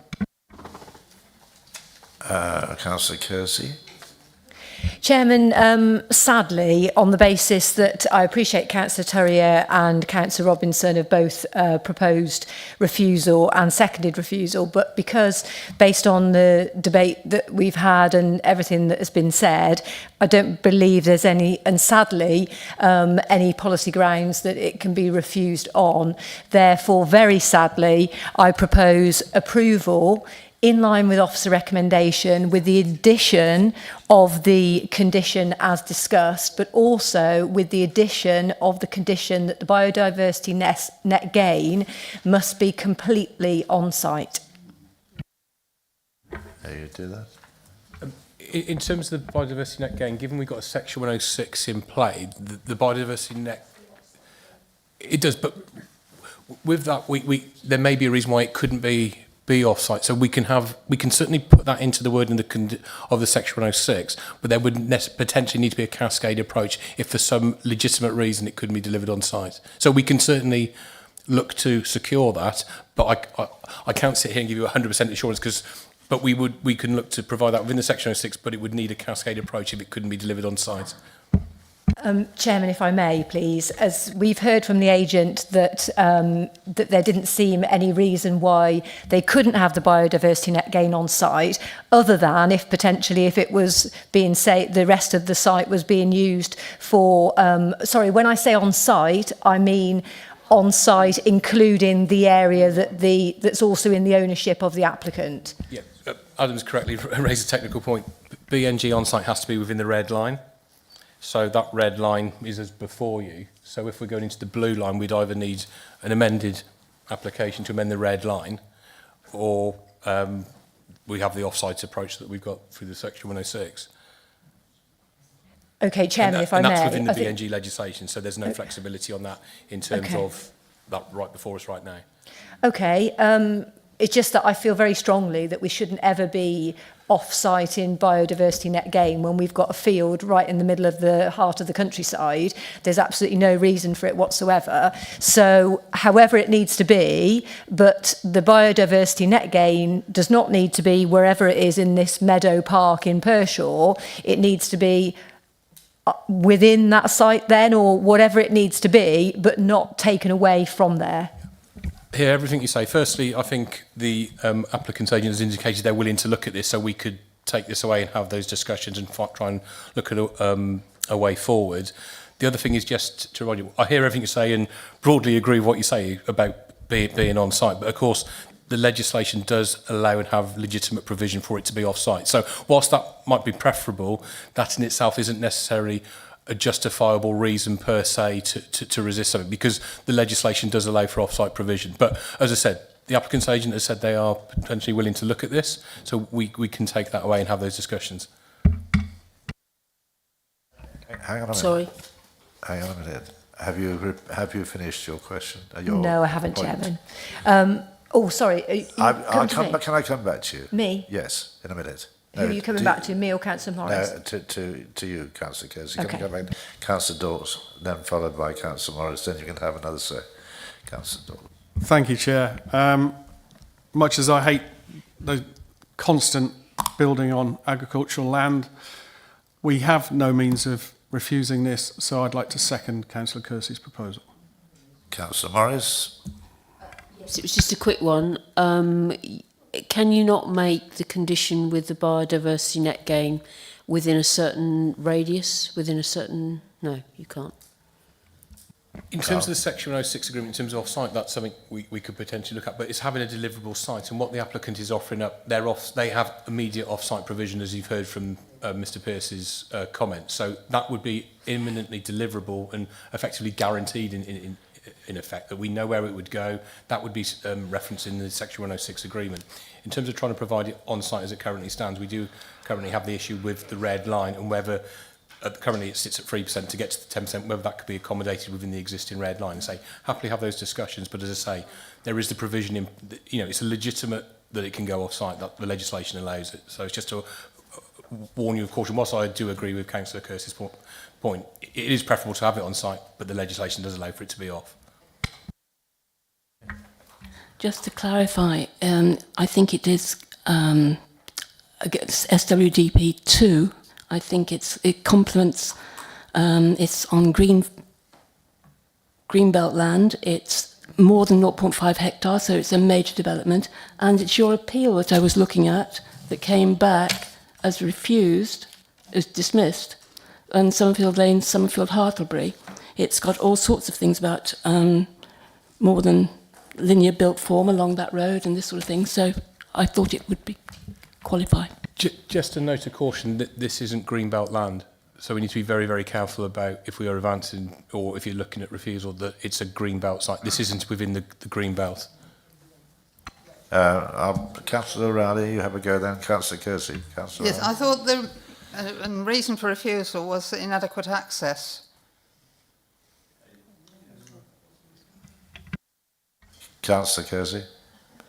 Thank you, Chairman. Just to qualify, I completely accept your advice, Carl, that the legislation permits it to be off-site, but I just think it's legislation or no legislation. I wouldn't want to propose approval with this if it was off-site biodiversity, because there's absolutely no reason for it, unless the reason for it is because the developer plans to develop into the other field, and therefore both lots of biodiversity net gain have to be in this, wherever it is in Pershore. So legislation may permit it, but we are in the, and I know you agree with me with the principle, but we are in a green field in the middle of the open countryside. We should not be having off-site biodiversity. It just seems to be completely counterintuitive. But so however whether it's that the agent then, I don't know, agrees with the local ward members or whatever it is, that we can put in there a provision, because as we've said, the agent has not said that it's out of the equation. So whether you can put something in there so that if the committee agreed to approve it today, that biodiversity net gain in some way, however you need to do it, is actually on that map.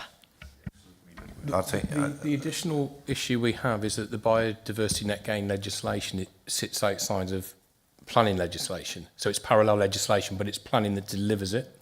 So in terms of, if you're looking at this from, say, a refusal point of view or a resistance point of view, it's very hard to have a suitable or rational or reasonable ground to resist the proposal as brought forward in terms of resistance. So whilst I, as I say, in general agree with your position, say, because the legislation, which is outside of planning allows it to be off-site, that does leave us in a position where if it isn't on-site, that in itself isn't justifiable for us to refuse. Well, you can refuse it, but where that would then leave us at an appeal would be highly problematic. Let's put it like that, because it's legislation that's outside planning that controls the BNG regime.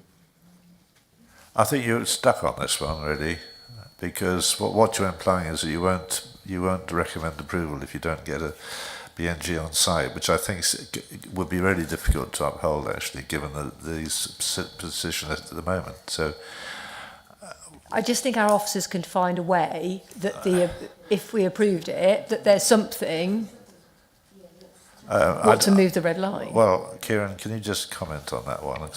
Yeah. So there's technical issues. We've changed the red line at this point. One, we'd have to reconsult extending it. So we'd go back out for consultation, which is obviously difficult at this point in a decision-making process. The land in the blue line, even though it's in the applicant's control, is still classed as off-site BNG if you provide it on there.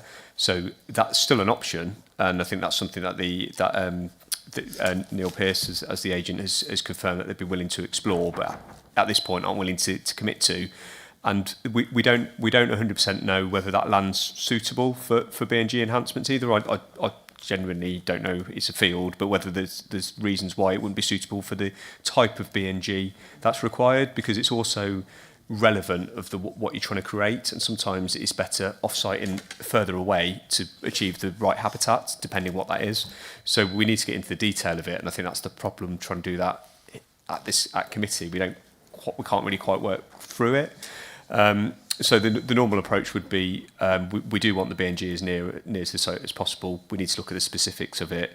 We need to have those conversations, and we need to then reach a conclusion. It might be that the suggested site still remains the best option. So I think we can't say that it has, at this point until we.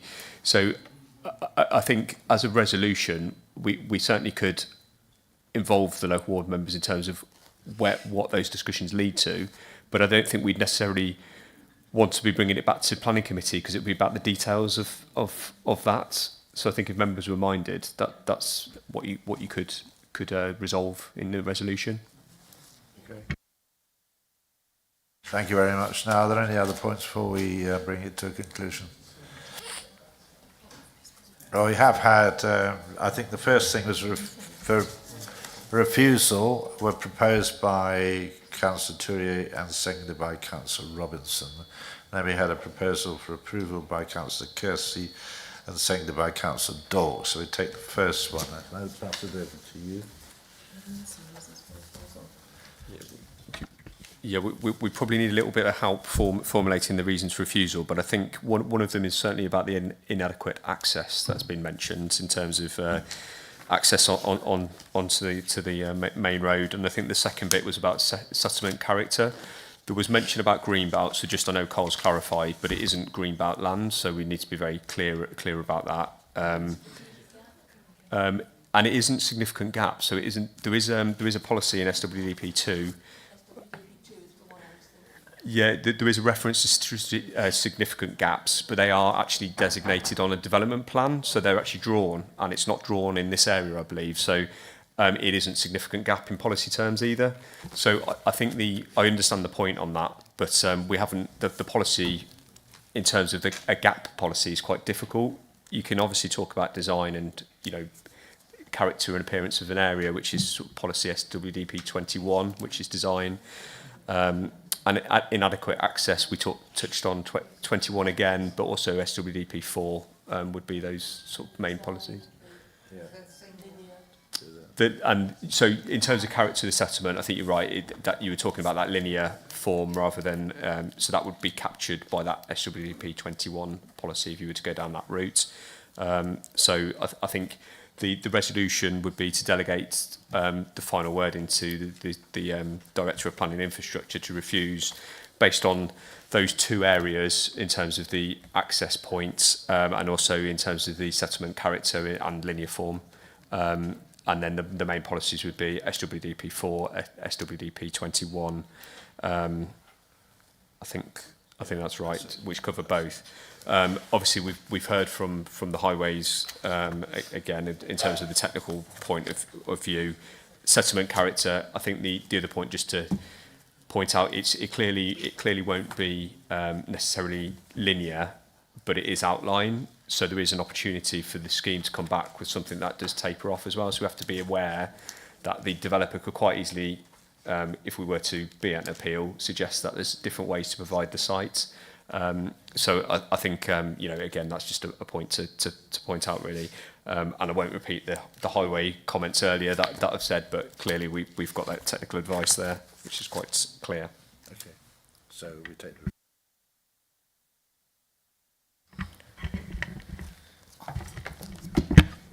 We would also need to include a technical reason of lack of Section 106 agreement in the reasons for refusal, together with the reasons for refusal that Kieran's just outlined.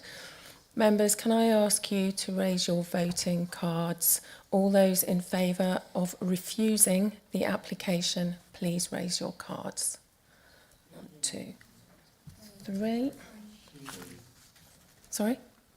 3. And all those against refusal. 1, 2, 3, 4, 5, 6, 7, 8, 9, 10. Sorry, can I just 1, 2, 3, 4, 5, 9. Which is why it's next to Yeah. Any abstentions? No, I think we're 12 now. So the motion to refuse has fallen, Chair. Then we go to the next. So, Councillor Robinson, are you disappearing? Yes, but We- I have to go as well. We have another vote though first. No, I have to go. Oh. So can you just stay for this? We've got a vote. Sorry, Chairman. Thank you. Could you just remain for Of this course, apologies. There's a proposal for approval from Councillor Kersey, seconded by Councillor Dawes, in line with the officer's recommendations.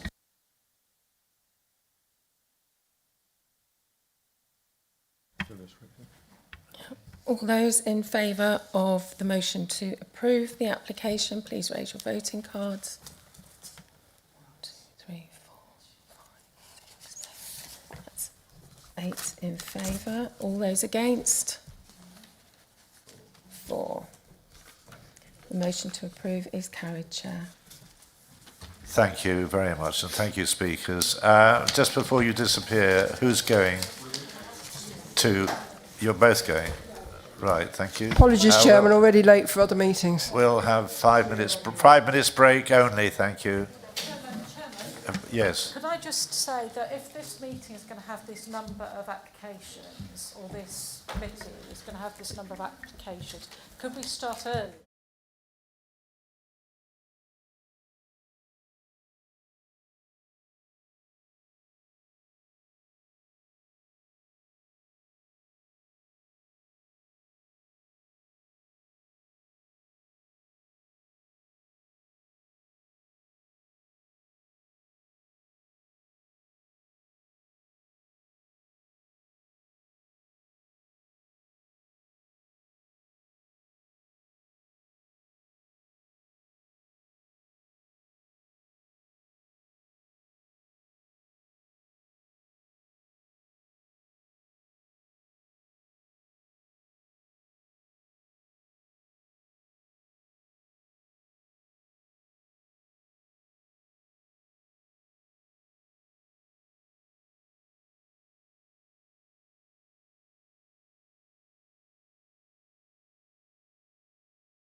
Thank you. Moving briefly, I'm sorry it's so long. We're going to talk about it when we've reviewed the next two meetings, see where we are placed.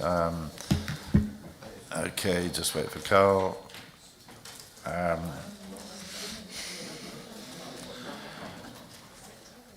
I'm also sorry to keep the speakers waiting a little bit longer, but thank you for hanging on to this one. And it's 24/00270, land at Holloway, Pershore, erection of 112 dwellings where we went this morning. And we have two speakers, Mr. Murdo MacDonald and Mr. Charles Brockbank again. So if you could possibly come to the front here, thank you.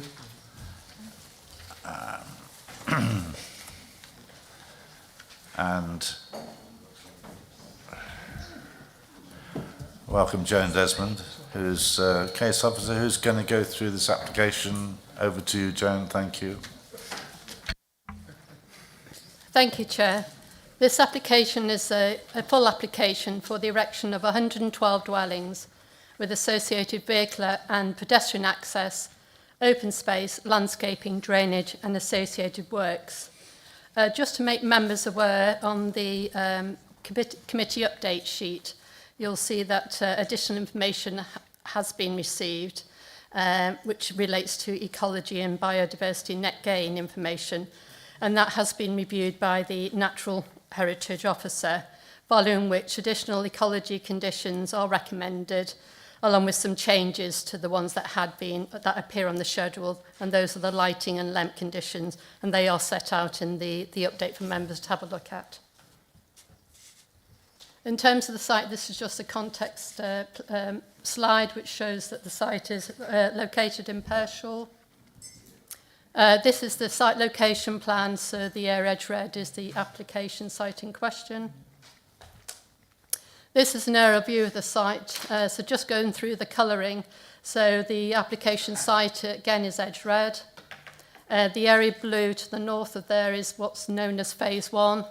That's part of the allocation site in the structure plan review, which includes the site edge red and also that blue area. Full planning permission has been granted, and as members saw this morning, work started on site for 28 affordable units on the area edged blue. And then just for context for members, the area edged orange to the south of the site is the site known as Orchard Farm, where an appeal was allowed quite recently, an outline application for 300 dwellings. And the wooded area that members can see to the west of that orange area is the area known as Tiddesley Wood, which is the site of special scientific interest. So as I say, it is a full application, and this is the proposed layout. In terms of the application, it has gone through a number of iterations. So the original proposal was 120 units, and that has been reduced down to 112, following concerns that were raised from a number of consultees. They've included highways, the urban design, and drainage concerns, and also attempting to mitigate the landscape impact of the development. So the access, it will come through phase 1 and go through to the site, to the southern part of the site. As I say, there's a mixture of housing on the site, predominantly 2-storey, some 2.5-storey. The main open space areas members can see is to the north, so between phase 1 and what will be this phase. And then there's another area on the on the eastern boundary of the site, which is a attenuation area, and that's also where a local area play is intended to be located. This is a slide showing the street scenes. As members saw this morning, the site the topography of the site is that it's sloping from the west to the east.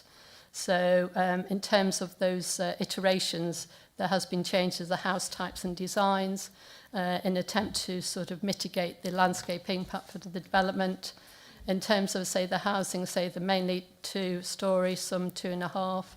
The materials are tile with brick, and there is some green cladding to some of the house types. You'll see at that section at the top. which has been introduced at the suggestion of the Urban Design Officer to add a bit of visual interest and variety to the house types. So this slide shows, trying to give members an indication of the sort of cut and fill operations that are being proposed. So in red are the cut operations. So the darker the red, the more ground which is being taken out. So the darkest red is between 3 to 4 metres, and members will see that that principal area is on the western edge of the site. And then the green is the fill, where the fill operations will be, and say the darker green is on that eastern edge of the site, mainly the rear gardens of the proposed dwellings, and that'll be up between 2 to 3 metres. And this slide is trying to give members an indication of the sort of typical section. I'm not sure so I do apologise, I'm not sure you can easily see it, but the section at the top is looking at the sort of where the cut operations would be, and the retaining features that would be necessary as all to those works, and they would measure between sort of 2 metres to 2.5 metres. And then the other section is an indication of the sort of fill operations and what the implications of that would be. And then just following are a series of photo montages which were submitted at the request of the landscape officer. So you'll see there's a small map at the top in the right-hand corner. So this is a view that's taken from a public right-of-way which passes to the west of the site. So the top photograph is existing, and then the second photograph is the photo montage, which is giving an impression of the development and what you'll see. And this is another photo montage, and this is taken slightly further away from Millennium Way. So again, the top is the existing, and then the bottom image. So it's to the right of that telegraph pole. Members will probably just about see what you would see from the development, which is sort of seeing some of the roofscape. And this is another photo montage from that public right-of-way along the western, to the west of the site. And again, you'll see, you can just see that development. The bottom one shows the roofscape and some of the development that you would see. And this one is from Wychavon Way, which again is slightly further away. So it's sort of the white houses are sort of what to look for, and then the bottom is just above those sort of white houses is you can see where the proposed development would be located. And again, this is another one from Millennium Way, and again gives a photo montage again of the development you see, and it's sort of in the centre of those photographs. The bottom one, it gives an indication of the likely views you'd have of the development. So in terms of the site, it's presently lies outside the development boundary of Pershore, but it is a draft allocation site in the South Worcester Development Plan Review for 112 dwellings, which, as I say, includes that land to the east. Members are also aware that the council cannot demonstrate a 5-year housing land supply, and as such, the policies for the supply of housing are out of date, and the tilter balance, as set out in paragraph 11D of the MPPF, is engaged. This site is located on the edge of the town with good accessibility options to a range of local services and employment opportunities.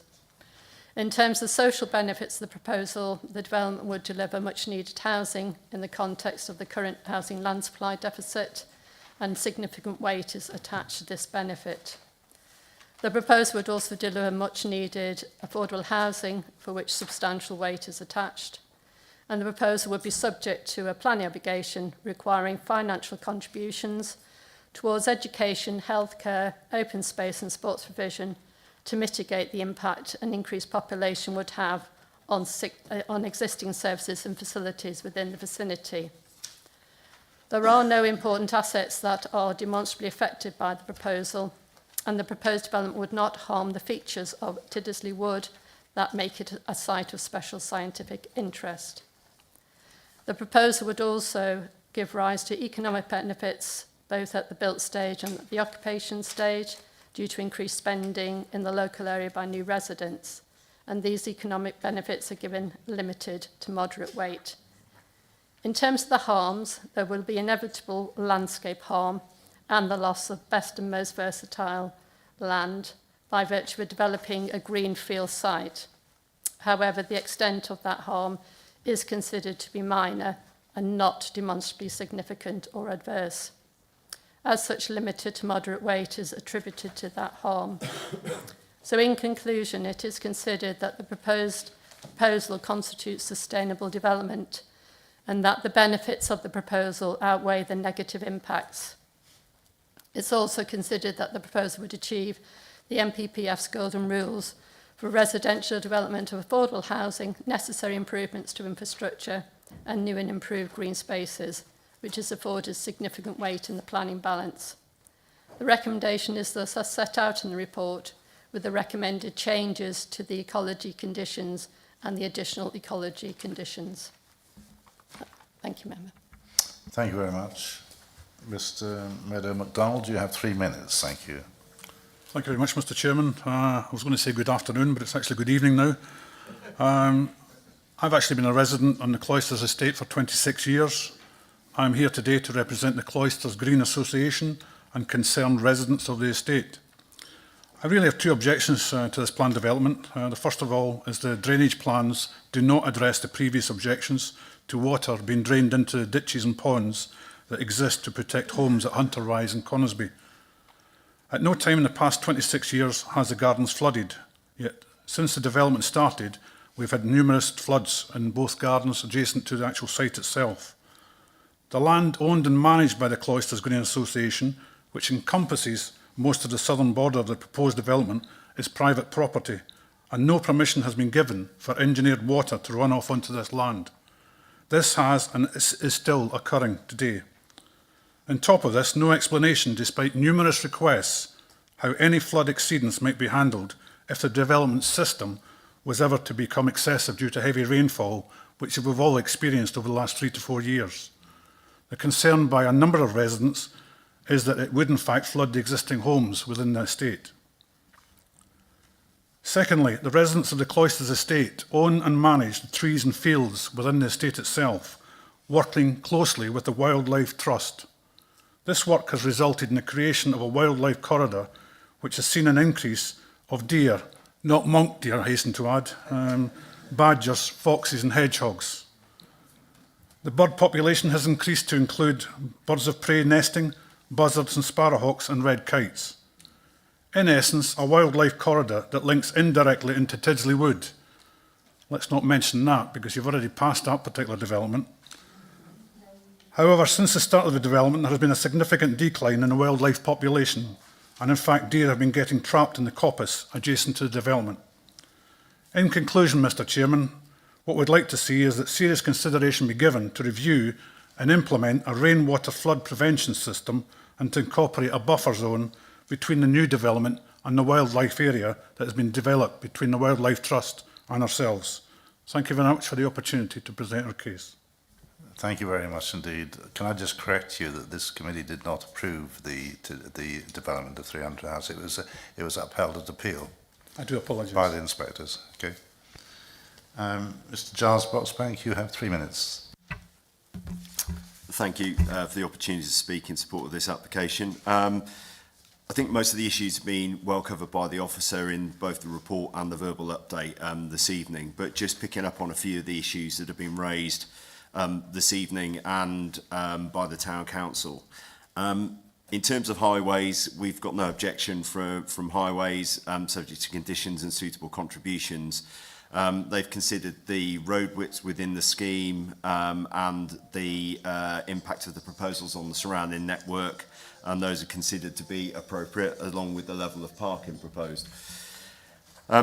In terms of, there are also enhancements for public transport, formalisation of a bus stop on the Holloway as well to make the site more accessible.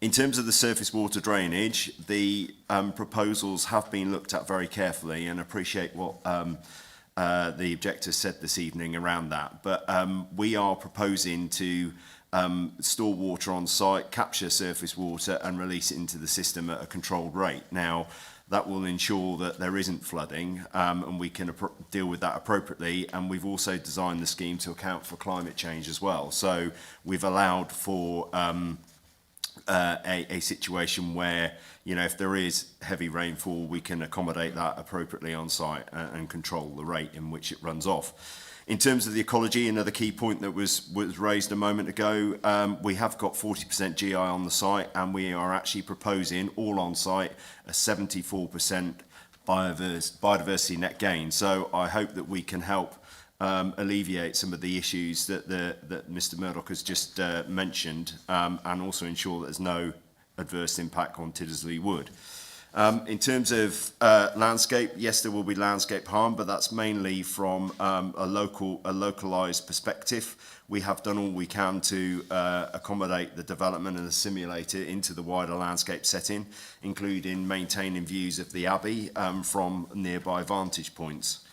And in terms of residential amenity, we have designed the scheme to ensure there's no impact for future residents, but also, more importantly, existing residents that surround the site in terms of impact on their general amenity and overshadowing, etc.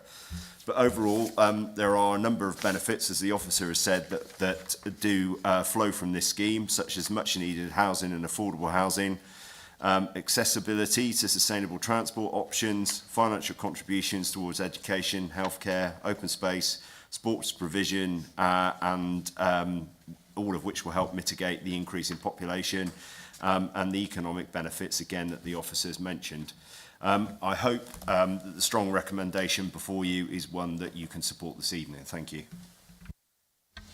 Thank you very much. The ward members, I think you're all here this evening, aren't we? That's brilliant. Councillors Jodie Arnold, not in any particular order, Councillor Charles Tucker and Councillor Boatwright Green. Have you questions for the speakers? Shall we start with you, Charles Tucker? Thank you. Thank you. Thank you. Yes, I'd like to ask Mr. MacDonald a question or two about the drainage. I think you may have seen, Mr. MacDonald, from the report that I share a lot of the concerns that you have and have expressed them quite strongly. But I wondered what you see as the way in which we could ameliorate those problems. You talked about a flood relief scheme or something similar to that, and I wondered if you could outline a little bit more about what you think we could do. Yeah, I think from a personal point of view, and having been involved in it professionally in the past, I think one of the things that you need to be looking at is that there's a significant amount of excess earth being stacked up in such a way that it's causing a drain off and fall off of water and excess water back into the ditches at the back of Hunter Rise, and more so at Conisbee, to such an extent it's creating flooding in some of the gardens there. And I think if the developer was to actually instigate some form of relief ditch on their side of the development, it would help tremendously. Thank you. You can also ask Andrew Fowler any questions as well. Do you have a further question, Councillor Tucker? Sorry, who's Mr. Fell? Sorry, our drainage expert here. Oh, our drainage I was expert. saying if they can ask questions to Okay. the advisors as well, and to the case officer. Have you any more questions, Councillor Tucker?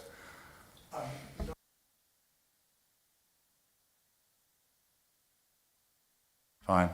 If he's still here, I think he is. Mr. Gorski, you're still online. Carry on. Thank you. Yep, I'm here. Hello, Mr. Gorski. Nigel, if I may call you that. I read the report and I was a little bit confused over the question of adoption of the highways, because in the comments made in the most recent communication from the county in March, it was saying that the county would not adopt anything which went through an attenuation water which went through an attenuation basin. That would be a reason for not adopting the highway. And I was very surprised to read that. And I don't understand the reason for it, because obviously it's quite important that the highway on this development should be adopted. And I wonder why it is that the county is making that a condition, when you consider that the nationally recognised hierarchy of drainage is, first of all, for soakaways, then for drainage into a natural watercourse, and only then to have drainage into an adopted surface water sewer. But you seem to be saying that unless it goes into an adopted surface water sewer, it precludes the possibility of adoption of the highway. And surely this can't be quite right. I wondered if you'd comment, please. Yeah, admittedly, I don't know in too much detail the answer to that, if I'm honest. I have obviously just seen the highway response, and yeah, it does clearly state that you know that WCC will not adopt highways if it's reliant on attenuation features such as balancing ponds, attenuation basins, and if it directly discharges into sediment water. So, yeah, admittedly, I'm not quite sure the answer, if I'm honest. Obviously, our drainage team will have provided those comments.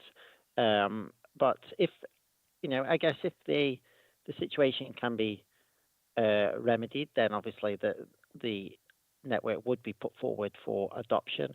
If it isn't, then it will still be designed in the same way. It will be designed to an adoptable standard because effectively that ensures that the site is effectively fit for purpose in terms of highways and access, but it would then be the responsibility of a private company to ensure it's built and maintained rather than the county highways. So, yeah, unfortunately, I don't fully know the issues regarding the drainage situation on this site, but I guess I can obviously look into it at a later stage. Should that be helpful? If I could come back, it's perhaps a comment rather than a question to Mr. Gorky. This could indeed throw a complete spanner in the works for the drainage strategy which we see here, and which I think the residents, particularly of Coningsby Drive and Hunter Rise, are relying upon to ensure that they are not going to receive the negative effects from the surface water drainage of this development. And if that was to, if there was substantial change in the proposals for drainage as a result of the county's position, or indeed following a change in the complete strategy, then I think we could be in a totally different situation. And I'm very particularly concerned about the the drainage aspects and what implications it could have for downstream residents. So if we're not sure about that, then I feel we should at least defer this application, if not indeed refuse it. The highways response says, that the county will obviously consider the adoption of highways drainage. It says, I guess that is a slightly more of a detailed design issue. So at this stage in planning, there is very little detail normally that is submitted in terms of drainage. It is more of a detailed consideration, but the highways response does say it is obviously possible, and the developer would have to enter into a Section 104 agreement to adopt the proposed storm drainage system. So there is opportunities for it to happen, but obviously that there's a process to go through to ensure that it is suitable. It is suitable for the highway authority to adopt it, and that is relatively typical of most development sites. But obviously, there's no guarantees. It depends on the information that's submitted post application and as it moves through the detailed design process. So, I guess fortunately that is probably the extent of my knowledge on the drainage situation. Thank you. Have we got anything to add to that, Andrew? Thank you, Chairman. I'm a bit confused myself, to be honest. I don't really see what the problem is. We've got a scheme which there's two attenuation ponds. You've got restricted outfall into an existing watercourse ditch. It's all being restricted properly. There's sufficient capacity to deal with the excess rainfall events, which has been mentioned before. With all due respect, Mr. Field, that's not the case. Sorry. You've got separated sewers. There are, I imagine, all being designed to Severn Trent standards, because the developer has also looked at separating land drainage from the drainage of the application site. So I'm a bit unsure as to why the county are saying what they're saying. Okay. Councillor Duck, have you got any more questions to ask? Not at the moment, Chairman, but if I may come back with later. Councillor Arnold, have you got any questions to ask? I have, thank you, Chair. I'd like to have confirmed for me how many homes out of the proposed 112 will have solar panels on their roof space, as I couldn't actually see a figure in the energy statement, although I may have missed it. So if someone could let me know a figure, how many homes will have solar panels? Thank you. Who would like to answer that one?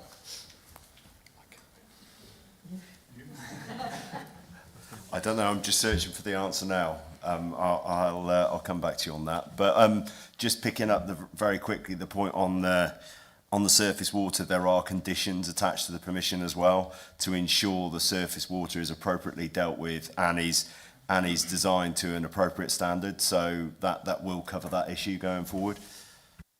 So you'll come back with an answer to Councillor Arnold's question. I will have a look. I might not have that information to hand. Thank you. Off the top of my head, but have you a further question? Yes, thank you, Chair. I'd also like to know, we saw the illustration where you're taking some of the earth away and moving it to a different part. I assume that's to even out the site slightly to make it easier to build on. How, in the green sections where you're moving the earth to, are you going to retain the earth long term? Is that with a retaining wall, or what was the proposal there to keep that earth in place? Would you like to answer that? Thank you. Yes, there are suitable retaining walls across the site to deal with the changes in level. So that is all in place as part and parcel of the proposals. And as part of the cut and fill exercise that has been undertaken, that shows where, within the detailed design of the scheme, where the retaining walls will be. And obviously they'll be designed appropriately to cope with what earth is put behind them, etc. And another question? Further question on that one, please. Have we got an illustration of what those retaining walls are going to look like? What's the impact, the visual impact going to be of those retaining walls on the landscape of the outlook we are going to have on that development? I'd love to see more detail on that, and if there's any way we can green that up, if possible, rather than just facing a... I live on a new build estate and I face a retaining brick wall and it's horrendous. So I'd love to see some images of what you've got planned. Yes, I accept the point that you've made, and the reason one of the conditions specifically picks up that in terms of the boundary treatments, because that was one of mine as well. What are these features going to look at? They're quite high, they're quite close to residential properties, they may be more visual in the wider landscape.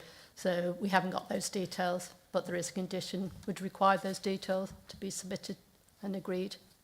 And hearing what you're saying, we could pick up on some of the points you've made about trying to soften that visual impact where we can.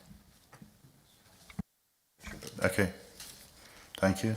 Happy with any more questions? Do we have an answer yet on the solar panels? Not yet, but we'll come back on that one. We'll keep on at Mr. Brockbank and make sure he gives you an answer to that one before he finishes.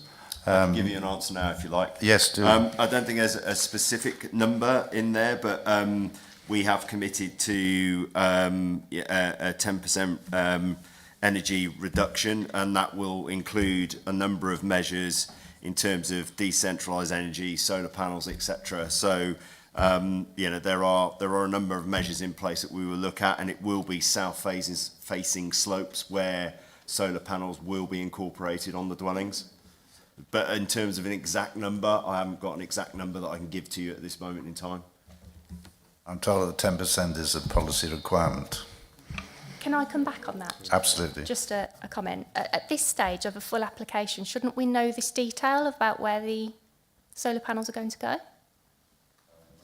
Kieran, have you got an answer to that one? Kieran? So, I mean, even if it's full, we often do condition the details to come in because the policy requirement is 10% renewables, but it doesn't necessarily have to be solar. It can be other types of renewable, and often at the point of gaining planning permission, the developer hasn't actually got to the stage of selecting what renewables they're going to install and doing the sort of groundworks if it's going to be air source or ground source or all those things. So that's normally why we put a condition. I know in this case I haven't got access to the energy statement, but it's a slightly different condition than we sometimes, because we've clearly got more details in an energy statement. Working at condition 15 in the pack refers to the energy statement submitted. I suspect that may just commit to a figure. But what we normally require is those details to be submitted to and agreed, so we can agree where the solar is going to be, what level of it, and we can check that it actually meets a minimum of 10%, because that is the minimum that the policy requirements. Okay, thank you.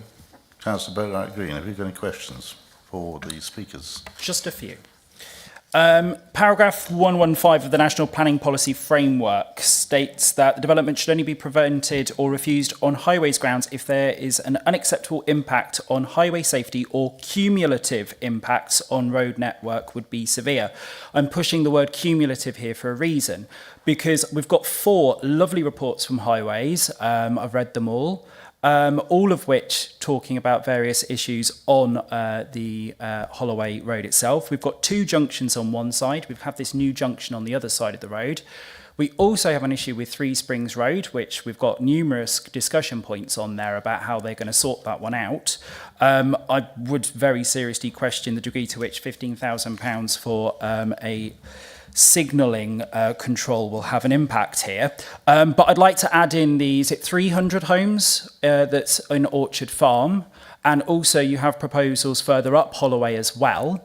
And I'm going back to the word cumulative here. How can we sit here today and say that this report, and I'm sorry, Nigel, this might land on you here. How can we say that this report is accurate, given that we know there are hundreds of homes that are going to be built around this area, and this report does not take that into account? Thank you. I think, would you like to answer this one, Mr. Gorski? Yeah. Obviously, when a transport assessment comes forward, it takes account of other developments that have got planning consent but are not yet built out as committed development.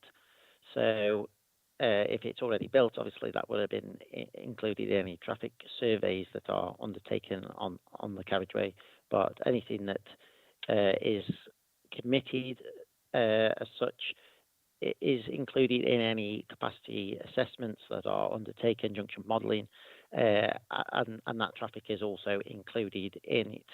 So there is, so every application should go, and in sequential order, as more developments get consented, obviously the more will be included in the transport assessment. So I do know from obviously reading the highways response on this, obviously there's the Three Springs Road and Worcester Road.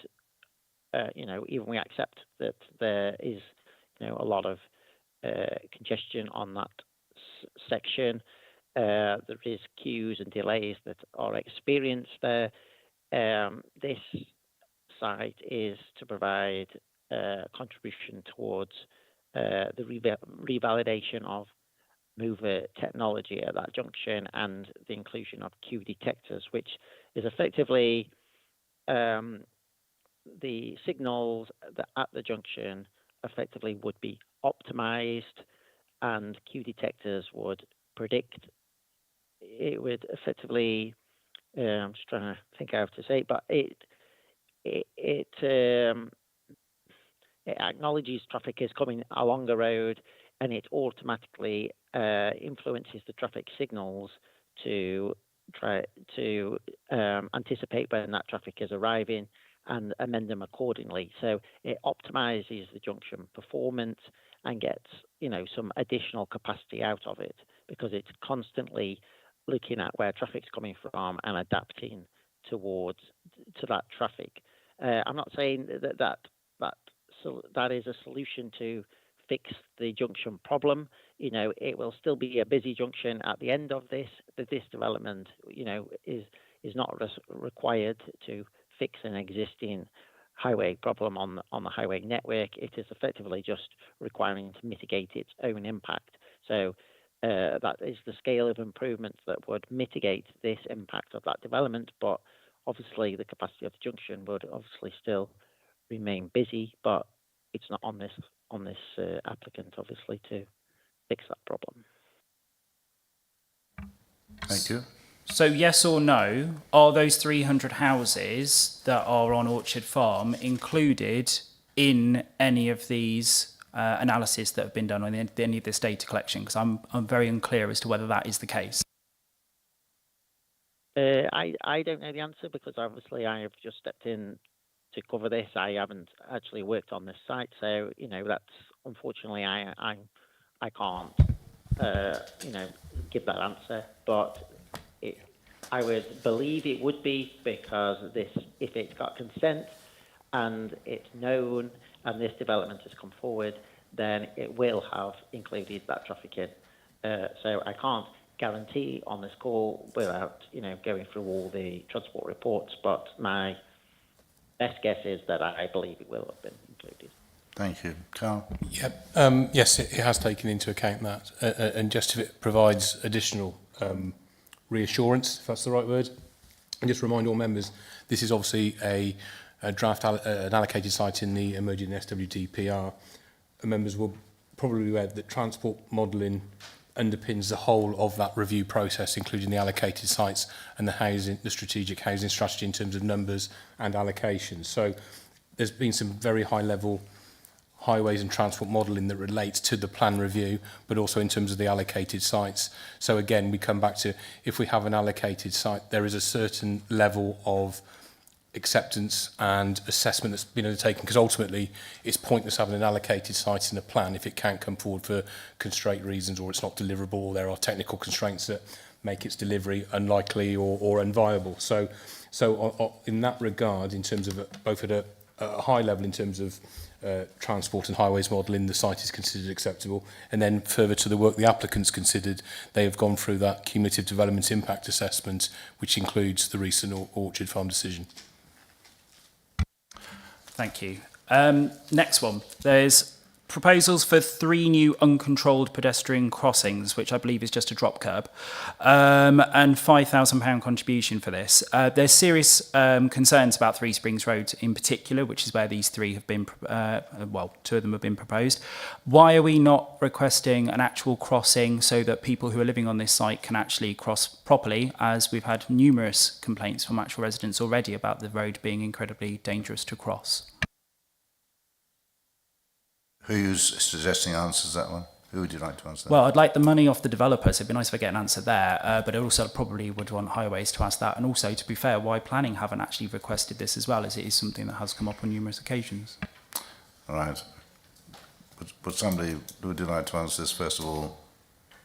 Carl or Joan? Yeah, I can answer to a certain level. Obviously, I'm not a highways engineer, but any mitigation has to be proportionate and reasonable in terms of the development proposal before it. So in that regard, we have a reliance on our highway colleagues as experts, and the mitigation proposed on the basis of the evidence before them is what is set out. So these crossing points are deemed to be the acceptable approach, basically.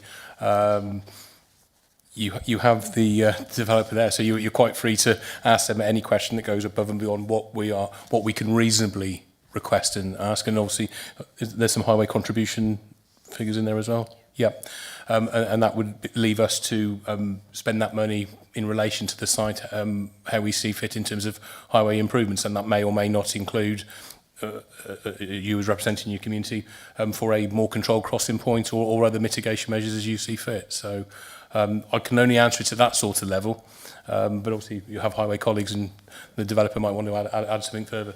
I think we could ask Highways, actually, if you're able to answer that, Mr. Gorski. I guess I don't fully know the details for this specific site, but obviously the signalised crossings does cost a lot of money. They are expensive.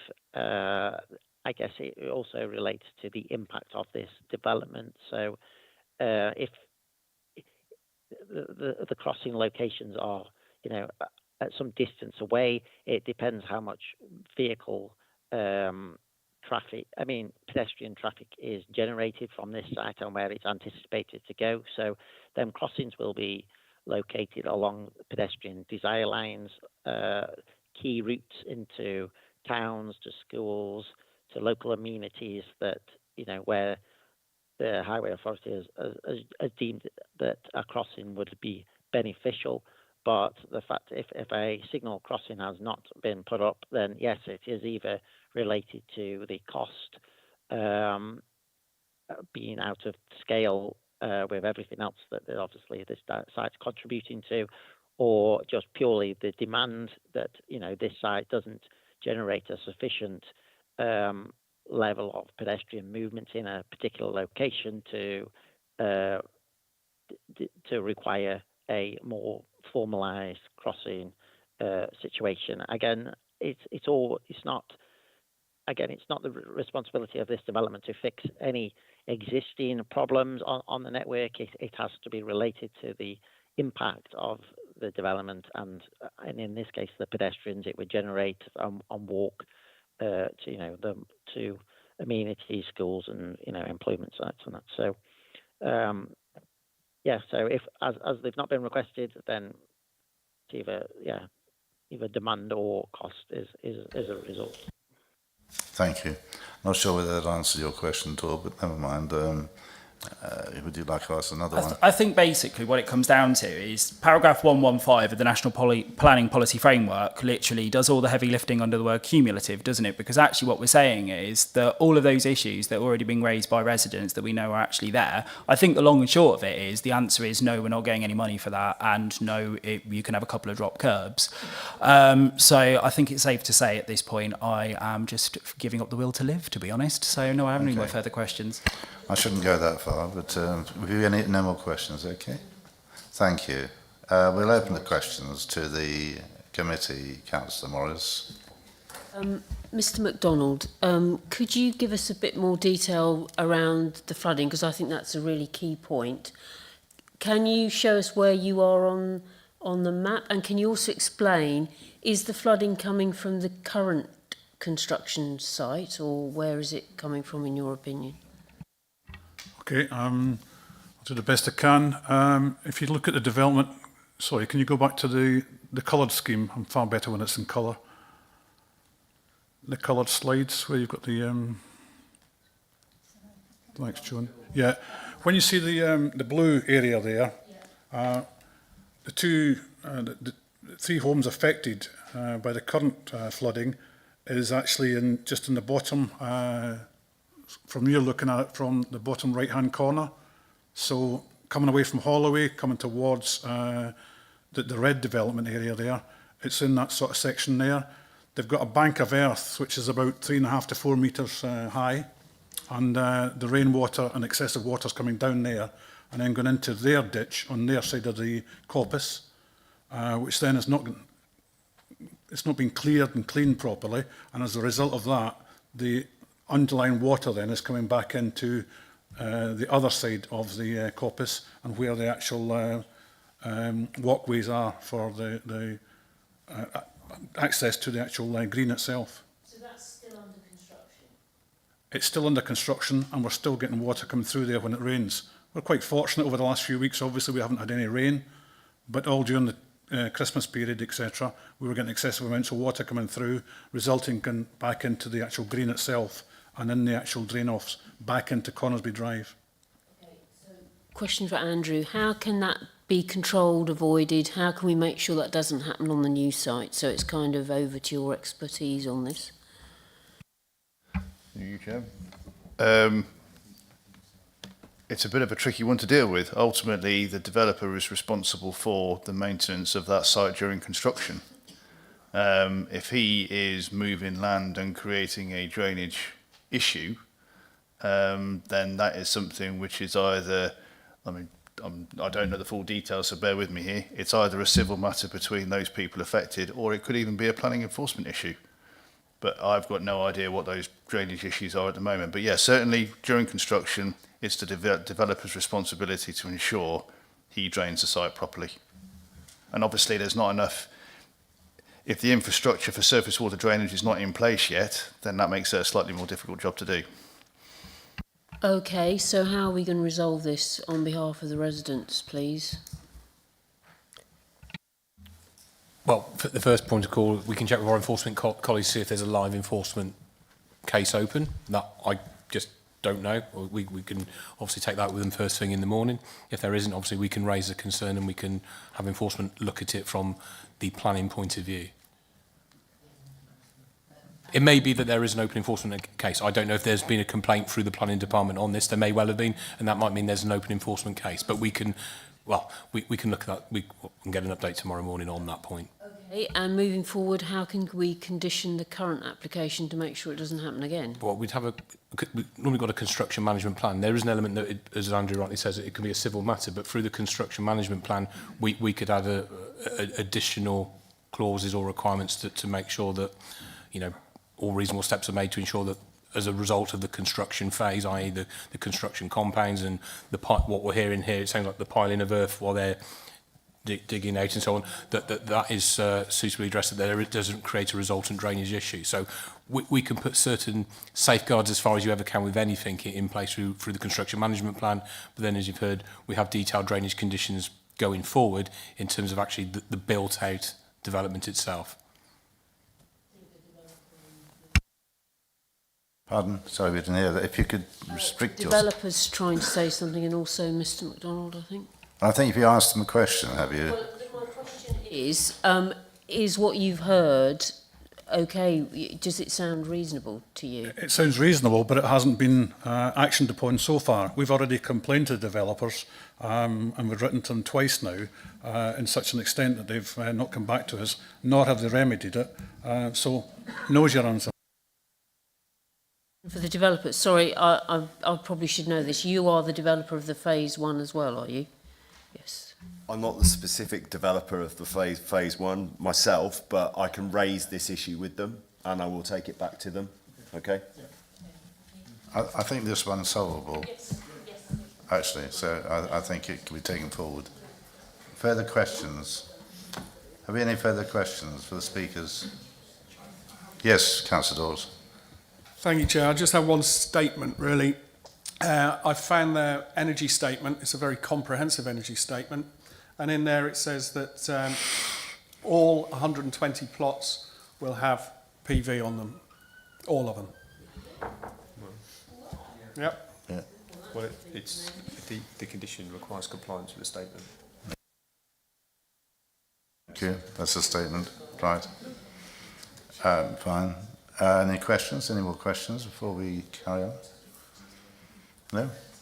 Thank you. Thank you both of you for speaking. I'll give you right to return to your seats. Thank you. And I'll ask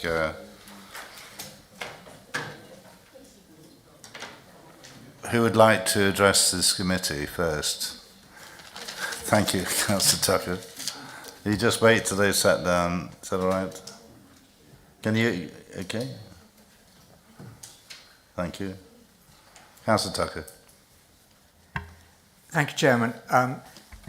I think there are particular concerns over this development which affect two significant communities within Pershore. The first is the community on Holloway itself, and the second is the community in Coningsby Drive and Hunter Rise and that estate.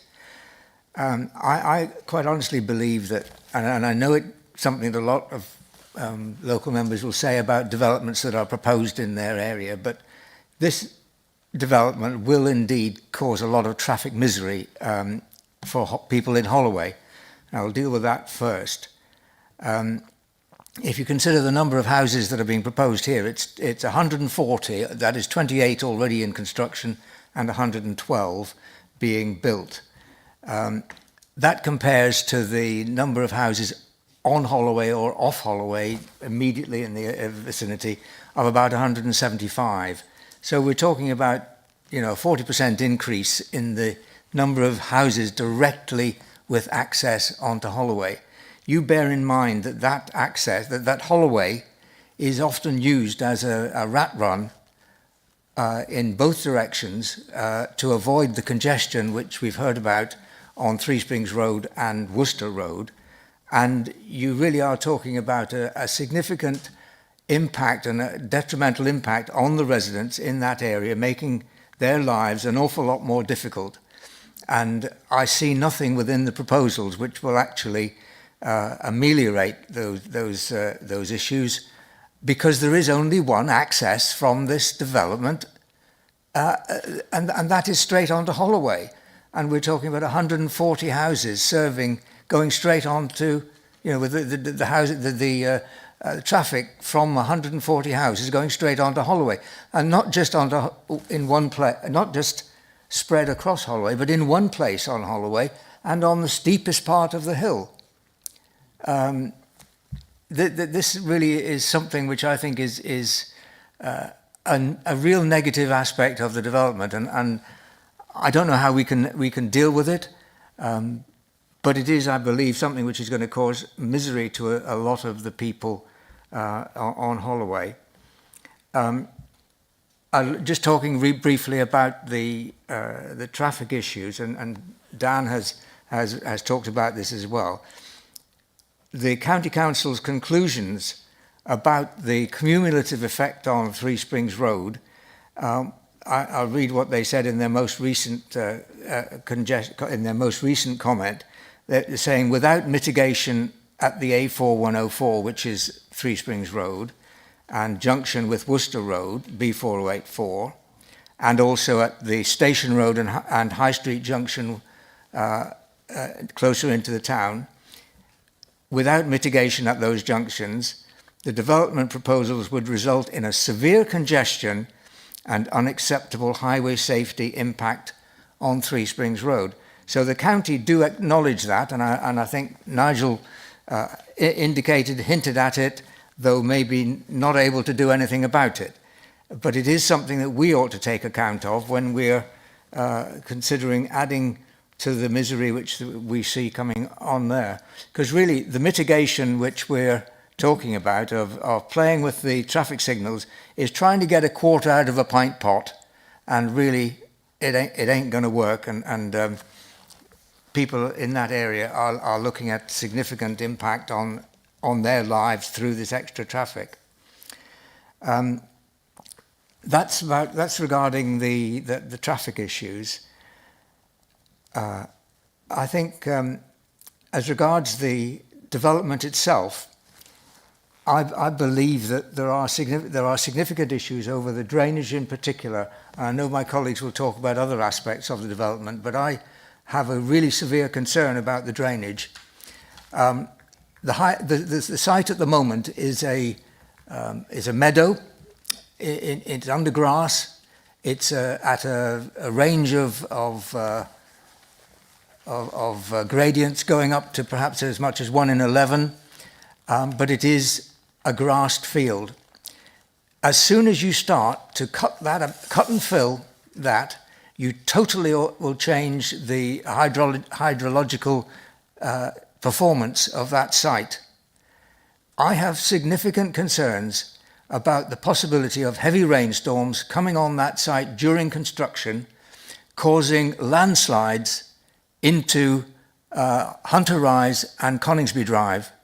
And I see nothing within the proposals which would even recognise that as a possibility or propose measures to mitigate it. And that, I would have to say to the committee, is a life and death situation if there was to be such a series of landslides. And I mean, we've seen what happens in foreign countries when they get a huge rainstorm on land which is denuded as a result of development. And I fear that this could also be the situation here, unless we are able to put in the construction management plan very rigorous proposals which will prevent that from happening and make sure that the construction takes that fully into account at all stages.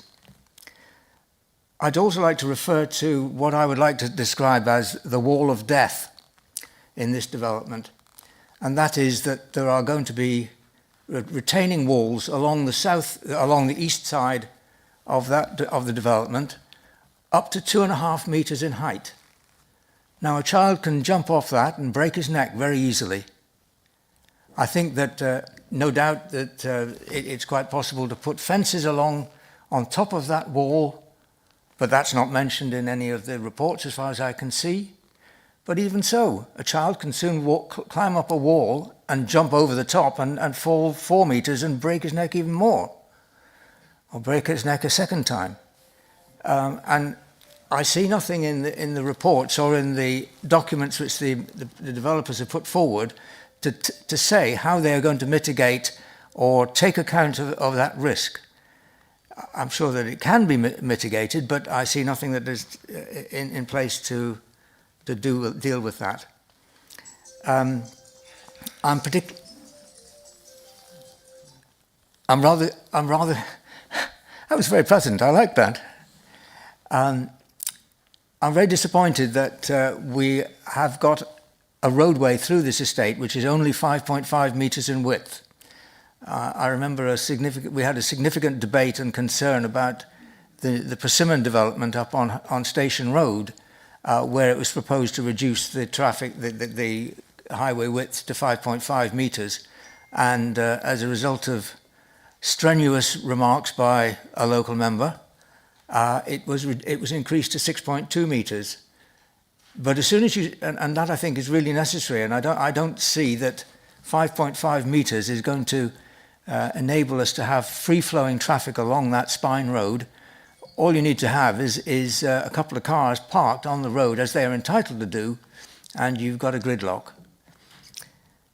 So I think I've covered the main concerns, but oh yes, and the other one is over biology, biodiversity. I'm very pleased to see the additional and the new conditions which are proposed as a result of the update. I think those are very good.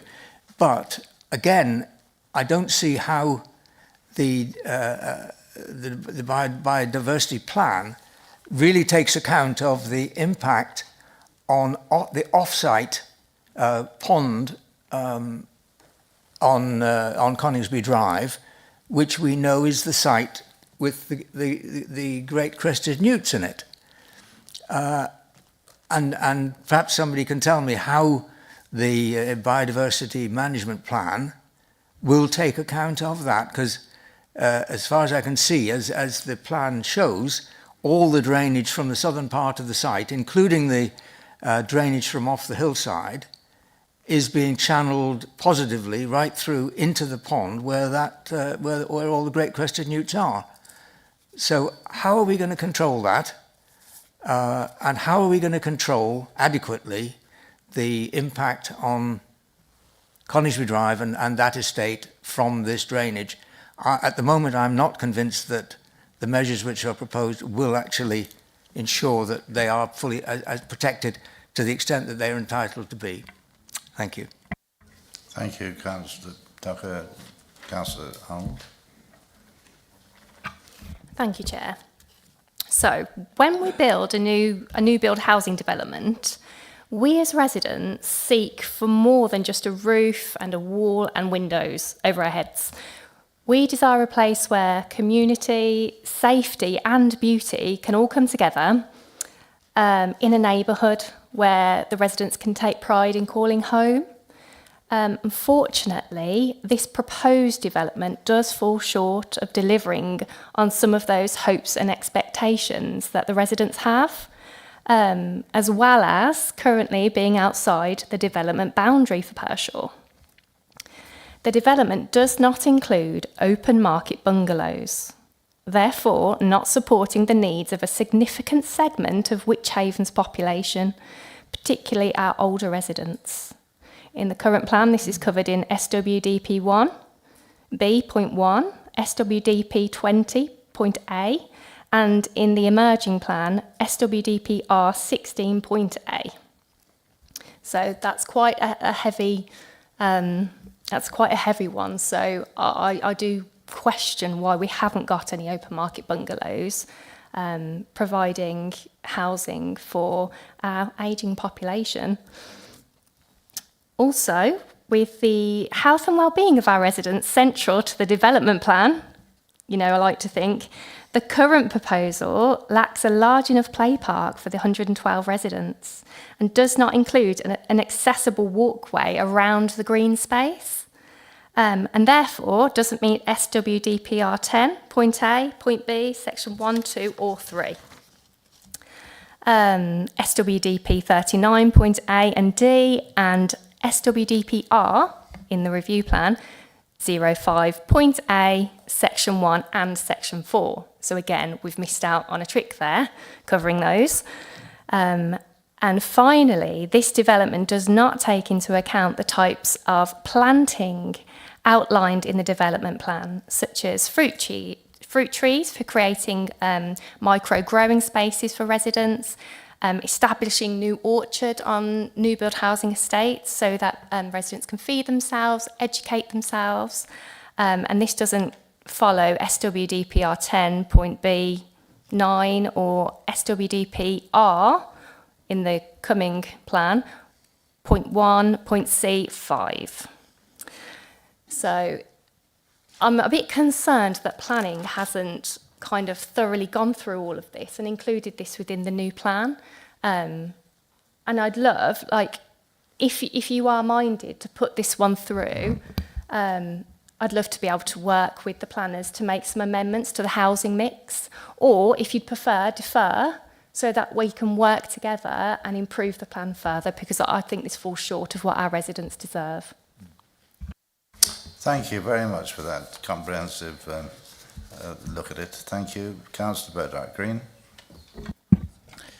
I've become very cynical about planning recently, and it's in part because I have 3 sites that currently are incomplete and can't be completed because developers have gone bankrupt. So when I hear people talking about much needed housing, I find myself wondering why we can't complete the ones we've got in the first place, and I feel like I'm channeling my own mother about eating your own tea before you go on to pudding, but hey-ho. The density of this is really where I have particular issues. We are turning into a town of which many people do not recognise as we have more of these developments coming through. And this is an incredibly high density site. There are so many houses looking on each other, and yes, okay, there's probably not windows technically there, but humans can feel where other humans are. We are animals after all. And this overall density is a real problem for this site. It's on a slope, it's dense, and it's overlooking another estate. And it just doesn't sit in keeping with what we have said we wanted to build in the first place. We have sat here and looked at so many technical documents over the past 5 years as a council in terms of what it is we want to see in our streetscape design, in our housing design. And I just look at this and I know and I can see what problems I'm going to have as a councillor if I am still elected. I can see all of the problems I'm going to have with highways. I can see all of the complaints I'm going to receive about the way in which this estate will operate and the problems that will happen on Holloway and on Three Springs Road and all of the other issues that will happen as people try to walk and cycle around this town. And when people say this is the best we can do, I just find myself questioning that in every way, shape or form. Because if this is the best we can do, then I'm beginning to think that the entire process is broken. So what I'd really like from the committee today is to defer this so that we can actually take a look at the actual density. I think most of what Jodie has said is really valid and something we do need to look at. But I think the Town Council has made some really valid points about the way in which this is developed. And I'd also like to get some answers from Highways at some point, as this is now the 4th time I have come to a planning committee and received the answer, I don't really know, which is just unacceptable on every level. And that's not an attack on Nigel, because I do commend him for turning up to when he is not necessarily the person he's meant to be here. But it makes it incredibly difficult for us to actually then objectively question the situation we're in and actually try to put things in place. Thank you very much. I'll open it to debate. It's a lot to think about. So, have somebody like to say something? You want to say something? We'll go back to Andrew Fowle. Do you want to say something? Yeah. I'm here, so I might as well say something. I would like to put Charles's mind at rest. I know it's a bit of a difficult job, but I will try my hardest. The lead local flood authority, as well as us, have obviously looked at this application, and at first, the first comments that we both put on the application was concerns to do with the culverting or an existing culvert that runs through the site, which would, by removing that, gain some kind of control back to overland flows. If you just bear with me 1 second while I log on. You talk about the management plan for surface water. That is something which I think is attached as a condition, but it certainly has been recommended by the lead local flood authority. So when you talk about your exceptional rainfall events during construction, at least we have that to fall back on, which then gives us the ability to use enforcement action if need be. So that is a condition which I'm not sure whether it is, but it's certainly been recommended. Oh, it has, there we go. So to give you some confidence in what's going forward, we have that to fall back on. Like I said before, the lead local flood authority, they've looked at all the necessary calculations to talk about dealing with surface water. We've got the issue with overland flow above the site coming into the site. It's going into an existing watercourse, which is currently where the water goes to now.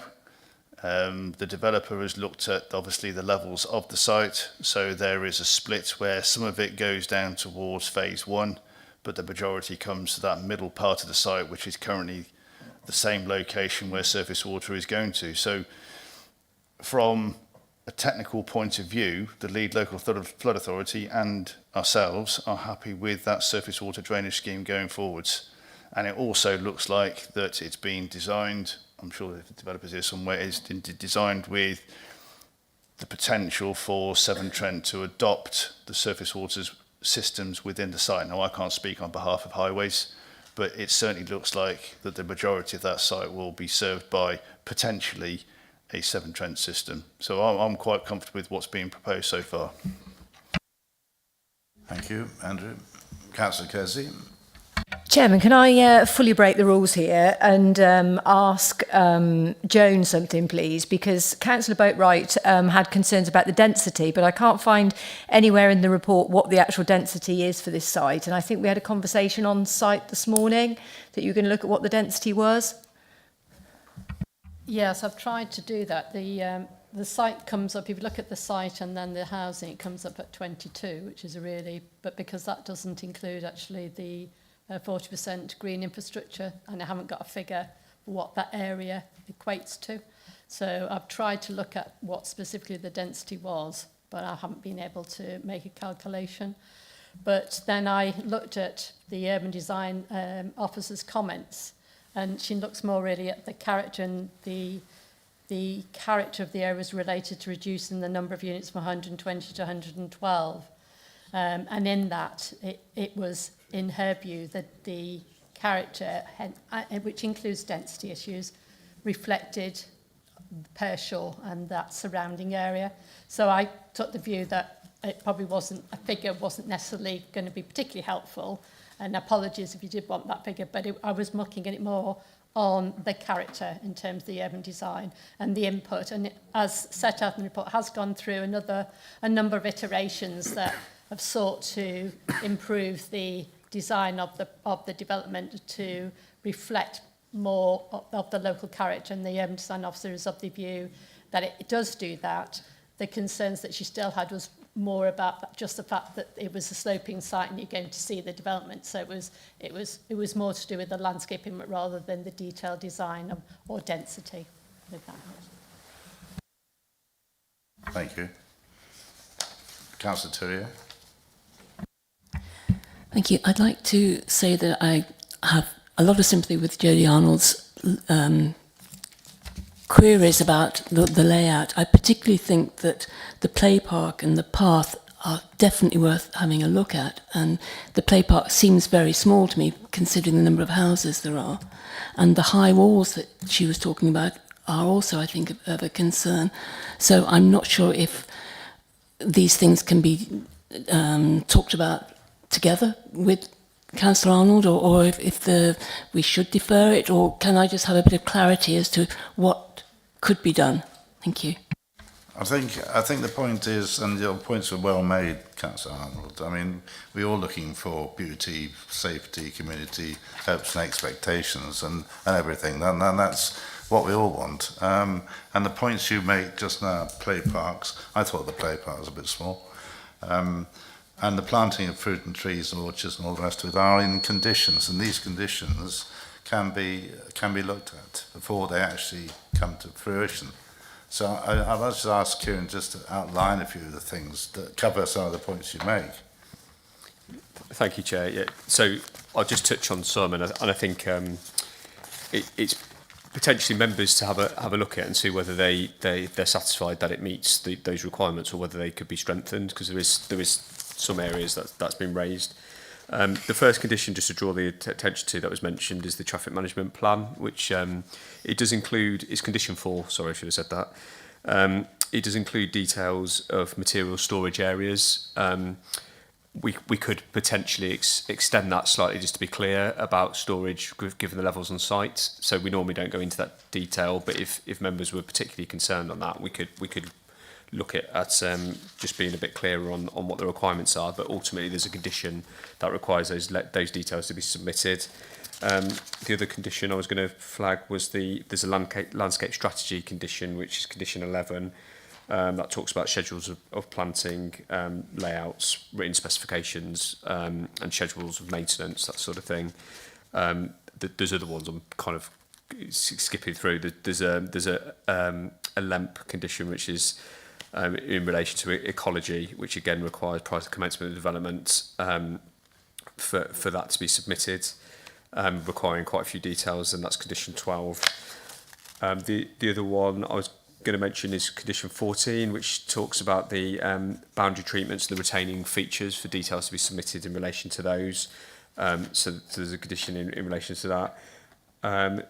The condition 15 is the one about renewable energy, which requires the developments to be carried out in accordance with the energy statement, which again we've heard a bit about, but that secures those details. And then there's other conditions, of course, but I've just the other condition I was going to mention is to do with the public open space and the local area for play. So there's a condition requiring, notwithstanding the details that are shown on the plan, those details need to be submitted to and agreed in writing with the local authority.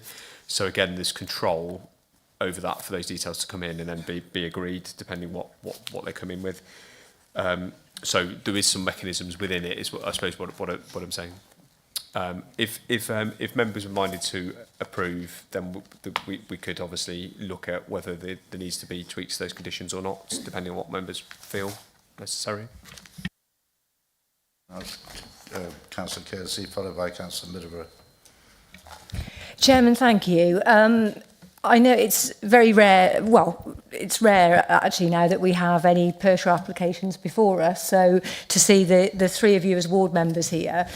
For Councillor Arnold's benefit, as the Chairman said, you spoke very well on the application, but once it comes to committee, it's with us to determine what's in front of us. So if there's things that you want to do, that you want to then discuss with the officer and with the agent, then you know, it's a good idea because the agent may well be open to some of those things. So it's a good idea to have those discussions before it comes to the committee, because obviously from a committee perspective, we need to look at what's in front of us, having had all of that done really. And also because it's very rare that, I can't remember the last time actually that we had a Pershore application in front of us. I've just actually checked all the details of where people are with their neighbourhood development plans. And I was really surprised to see that Pershore aren't even designated as a neighbourhood development plan area.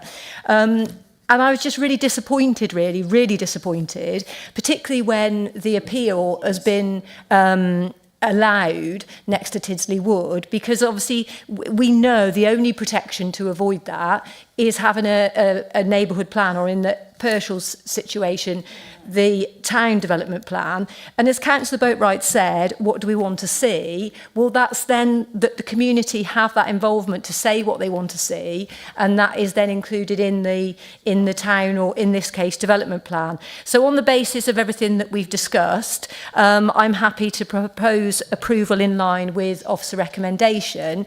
With regards to the conditions, now Kieran has gone through those conditions in light of what Councillor Arnold has highlighted.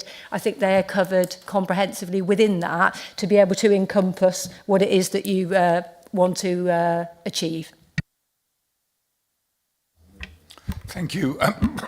Following on from Councillor Kersey, I will second the officer's recommendation, but I would go back to what Councillor Arnold said, and I think a lot of what she was saying was actually about community cohesion within the development if it gets passed today. And I see some wonderful stuff that she was implying, which actually, as community leaders within Pershore, you can work with those new residents to actually get the best out of this development. It would be nice to have a neighbourhood plan, but I think it'll be easier to work with the new community who go into those houses, but at the same time get on with the neighbourhood plan.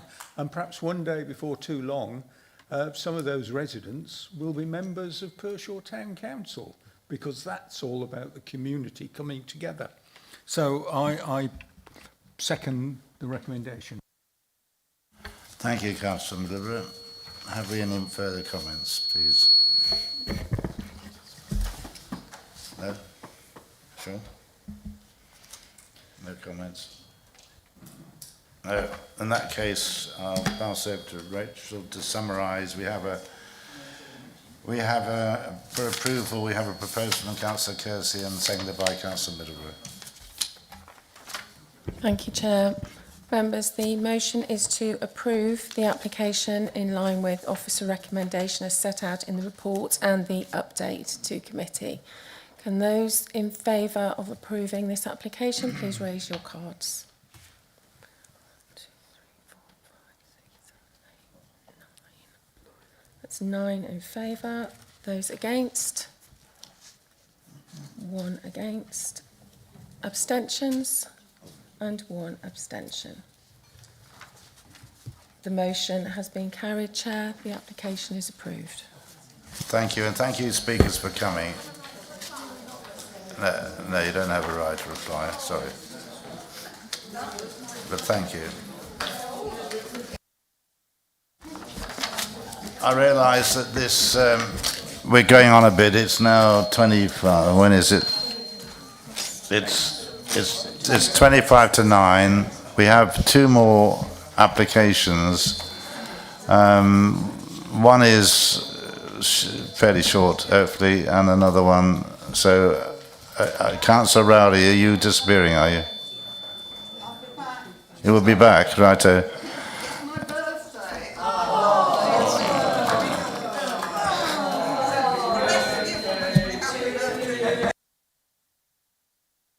So you're coming back in a minute. You're going to just blow out the candle. Go on then. We'll hang on for a minute then.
You're sitting over there.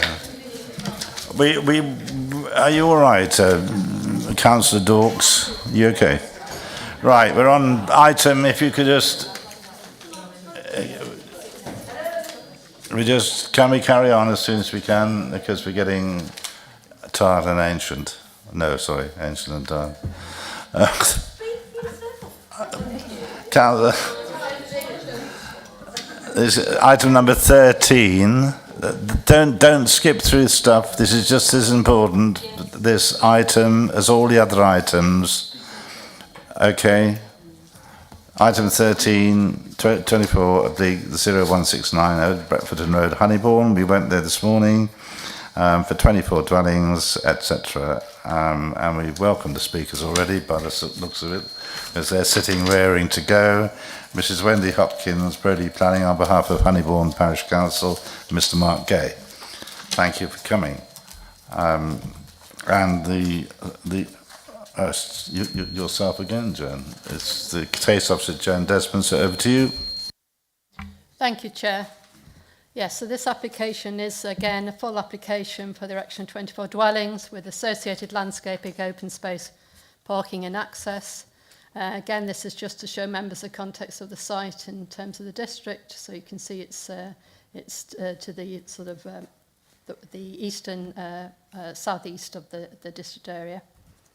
And this is site context plan, so you've got the village of Honeyborn, and then you've got the application site, which is on the western edge of the village, adjoining Brepferton Road. And this is just giving members an indication of the sort of relevant constraints. So in yellow is the application site. The green is the recreation ground opposite. The pink dashed area, that's the designated conservation area. And within that conservation area, members will hopefully just be able to make out some yellow buildings, and they're the listed buildings within the conservation area. Just to also point out to members, there's a blue line on to the west of the site, which is the gas pipeline, which is referred to in the report. This is an aerial view of the site, again, site edge red. And members saw it's basically a rectangle open field with just a building near Brepferton Road itself. And this is site location plan, again showing the site edge red. This is the site layout plan. Again, it's gone through a number of iterations, partly concerning sort of highways and getting the adequate visibility, but also in terms of just addressing some amenity concerns and just some changes in the housing mix and housing types. And this is a plan showing the housing types, so members can see there's a collection of different types of house types, which includes some bungalows in the east corner of the site, and some a mixture of properties throughout the rest of the development. And this slide shows an indication of the street scene. So the one at the top is probably the most useful one, and that's what you would see actually from Brepferton Road itself. So as members saw, there were some render properties existing adjoining the site. So the plan is to have a mixture of materials, and that includes render, brick, and then obviously also some stone buildings, which are the entrance to the site, and they would reflect the materials and character found in the village itself. And this is showing to members the sort of access details. As I say, there was a revision to make sure the visibility was adequate visibility to be provided. That will involve the relocation of that roadside hedgerow that members saw this morning. And these are just some site photographs. So the one at the top left is looking from Brepferton Road into the site. And then on the other side of that site is looking from that field gate that members stood at this morning, looking out towards the site, towards the west, and the farm building adjoining land. And then you've got a view looking towards the existing houses in the village, and the bottom slide to the right is showing that field gate, which is where in effect where the new access point will be serving the development. And then what follows again are some visuals with the landscape and visual impact assessment that was submitted. So this is a view from the public right-of-way, looking towards the site. So you can see the existing development, the agricultural barn on the other side of the site, and so the site's that bit in the middle. Again, this is another view from another public right-of-way, again showing the existing village, the barn, and the existing development with the site between that barn and the existing houses. And this is a view looking again back towards the site from a right-of-way, so you can see the rendered houses existing, and again the agricultural barn on the right-hand side, and the development slot in between that. There's also an update just for members on the committee update just about the affordable housing which will be secured through the 106 agreement.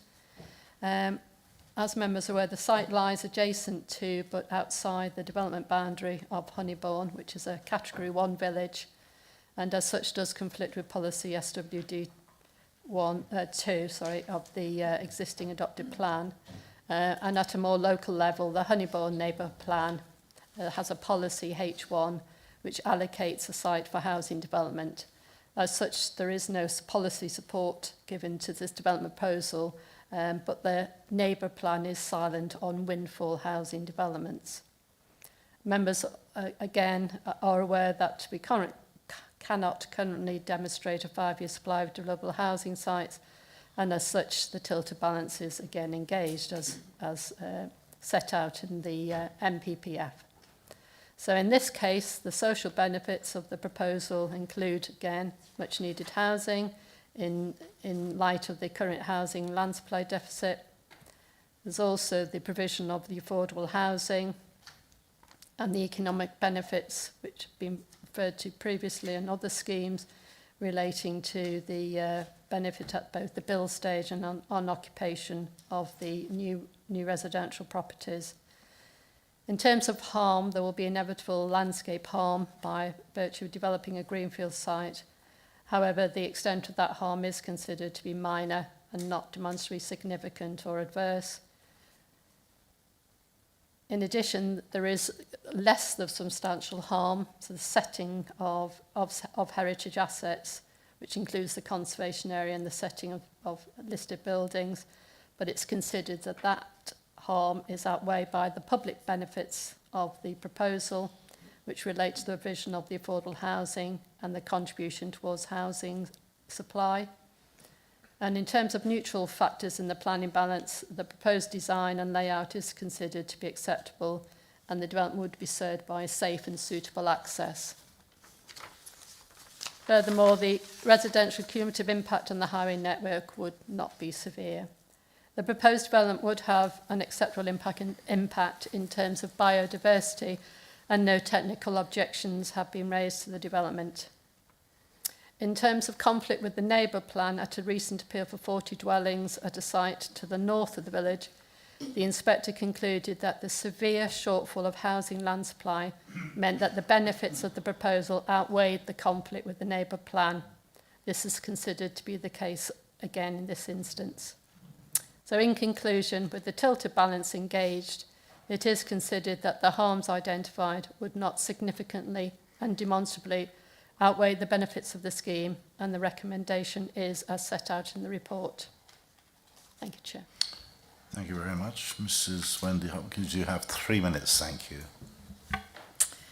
Good evening, Chair and members. I'm here today to express deep felt disappointment for the Honeyborn community on behalf of the Parish Council. The community understands the significant pressure to address the wider district shortfall in housing land supply. However, they are profoundly concerned that this shortfall is being used to override the very principles of the planning system and the hard work that went into creating the Neighbourhood Development Plan. The Neighbourhood Development Plan was developed through extensive community consultation. It reflects a shared vision for the future of Honeyborn, a vision that respects the village's unique character and heritage. Yet, despite this careful, considered plan being in place, we continue to face speculative, large-scale residential developments that seem to disregard the very fabric of our community. While we acknowledge the importance of increasing the supply of new homes, we firmly believe that this should not come at the expense of quality and context. The National Planning Policy Framework itself emphasises the need for high-quality development that contributes positively to its surroundings. Fundamental to the planning process is ensuring that new development respects and enhances the existing character of the area. There is a strong core of materials in Honeyborn, with the use of render and red brick with clay roof tiles. Most dwellings and groups of dwellings are finished in one material. The proposed elevations incorporate a haphazard mix of materials, with some of the proposed dwellings being finished in both render and red brick, which appears sporadic and inconsistent with our village's cohesive aesthetic. The proposed roof designs include gables, hipped gables, pyramid gables, along with mini gable details, which lack any consistency with the established and more traditional village range appearance and the nearest residential properties in the wider village context. There is also a range of roof tiles and colours proposed, as well as fenestration sizes and proportions that do not reflect local vernacular. This scheme, in its current form, demonstrates a clear lack of consideration for the existing character of the village. As such, we urge the Planning Committee to recognise that while the need for housing supply is a significant material consideration, it should not overshadow the fundamental requirement for good design that respects and enhances the existing character of the built environment. Honeyborn has a neighbourhood development plan in place for a reason. We ask you to uphold its principles on design and reject this application, which we believe would be detrimental and unsympathetic addition to our cherished village. Thank you very much. Thank you very much. Mr. Mark Gay, you have 3 minutes. Thank you. Hello, I represent Terra, the applicant. The site is sustainably located within a Category 1 service village, which offers a genuine choice of sustainable travel options, including via Honeyborn train station, which significantly boosts the suitability of Honeyborn to accommodate housing growth above other service villages. The site is also well located within the village for young families, being located directly opposite the parish council sports field, which already extends the non-agricultural landscape to the east of Honeyborn, as far east as the application site, as well as being approximately 500 metres from the local primary school. We have worked closely with officers to ensure that the design of the homes appropriately balances, being contextually appropriate for Honeyborn, whilst having sufficient variation to ensure the proposal amounts to high quality design and creates visual interest. As such, the elevations have been simplified through the application process, whilst maintaining contextually appropriate design features, such as a mix of flush eaves with corbel detailing and overhanging eaves with exposed rafter feet, timber porches, arched brick lintels over windows, hooded stone lintels, cant bricks and chimneys.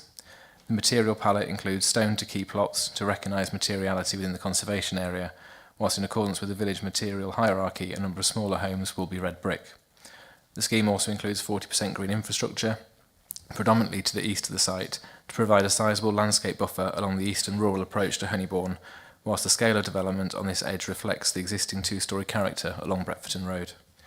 The open space will include suds and new orchard planting to reflect the local landscape topology, whilst the existing boundaries will be reinforced with new supplementary planting. The proposal includes 40% affordable housing, comprising 70% social rented homes and 30% shared ownership homes, which is distributed either side of the development spine road. The proposal also includes 2 bungalows and a ground floor maisonette suitable for addressing elderly housing needs, whilst the entirety of the scheme has been designed to meet building regulation M42 heightened accessibility and adaptability standards to make the entire development suitable for meeting people's evolving housing needs over time. Additionally, the vast majority of homes have been designed to NDSS, compliant across a range of both higher and lower occupancy levels. The limited harms associated with the application largely regard those associated with the development of an undeveloped site at present, whereas the benefits of delivering housing in this location will carry substantial weight as per your officer's report. The application has no technical objections and just 4 local resident objections. Therefore, I would like to politely invite members to endorse your officer's recommendation of approval here today. Thank you. Thank you very much. The ward member is Councillor Hannah Robson. We have any questions, Hannah, to ask the speakers? Just one, and it could be to the officer or the agent. And it's a big if. If this is approved, I would ask that the Section 106 contributions are kept within the ward, because at the moment it's just stating it's going to Evesham, whereas I know the Honeyborn Sports Ground fits into the criteria. So would that be possible to amend if committee seeks to? I'll ask the case officer to answer that one. Yes, the contribution is following a comment from the emergency and planning officer who looks at built-in sports, and also I checked on the Section 106, which has been agreed recently and felt to be accepted by the appeal inspector, and it did say that it went to Evesham. So I think it would be reasonable to request that. We could certainly look at whether there would be a case for it to go elsewhere, but we just need to make sure that it's related specifically to that development and there is the evidence to justify that in the 106, but that's something we can certainly look at. It was just going by, as I say, what was specifically requested and has been accepted by a previous appeal inspector. Absolutely, I've just managed to change it in other ones in neighbouring parishes to there, so it would really benefit the local people better. Thank you. Any more questions, Hannah? No? Then I'll open it to questions from the committee. Councillor Kersey, followed by Councillor Turier. Chairman, thank you. A couple of questions to the agent, please. It seems there is some disparity in what is good design in Honeyborn.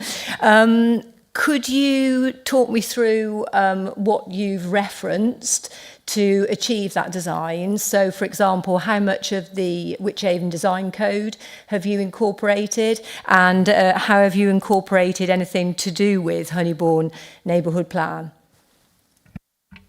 Yeah, that's no problem. So the detailing that I mentioned within my speech, I won't read through everything, but if you'd like any points of clarification, let me know.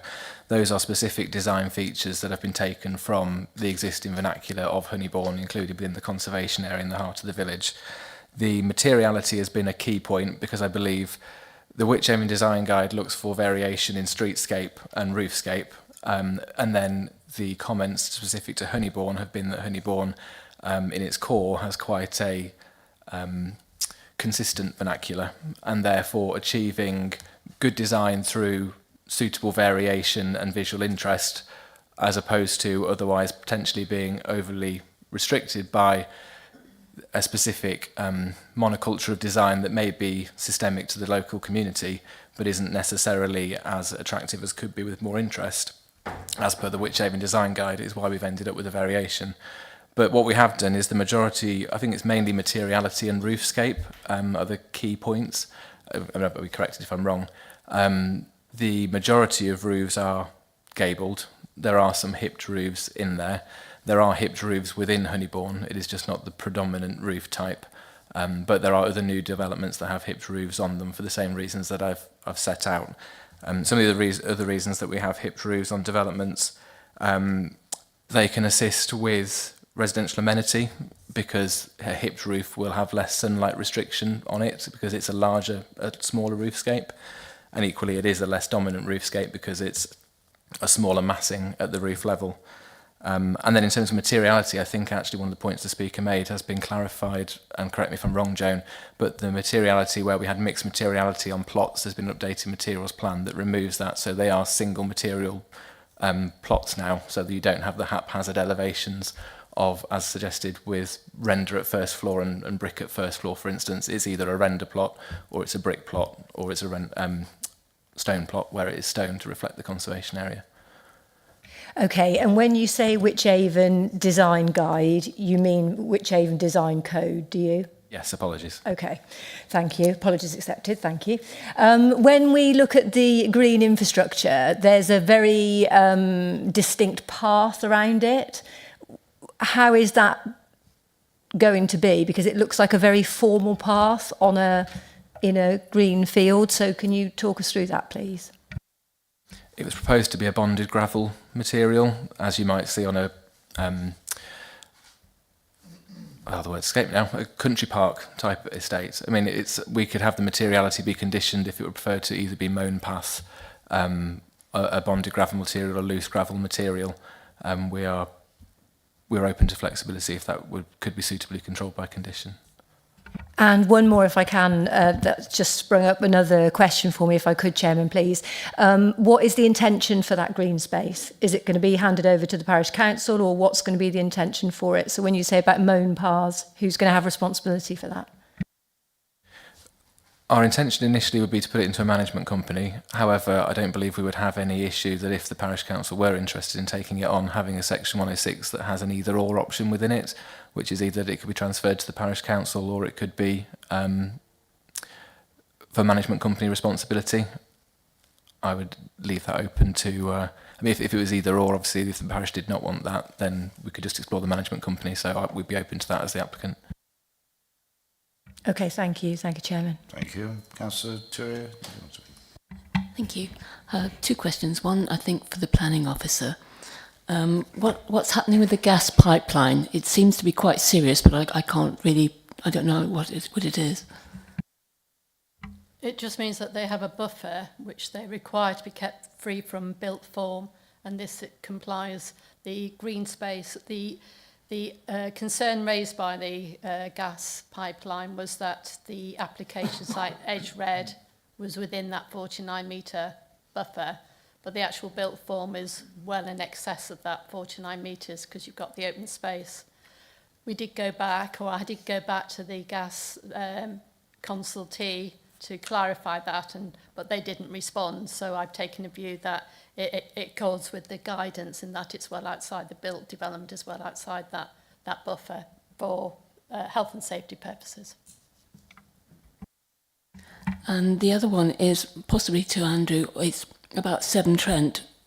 They've got a gramping condition, and a lot of it is redacted. I'd like to know what's going on there too.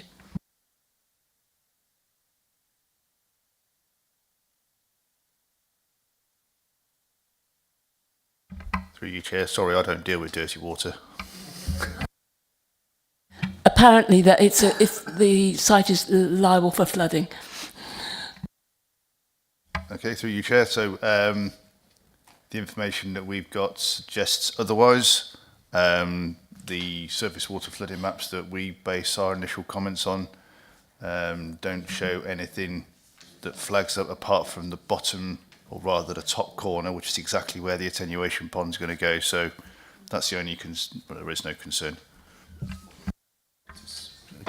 Kieran, can you just clarify that, please? Thanks, Chair. So there is a drainage condition in relation to foul water as well, which is condition 7.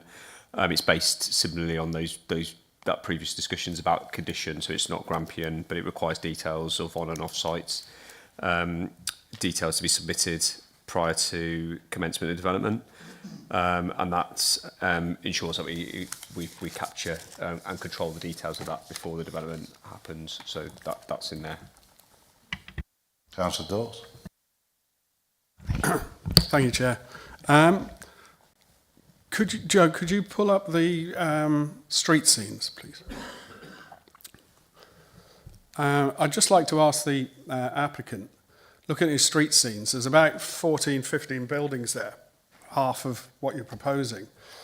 Every single one seems different to me. It looks hideous, absolutely disgusting. It's a complete mess. It's a bit of everything. There's no cohesion, nothing. I've tried to look on your actual application. There is only one detailed plan of a house on there. There's none of the others. So I'm at loss as to how I could possibly approve this, because I don't know what you're asking for, apart from this says it's hideous.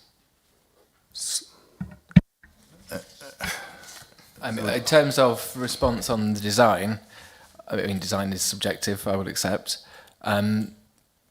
We have followed the principles of the existing vernacular there and had suitable mixture of materiality, there are keystone plot. The elevations are broadly rather simple, which is, as requested, to be in keeping with the character of the village. The roofs are either exposed rafter feet, which is what's visible on the properties immediately to the right of the site, or they are simple brick corbel detail. So there's two eaves details. The materiality of the plots, say it's through negotiation with officers and urban design that we have agreed that keystone plots would be appropriate. There are render plots. The render plot is adjacent to the existing render plots next to the site, so that's a continuation of that as it then blends into other materiality, and red brick detailing is also predominant within the community. The elevations have a consistency to them. They're not all the same, I agree, but they are either flat fronted or gable fronted, and where they're gable fronted they're simple detailing to those gables, and that is consistent with properties within the conservation area. We would suggest that it's appropriate design. If it were the materiality that were a problem, then a materials plan condition to revisit the material distribution throughout the site, we'd be happy to accept that as a planning condition. I'll stop there, and if there's anything else I can clarify or add any further comments on, I will do. Well, thank you. I'm not convinced by your arguments. I'd like to hear Wendy's opinion on that. I just want to find some clarity for the members here, because you've just said that the houses are a single material, but on the website for the drawings there is a single. You're absolutely right. There's a single house type. I think it's called the Putney house type, and it has there are two materials on that front elevation. Maybe you'd like to bring that up, because then we can see that they're not a single material dwelling. They are still a haphazard mix of materials. I believe there's an issue that, correct me if I'm wrong, Joan, we can see them on the street scene there, because the plots immediately on the left are the house types that you're referring to, and also there is a material plan that confirms that. So although one of the house type elevation drawings may remain as per the original submission, the material plan and the street scenes have been updated, and obviously the material plan can take priority. Well, I don't think that's good enough. I think that should be superseded, because that is misleading to members. They think they're approving a dwelling that's got haphazard materials, a mixed max of materials. So if that's going to be superseded, it needs to be superseded. I didn't want to say, because I believe that has been submitted and it is available, that drawing, because I realised there was a submission that showed those elevations, but the content of it is available, because it's obviously as per the member's presentation and the plans that are appearing online, but I'll leave that to officers. Thank you. Councillor Kersey. Sorry. Two questions. Just on the going back to the green space, could I ask Wendy's opinion on the green space, please? Well, I haven't got any, specific sort of, comments on that. Yeah, it's really the design. The design is, as I've said. Okay, thank you. And one to Joan and Carl or whoever, from a planning policy perspective, can you just clarify for me on Joan, you mentioned Honeyborn 1 as in the housing policy number 1, but in the actual report it only refers to, I think, 2, 3, 4, 5 and 8. Is that because, can you confirm that when the actual allocation falls out of time for the 5 years? Because you state in 2, 3, 4, 5 and 8 in the document, but in your summary you referred to H1. So can you just confirm, because the allocation, is that out of time now? Just to clarify, H1 wasn't considered to be relevant because this isn't the allocated site, so that's why I didn't refer to H1 in that part of the summary. Okay, I understand what you're saying, but from an allocation point of view, when is the time that Honeyborn neighbourhood plan falls out of the timescale for having an allocation? That would be the end of this month, the 30th. Thank you. Any further questions for the speakers? No? Thank you for speaking. Would you like to go back and sit in where you were? Thank you. And I'll ask Hannah to, Councillor Robson, to address the committee. Thank you. Thank you, Chair.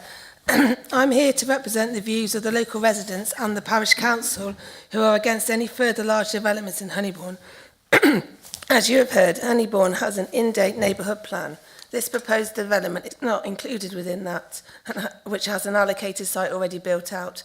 There's also been additional speculative developments frustratingly approved, which has led to a 77% increase to the village in 14 years. The infrastructure is now struggling to cope. This is borne out by the request from Severn Trent on this application for a Grampian foul water condition, as the foul sewers cannot take more until capacity is upgraded.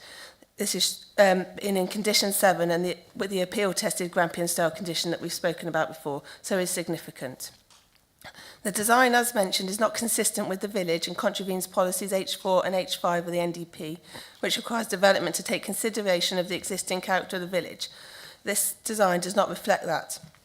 Any groups or rows of housing have been built to the same style throughout and not a mix as it is here, plus much of the village is red brick or render, as you've heard. The street scenes here do not reflect this. I'd ask, therefore, that this application is deferred to allow for design amendments to bring it more in line with the village.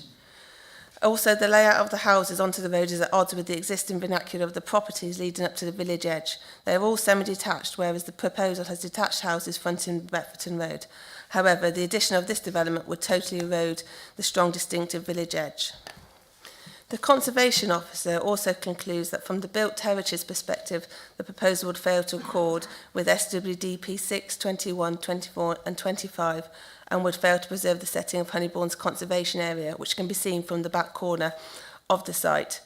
This is important to preserve this historic nature of Cow Honeyborn. The views of the national landscape of the Cotswolds from public rights of way would also be obscured. I have known this field for well over 30 years, having spent many hours in it. The field gets very wet in the winter, and changes to this will push the surface water towards the village centre, which already has a major flooding issue. I ask that you consider the design and heritage impacts along with the contradiction to the Honeyborn neighbourhood plan and seriously consider whether this application should be refused or deferred for amendments. The neighbourhood plan is a significant representation of the village's wishes. Ignoring it is not democratic. It must carry significant weight. The loss of agricultural land is permanent. Do we really need to lose more in Honeyborn? Thank you. Thank you, Councillor Robson. I shall open it to the committee. I don't have any comments. Councillor Kersey? Oh, sorry, I thought you waved your hand. I took a intake of breath, so you obviously took that as I was getting ready. So Absolutely. yes, as you've called me already, Chairman, I will proceed. When the questions were being asked of the agent and then the confusion occurred about what we were seeing and what was in the application, I potentially was looking for us to defer this to have clarity, although the more I've heard, the more I don't think that is actually the way forward. It's quite rare in these days for us to have a conservation officer who, once things have been amended, to still say that they're not supporting the application, but also in addition to that, so I mean, a conservation officer, it's, you know, similar to the conversations that we've had. If the conservation officer is specifically stating that this does not accord with the policies, then, you know, we don't see that very often. And again, that is permanent damage to an area that is designed as a conservation area. We started this meeting, what feels like about 3 days ago, designing and defining a conservation area. So what on earth is the point of doing that if we don't actually take any notice of it? But also, the design does seem to be in complete contrast to H4 H4 and H5 in the neighbourhood development plan. As you know, I'm very passionate about neighbourhood development plans because it's the vehicle for people to have democracy and to decide what happens in their parishes. So on that basis, Chairman, I'm going to propose refusal that this does not accord, as per the Conservation Officer's report, it does not accord with SWDP 6, 21, 24 and 25 and does not accord with Honeyborn Neighbourhood Plan H4 and H5. Thank you, Councillor. Councillor Dawes. Thank you, Chair. I'd like to second everything Councillor Kersey said. I've just looked at their design and access statement, and they actually give photos of local properties as examples of what they're going to try and achieve, and then singularly haven't achieved a single one of the examples they've given. So I think they've totally failed on SWDP 21. So I would like to second that proposal to refuse it. Thank you. Carl, can you have... Sure. Thank you, Chair. Before, because you've got a proposer and a seconder, just before you go to the vote, just to make clear going forward, obviously the neighbourhood development plan falls out of date at the end of the month. So in the NDP... Sorry.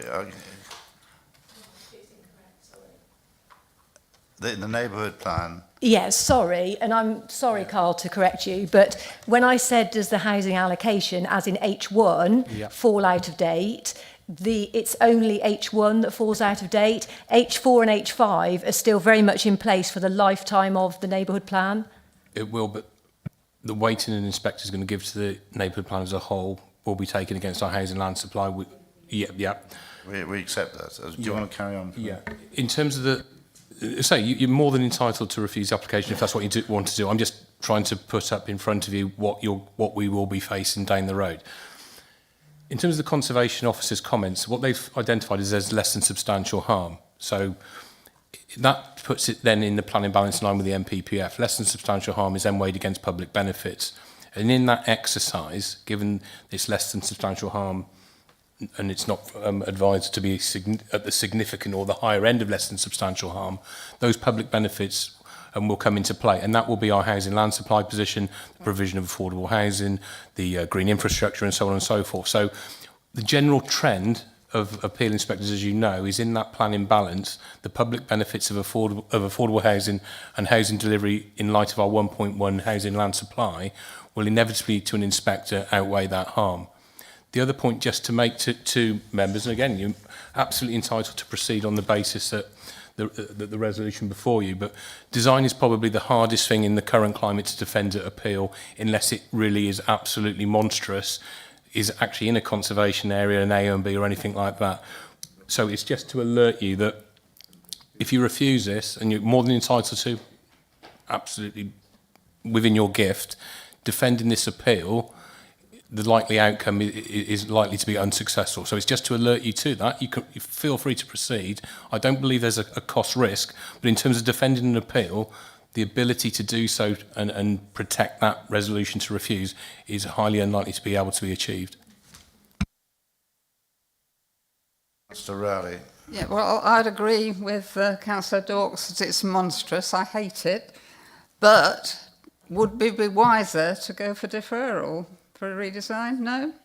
I mean, I don't see how we can vote for it. It's just dreadful. Are you proposing to go for deferral? No. We'll see what happens with that.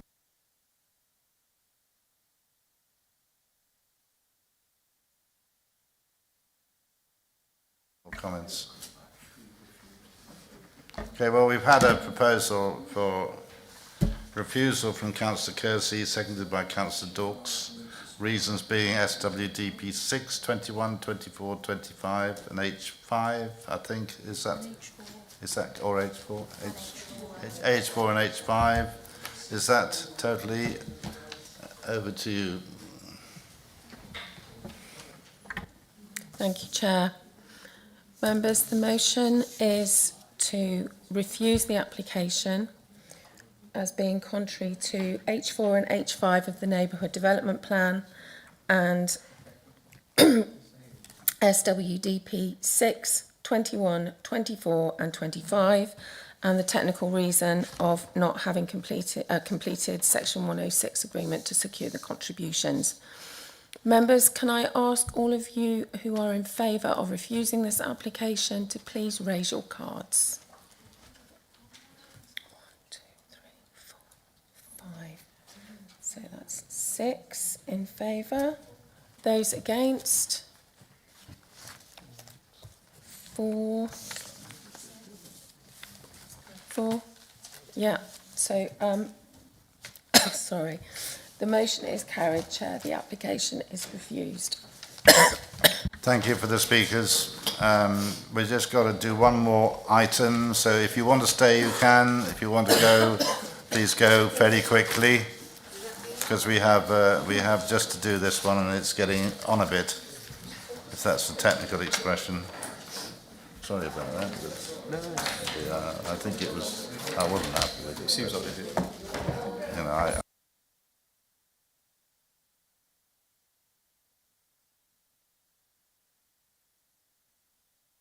Right, thank you. If we can carry on very briefly, I think, but we do take this one seriously as well. It might be the last application tonight. Application,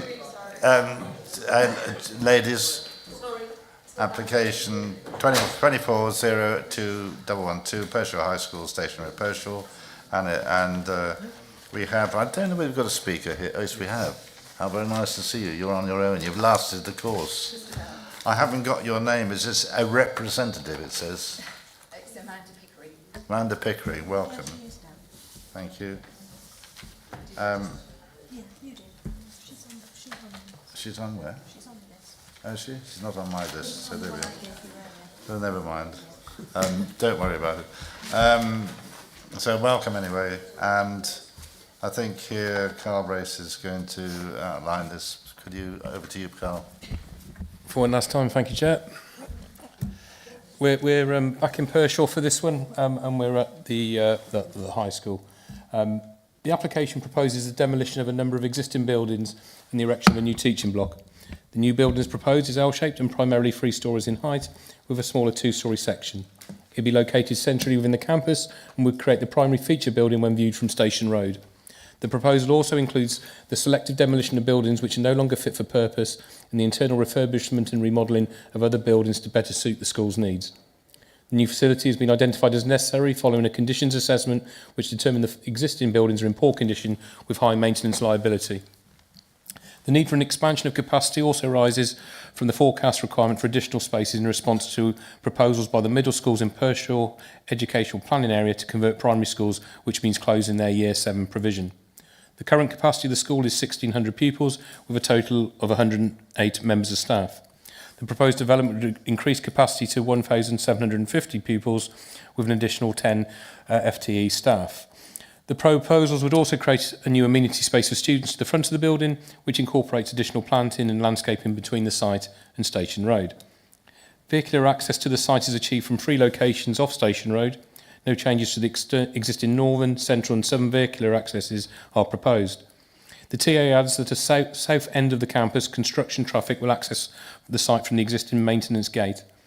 The site is not covered by any special ecological designation and does not sit within close proximity to a designated heritage asset. It does, however, include a non-designated heritage asset which is proposed to be demolished as part of the scheme. To the north and east of the site is an industrial estate, and to the south and west are residential properties linked with areas of open space.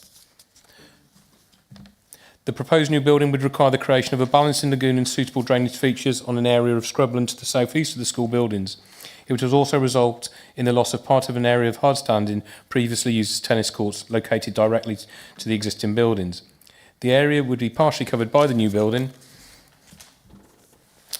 The application was accompanied by a heritage statement which confirms there are no designated heritage assets within the site itself or within close proximity that have a potential to be affected by the proposals. However, it would result in the demolition of a non-designated heritage asset, which has resulted in an in-principle objection from the Council's Conservation Officer, and that building is pictured before you on the slide on the screen. Whilst the loss of a non-designated heritage asset is not desirable, it is considered that the impact must be weighed against the fact that the development has been deemed necessary for the following reasons. The replacement of buildings which are no longer fit for purpose and the provision of improved modern teaching facilities, and the need for increased capacity as a result of changes to the area's education provision.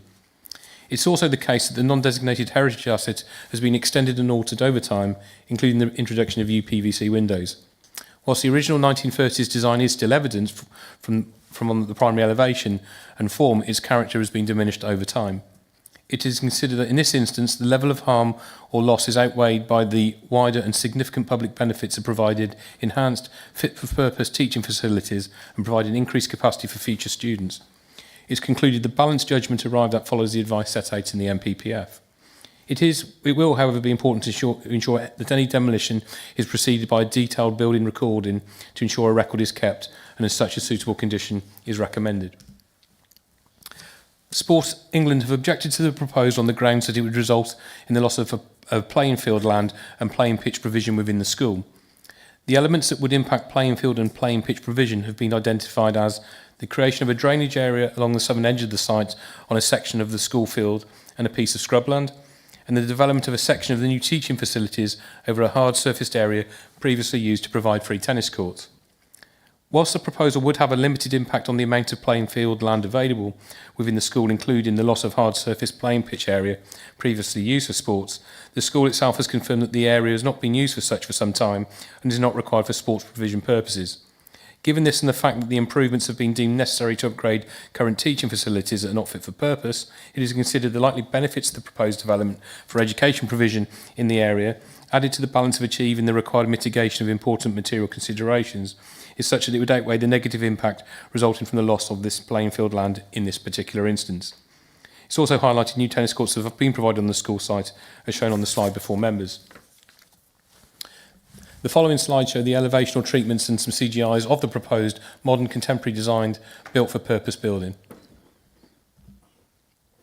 It's considered that the public benefits arising from the proposals, when balanced against the moderate harm arising from the negative impacts, it's considered the benefits outweigh those disbenefits. And such positive weight is attached to the proposals, and approval is recommended subject to conditions set out in the report. Thank you, Chair. Thank you very much. Amanda Pickering, you have 3 minutes. Thank you. Good evening. I'm acting on behalf of the applicant, Tilbury Douglas Construction, who have been appointed by the DfE to deliver the new school building. The new building is to be positioned within the campus on the site of the existing quad building. It is an L-shaped structure set back within the site and will be of 2 and 3 stories in height. It has been carefully designed to provide a modern, appealing teaching environment which links subject departments and provides an efficient layout. The new building will allow for a modest increase in pupil numbers, which is required both to respond to Worcestershire County Council's requirements for high schools to accommodate Year 7 pupils from 2027, as well as meeting a local demand for additional places as a result of new housing within the Pershore area.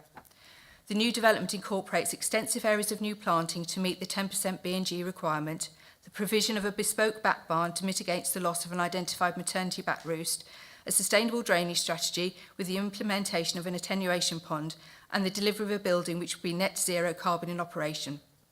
It is acknowledged that some concerns have been raised with regard to the loss of the quad building and the impact that the development will have on the sports provision. We would make the following comments in response. Various alternative locations for the building were considered as part of the evolution of the scheme, but these were discounted due to the impact on the sports playing field, loss of parking, impact on the street scene, loss of trees, or the creation of an inefficient school layout. The quad building was constructed in 1932 and is no longer a suitable teaching environment. It is in a poor state of repair with leaks to the roof, an inefficient heating system and poor lighting. The rooms and corridors are of insufficient size to accommodate school numbers using the building. The building has been included within the DfE school rebuilding programme due to its poor condition and maintenance liability. With regard to the sporting elements, we would confirm that the development will not result in the loss of any existing playing pitch or tennis courts. The area where the attenuation pond, bat barn and B&G planting is to be located comprises of an area of scrubland which is unsuitable as a playing pitch and has not been marked out for at least 8 years, and according to the facilities manager on the site since the 1990s. This is true of the tennis court area. The school have confirmed that the existing sporting provision is sufficient to meet their needs. The current layout seeks to balance competing planning objectives in the provision of sustainable drainage strategy, meeting ecology requirements and the protection of the existing sporting facilities. It is considered that the proposed development achieves this whilst providing a well-designed new teaching building to meet the needs of the school and the wider community. We would concur with the comments set out in the officer's report that in the assessment of the planning balance, the overall benefits from the proposed development will clearly outweigh any harm. There are significant material considerations to justify the grant of planning permission, and the proposal has been found acceptable in all respects when considered against planning policy. We therefore hope that you can endorse the officer's recommendation to approve. Many thanks. Again, we have Councillor Tucker and Councillor Boatwright Green as ward members. Have we any questions to ask the Speaker or the case officer? Dan. At the request of residents, I have 2 questions because they like things done in the public domain rather than just talking to people behind closed doors. Can I just get confirmation? The trees at the front of the school, is there any way to keep them, especially the ones that are kind of facing the new estates? Because it's a massive concern for the residents. I think there might have been a misunderstanding. The landscape officer thought that 2 of the trees at the front were coming down. That's not the case. It is only those that are the sort of ornamental trees next to the car parking area that are coming down and going to be removed. And instead, we're actually planting a whole new swathe of BNG planting at the front of the site, which will increase and enhance that buffer. So hopefully that's acceptable. Thank you. That's what I hoped I'd interpreted correctly, so thank you. The second one is a bit more of a strange one, but whether it's through a condition or through goodwill, is there any way we can look at access to the site with HGVs and large vehicles, etc.? Terrace Road is an incredibly narrow road with a lot of cars on it, and it's one of the main conduits into Pershore from the north. We have huge problems with large vehicles going down there. Is there any way we can find agreement in this room that we can all avoid sending large vehicles down there? Because we have a lovely new bypass, which is an A road, which goes down Wire Road, and it works very well. And I'm just very keen to make sure that people's cars are not constantly getting bashed by HGVs. Are you talking during construction? Because we have a specific new construction access being located, and as part of that we need to provide a construction management plan, which is one of the conditions, and that may be something that could be discussed as part of that. Yeah, just to add to that, it would be normal that for the issues you raise, that we would capture that within the construction management plan and the vehicular movements associated with the construction phase. And can I get a promise that there will be a conversation with me about this, because it's something that residents are massively worried about, and it's something that I really want to make sure we get right. It's highly normal that we will consult the ward member on such a condition. That's something that we have done either through this committee or under delegated powers through applications that have been approved as a matter of course. And there's a number of fellow councillors in this room that have been party to those sort of discussions at the discharge of condition stage. So that's a yes. Thank you very much. Then this is recorded, so now I can hold that against you all. So thank you very much. Thank you. We'll have to look at the recording soon. Councillor Tucker, have you any questions at all? No. Thank you. The committee members, have any questions for the Speaker? Councillor Dawes. Thank you, Chair. I just wondered how many pupil seats are we knocking down and how many new ones are we creating? I'm sorry, I didn't catch that. How many pupil? Well, we're knocking down some classrooms and building some new ones. So what sort of pupil capacity are we getting rid of, and what are we replacing it with? I think as part of the submission, well, I know there was a demolition plan that identifies the buildings that are going to be removed. I don't know whether that's possible to show it on the screen, but there will be an additional 150 pupils that will come to the site to allow for this new capacity that we need to accommodate. Thank you. That will do. Yeah, it's good. Terry. Thank you. I wondered how you designed the interior of the school, and if you sort of had contact with teachers to see how it works, if perhaps Dan Boatwright Green knows about it. The internal design of the building was done over a period of numerous consultation meetings with the client, the school, and the architects. That's first and foremost. They wanted to make sure that it was suitable to meet the requirements of the teachers and the staff moving forward, and to be a flexible space. So that was very critical as part of the design evolution. Are there any other questions for the speakers at all? Yes, Councillor Clatworthy. One for the applicant. People know that I've got a very, very strong sporting background and one thing and another. And I've read parts of the comments made by Sport England and their objections to this, and potential consultations that would need to be carried out if this was approved. Identification pages 341 through to 343, which no doubt you will have read. Have you done anything to address any of the concerns identified by Sport England? As part of the consideration of the application, we have tried to engage on a number of occasions with Sport England. We undertook a feasibility plan which looked to try and move the attenuation pond to other locations and move some of the trees within the site. Changes were made. The attenuation pond has been reduced in size and it's now elongated and lozenged shape, so it doesn't encroach so much into the playing field area. And a number of the trees, I think, adjacent to it have been moved to the front of the site, away from the scrubland, the playing field area. So we have accommodated that. It wasn't possible to relocate the attenuation pond due to land levels and the size that it needed to be, and it would have meant taking other parts of the playing field. So there was no gain. In our view, it is located in the best position in an area of scrubland that's not used for playing pitches and hasn't been for a considerable number of years.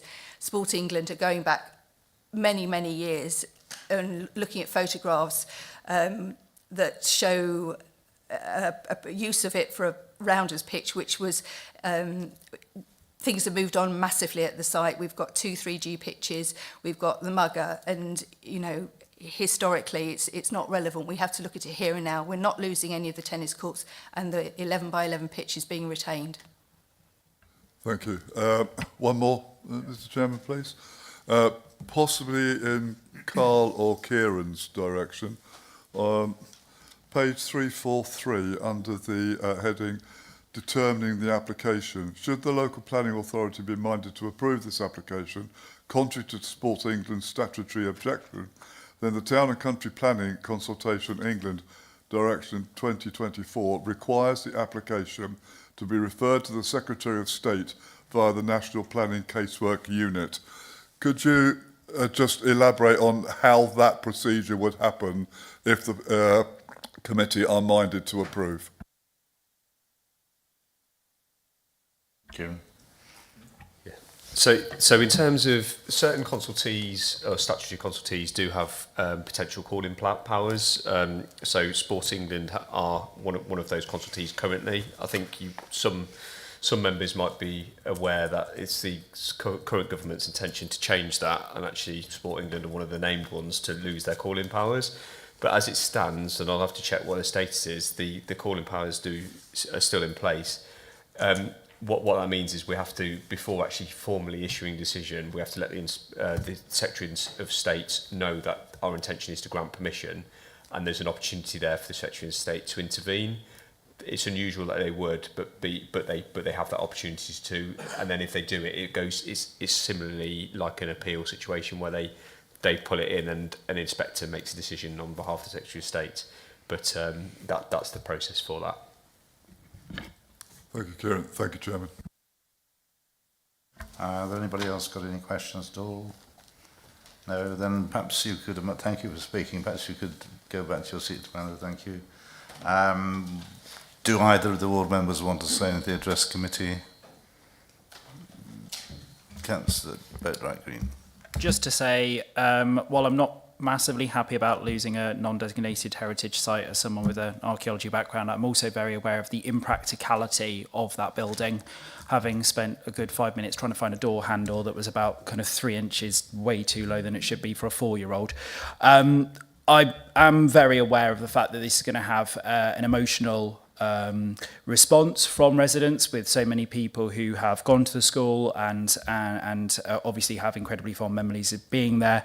However, this is the time to actually sort it out, and I'm very supportive of what's being proposed here. Not always the big fan of big giant square teaching buildings as someone who has taught for many years, but I know that this is a functional building that will work and will kind of work to the strengths of the teachers. The fact that we're maintaining the trees and we're going to be talking about the access is fantastic. And the only thing I would say is that can you please make sure the windows open, because I've worked in 3 new buildings where they've done that to teachers, and not being able to get fresh air into the building is horrendous. Very much. Councillor Duck, do you want to say anything? In view of the hour, Chairman, no thank you. Well, that's a first, isn't it? Thank you. Open to the committee. Do you want to say anything? Councillor Dawes. I'd like to propose approval of this along the officer's recommendation.